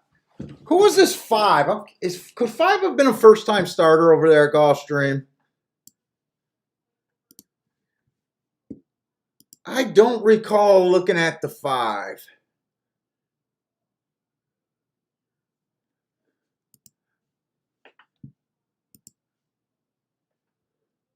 John Wilbanks hit a boom there.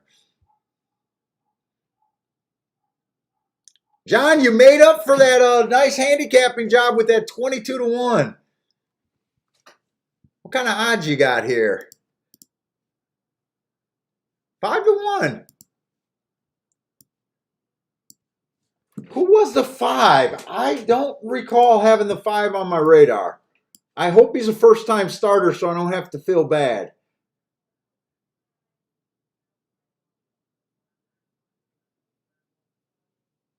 He's not a first-time starter, but yeah, I don't generally bet that horse. Let's see. Dropping from maiden special weight. Had an excuse. Bumped at the start and bobbled. What the hell does that mean?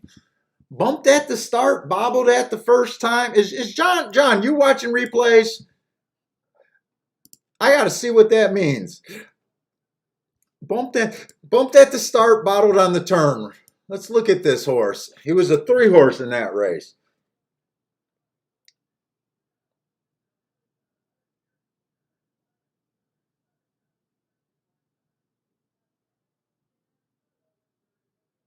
Definitely got a bad start. I have to see the front, the head on.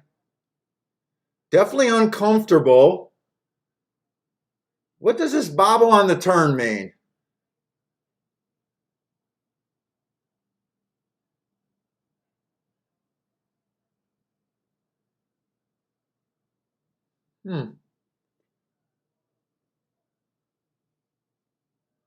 I didn't really see that unless they're talking about the second turn. He's kind of not in the video player feed. I really can't see what's going on with him. I want to watch this from the head on. Let's watch it from the head on. Oh, by the way, I think I was looking at the wrong horse. It's the 3 horse. Oh, yeah. Okay, I see. Oh, I think I was looking at the wrong horse. I think I was looking at the 5 instead of the 3 horse. Let's watch that from the pan view again. 3 horse, not the 5 horse.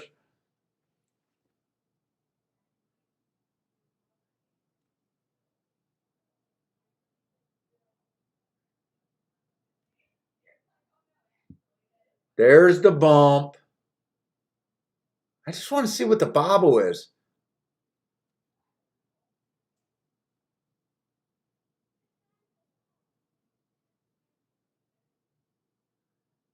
Wow, nice call, John.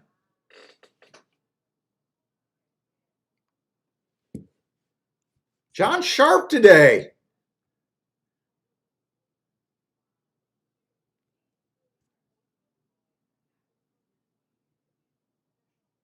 Oh, you hit the exacta also. Nice job.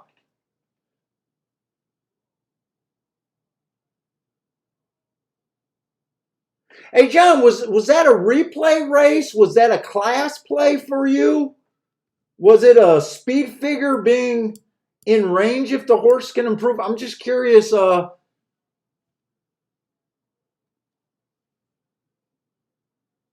just curious. Nice job.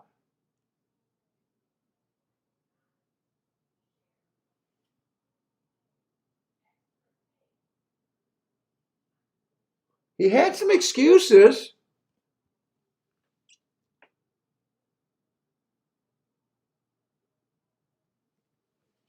Who got second there, by the way? Oh, shit, John, you got... Oh, my God, I didn't even realize you're exacta. John's even hotter than I'm even originally gave him credit for.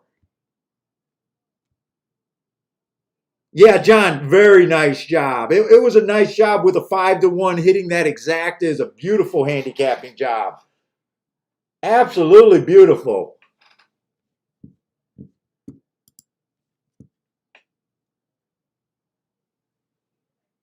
Absolutely beautiful handicapping job there. Yeah, well done. Marco says well done. I take my hat off to you on that one. Nice job. $160. Wait. What is that? 185 to 1 exacta? Well done. I'm definitely, so far it hasn't been a card that I've been comfortable with at Gulfstream. At the same time, I am it's been kind of chalky, but there's been enough races, this one and that 50-1, that is definitely making me where I don't want to complain about the card today. There's been a couple spots where you could have really made some money today at Gulfstream. They weren't the easiest races to hit either.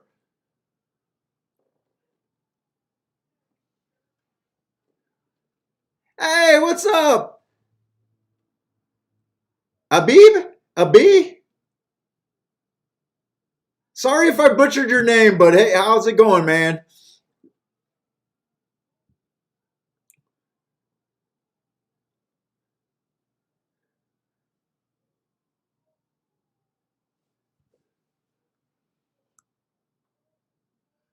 Let's see, who is Marco Lou asking, how can you leave Staffy off your ticket? Who was Staffy on? That wasn't at Gulfstream, was it? Not who was Staffy on, who was Staffy training? Or however you say his name.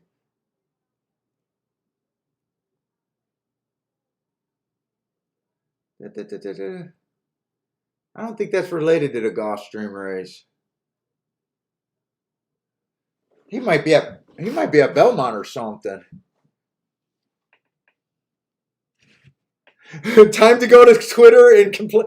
Dude, Marco Lou, you're not allowed to. Oh, yeah, you can complain at Twitter. That's right.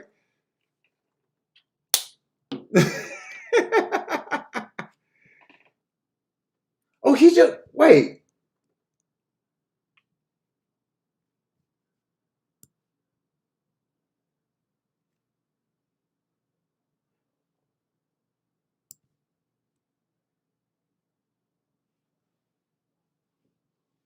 Oh, I'm looking at the wrong race. I'm looking at the 6 races trainer.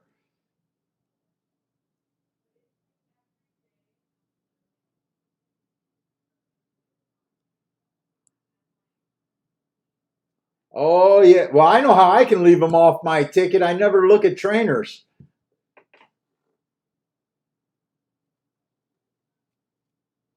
He was making the biggest drop in racing.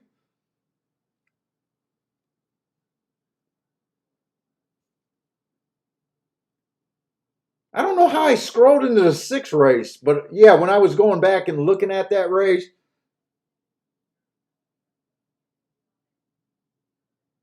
let's see. So 5 won that race.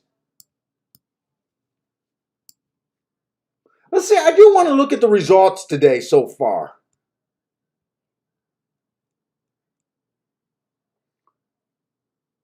First race, I know I didn't make a bet. I sat out the first race.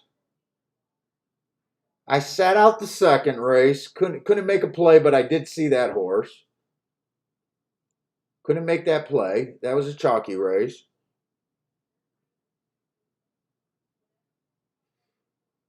Oh, third race was the Earth. Seen Earth, couldn't make a play. Couldn't make a play in that race. Too chalky. The 4 was the 50 to 1. I don't think I played that race.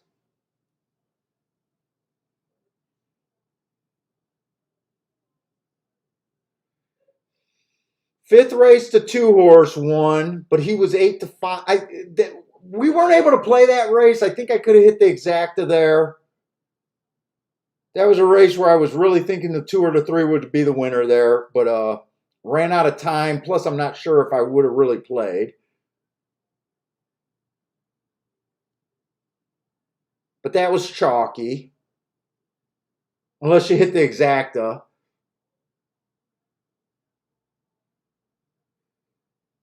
That's right. I took a little shot on this 2 horse. 6 horse won at a price, or at a short price. Couldn't play that. Yeah, you know what? I'm not doing anything wrong in my opinion. Most of these races were strictly play bets and not plays, actually. Who won this race?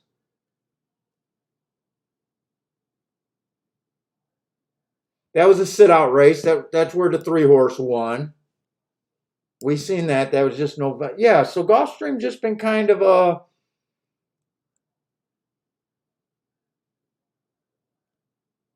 And then this was the last race, the 8th race, where the 5 horse. I took a shot on the 9. I got the lead. Yeah, I got the lead there. I took a shot on the 9. Oh, I'm okay with that play. But yeah, Gulfstream's just been kind of chalky. Oh fuck, that was Gulfstream's last race. I didn't realize that was Gulfstream's last race. This has been even though it's kind of not been a good playing race for me, the card went by pretty quick. So all we got is a Woodbine to look at. And is this Woodbine's last race? Oh, I didn't realize we were at the end of the freaking show.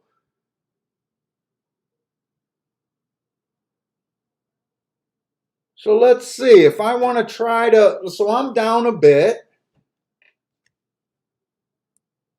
This was a card that just in that review I needed to survive. So I'm kind of happy being down what I am today. I kind of just survived. Just had probably a less than average winning or losing day today. Let's see. I'm gonna take a shot, handicap this last race, see if it's worth playing. But yeah, fuck. I didn't realize that we're already at the last race. Hey, what's up, Bill Bell? Now, you know what? That just kind of intensifies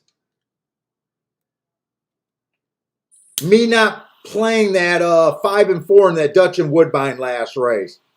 I guess I didn't realize how short of a day it was. If I would have even had $20 in there, it would have probably cut my losses in half for today. So it wouldn't have put me on a winning day, but it would have probably cut my losses to half or even maybe a little bit better than half. God, and I wasn't thinking of doing doubles or nothing. That was the only mistake I made today was choosing the wrong race to go play a little bit. All right. Well, I don't got to feel bad about the handicapping today, at least. Oh, hey, what's up, Bill Bell? Sorry about that. I got kind of mixed up. Oh, you hit a daily double at Woodbine today. Oh, you hit that 4-horse that I liked. Probably last race. Let's see, you hit the 3-4, came back $35 to 1 I'm taking it. You like betting the turf at Woodbine. Good job, man. Were you here all day or are you just now joining us? Are you back to work?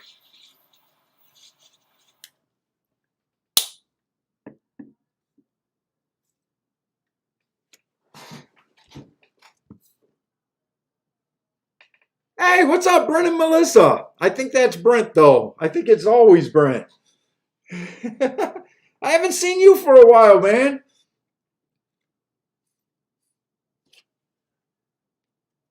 Coming in and checking us out for the last race. Let's see. Let's hopefully try to put something together here.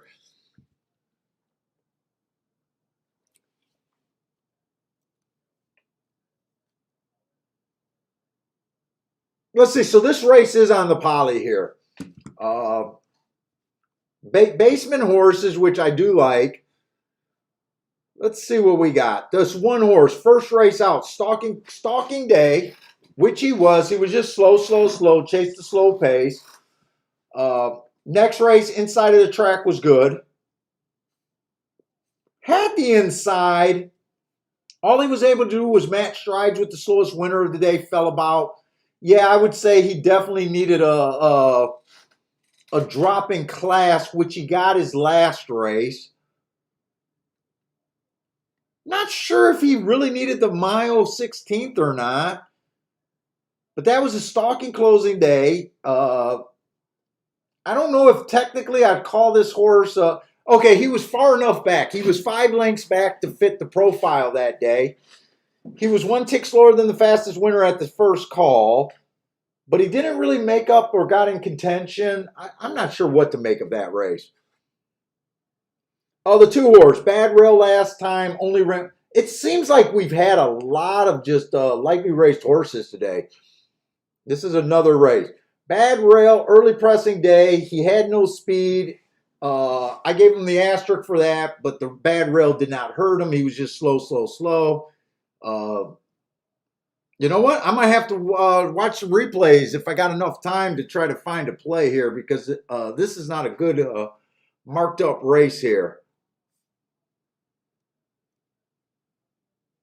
Let's see the 3-horse route to sprint. I generally hate route to sprint.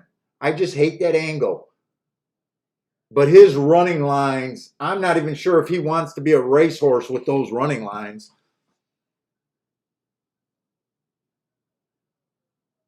Four-horse looks completely bad form.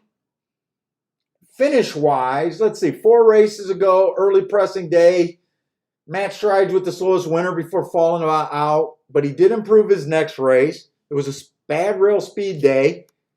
He was in contention at the first call before falling about.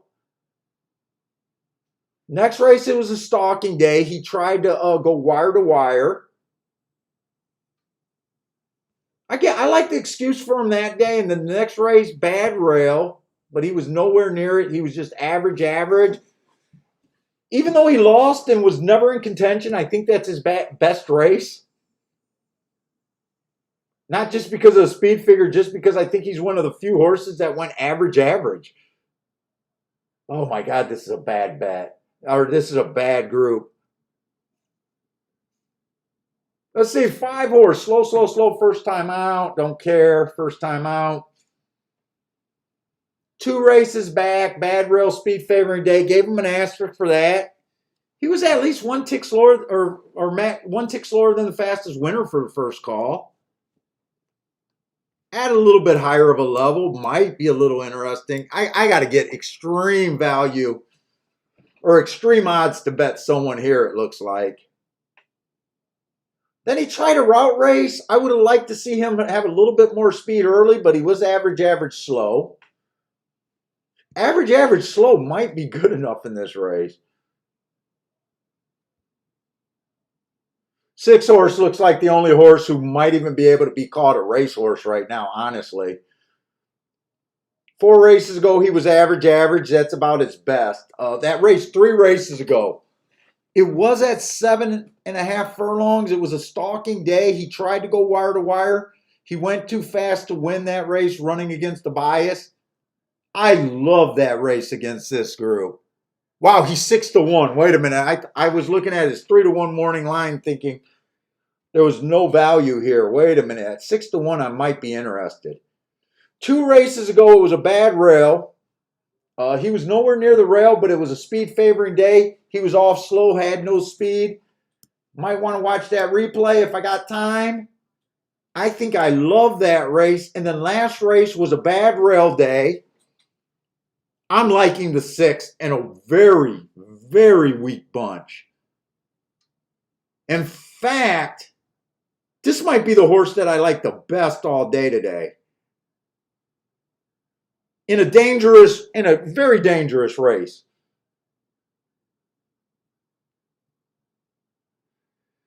I mean, the 7-horse just been backing up. I don't have any good marks. Let's see, 3 races ago, he had the wrong running style.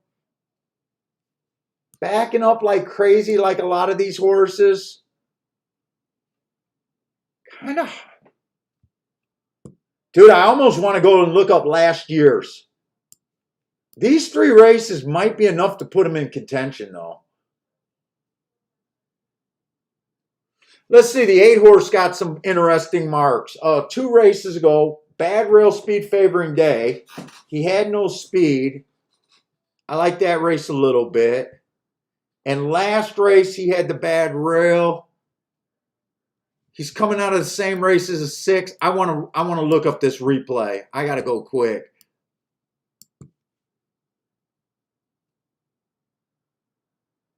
Oh, and then the 9 looks interesting. 4 races ago, went 21-1. Way too fast. Went too fast to win. But I would have thought I would have seen improvement before that. Is this horse just a quick flash?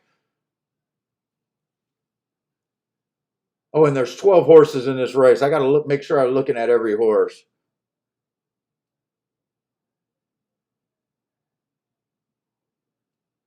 11 looks okay. I think the only horses that really, unless you do some real digging in this race, is kind of the 11, the 10, the 8, and the 6. I kind of think.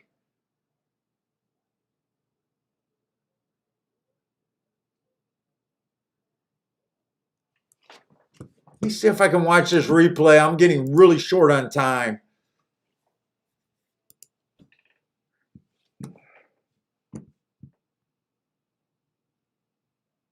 I'm looking at the 1 horse and the 3 horse that race. 1 horse and the 3 horse. I thought it was a bad rail. See if I can look at this replay quick.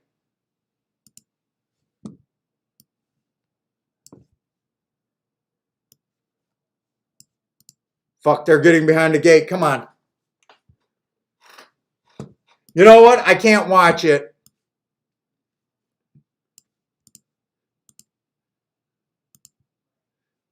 I'm just betting the 6 horse. I kind of ran out of time here.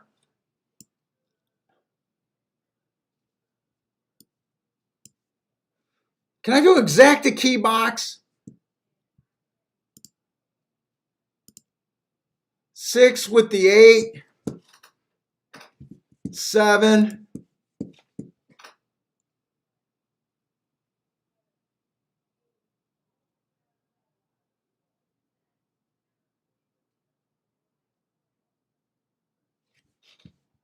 And 11.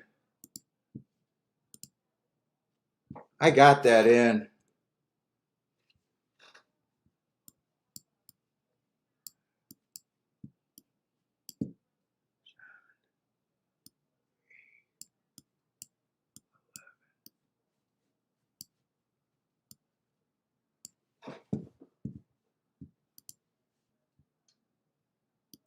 Dude, I'm going to bet enough money where if the 6 wins, I'd at least should be able to make money today.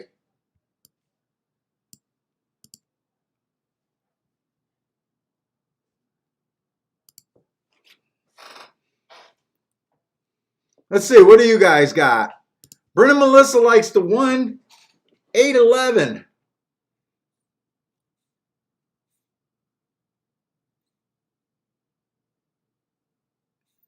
Marco Lou likes the 1, 1 and 8 only. I wish I had a couple more minutes because I wish I could have really looked at this again. Who is this 2 at 7-2? I didn't think any of the inside horses were anything. This is another. Oh, he's dropping huge. From 40,000 to this. I can't bet him off of that 1 running line. Shit. Come on, 6. Can we run this guy down? Come on, 6. Stroke here.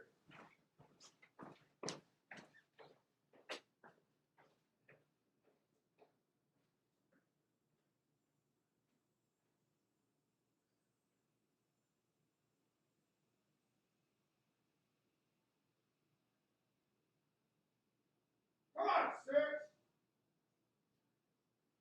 Come on, 6. You got this.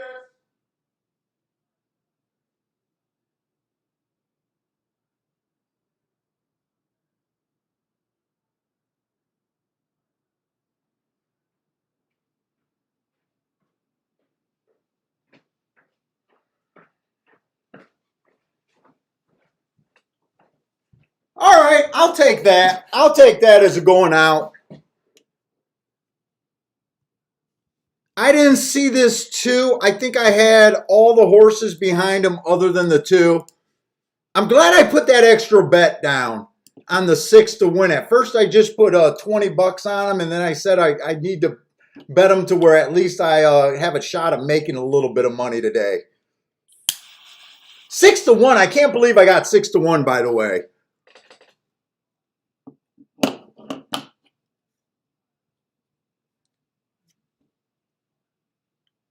Right? I had 6 with the 6 with the 7, 8, 11. I think 11 got 4th. Oh, Dean, you played that 6. Dude, I was excited for that 6. I really was. I tell you guys the story that I used to go to a track with an old girlfriend, and she used to handicap my excitement level. She used to handicap my excitement level. The only time she was like, you know, betting $5 or something like that. She would either bet on horses when she can visibly see the difference in excitement on a horse that I get. I even said this was the horse that I probably would have liked the best all day today. The other thing she used to bet that used to drive me crazy is the horses that I say I'm scared of, but I refuse to lose. And she'd be waving her little tickets, and it comes in, and she'll be like, "That's the horse you said you were scared of 100 times. I don't know why you tried to beat him." You know, other than not playing that 4 in the race before this and not looking at the double race selection, I'm perfectly happy with how today turned out. We sat out on a lot of low price winners. The few upset winners, I can look back at the races and know that there was no way I could have got to that 50-1 shot, or John's nice 5-1 with that 30-1. Like I know that those weren't even horses I could have had. You know, so I feel good with the handicapping. We were able to just avoid a lot of losing tickets today. And, you know, squeak through just by the skin of my teeth of hitting this last winning ticket. But tomorrow's a different day. Hopefully Gulfstream would be a little bit better of a card. And I think I'm going to look at Churchill.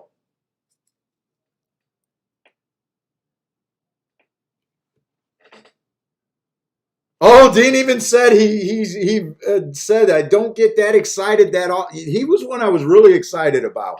I couldn't believe when I was talking about him. I thought he was going to be the favorite. I think 6-1 is a gift on that horse. That's what really excited me.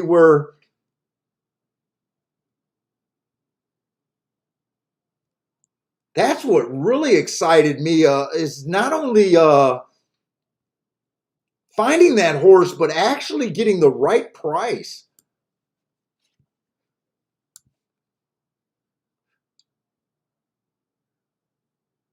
Two Horse was a tricky horse. When he got the lead, I was a little worried because he was making a substantial class drop. And if it came in 2-6, I don't think I could have ever played the 2, even if I had a couple more minutes. I don't think I could have played the 2, but I could at least see the 2 and like, yeah, I could see him winning with that class drop. I just like seeing more running lines than just one bad running line and an excuse. But I mean, that class drop, he did make sense in a weak field. Yeah, and Marco Lou, I was just thinking that wasn't the 6 like yeah, he was 3-1.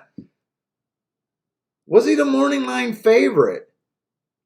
So maybe the odds guy. Now I know the odds guys when they make morning lines that they're not necessarily when he gave him a 3-1, that's not necessary. His goal isn't saying that's who he likes, but that's who he thought the public was going to bet. But if that happened to work out, where I wonder if that's a bet where he would have played. Probably.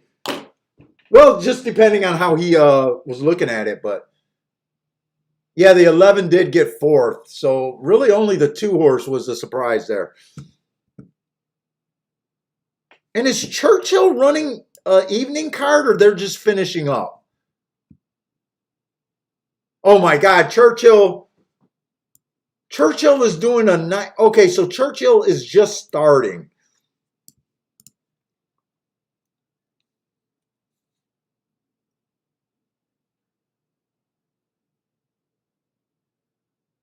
What, you know what? Let me make sure what time Gulfstream, or I'm sorry, I think Gulfstream starts. Does Gulfstream start at 2 o'clock? Let me just see what time I'm going to start tomorrow.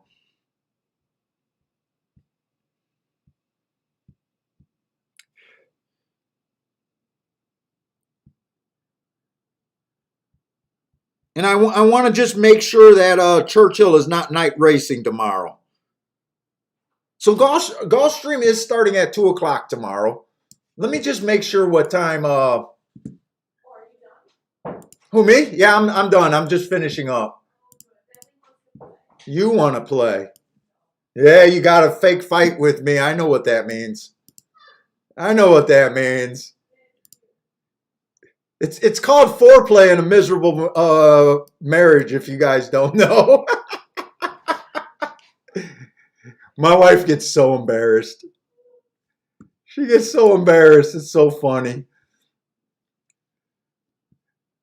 Let me see. Tomorrow they are the first race.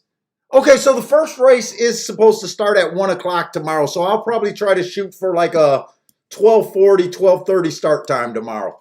But anyways, guys, if you guys are playing Churchill tonight, good luck. Or any other races, good luck. Hope to see everyone tomorrow. If not, stay safe out there, guys.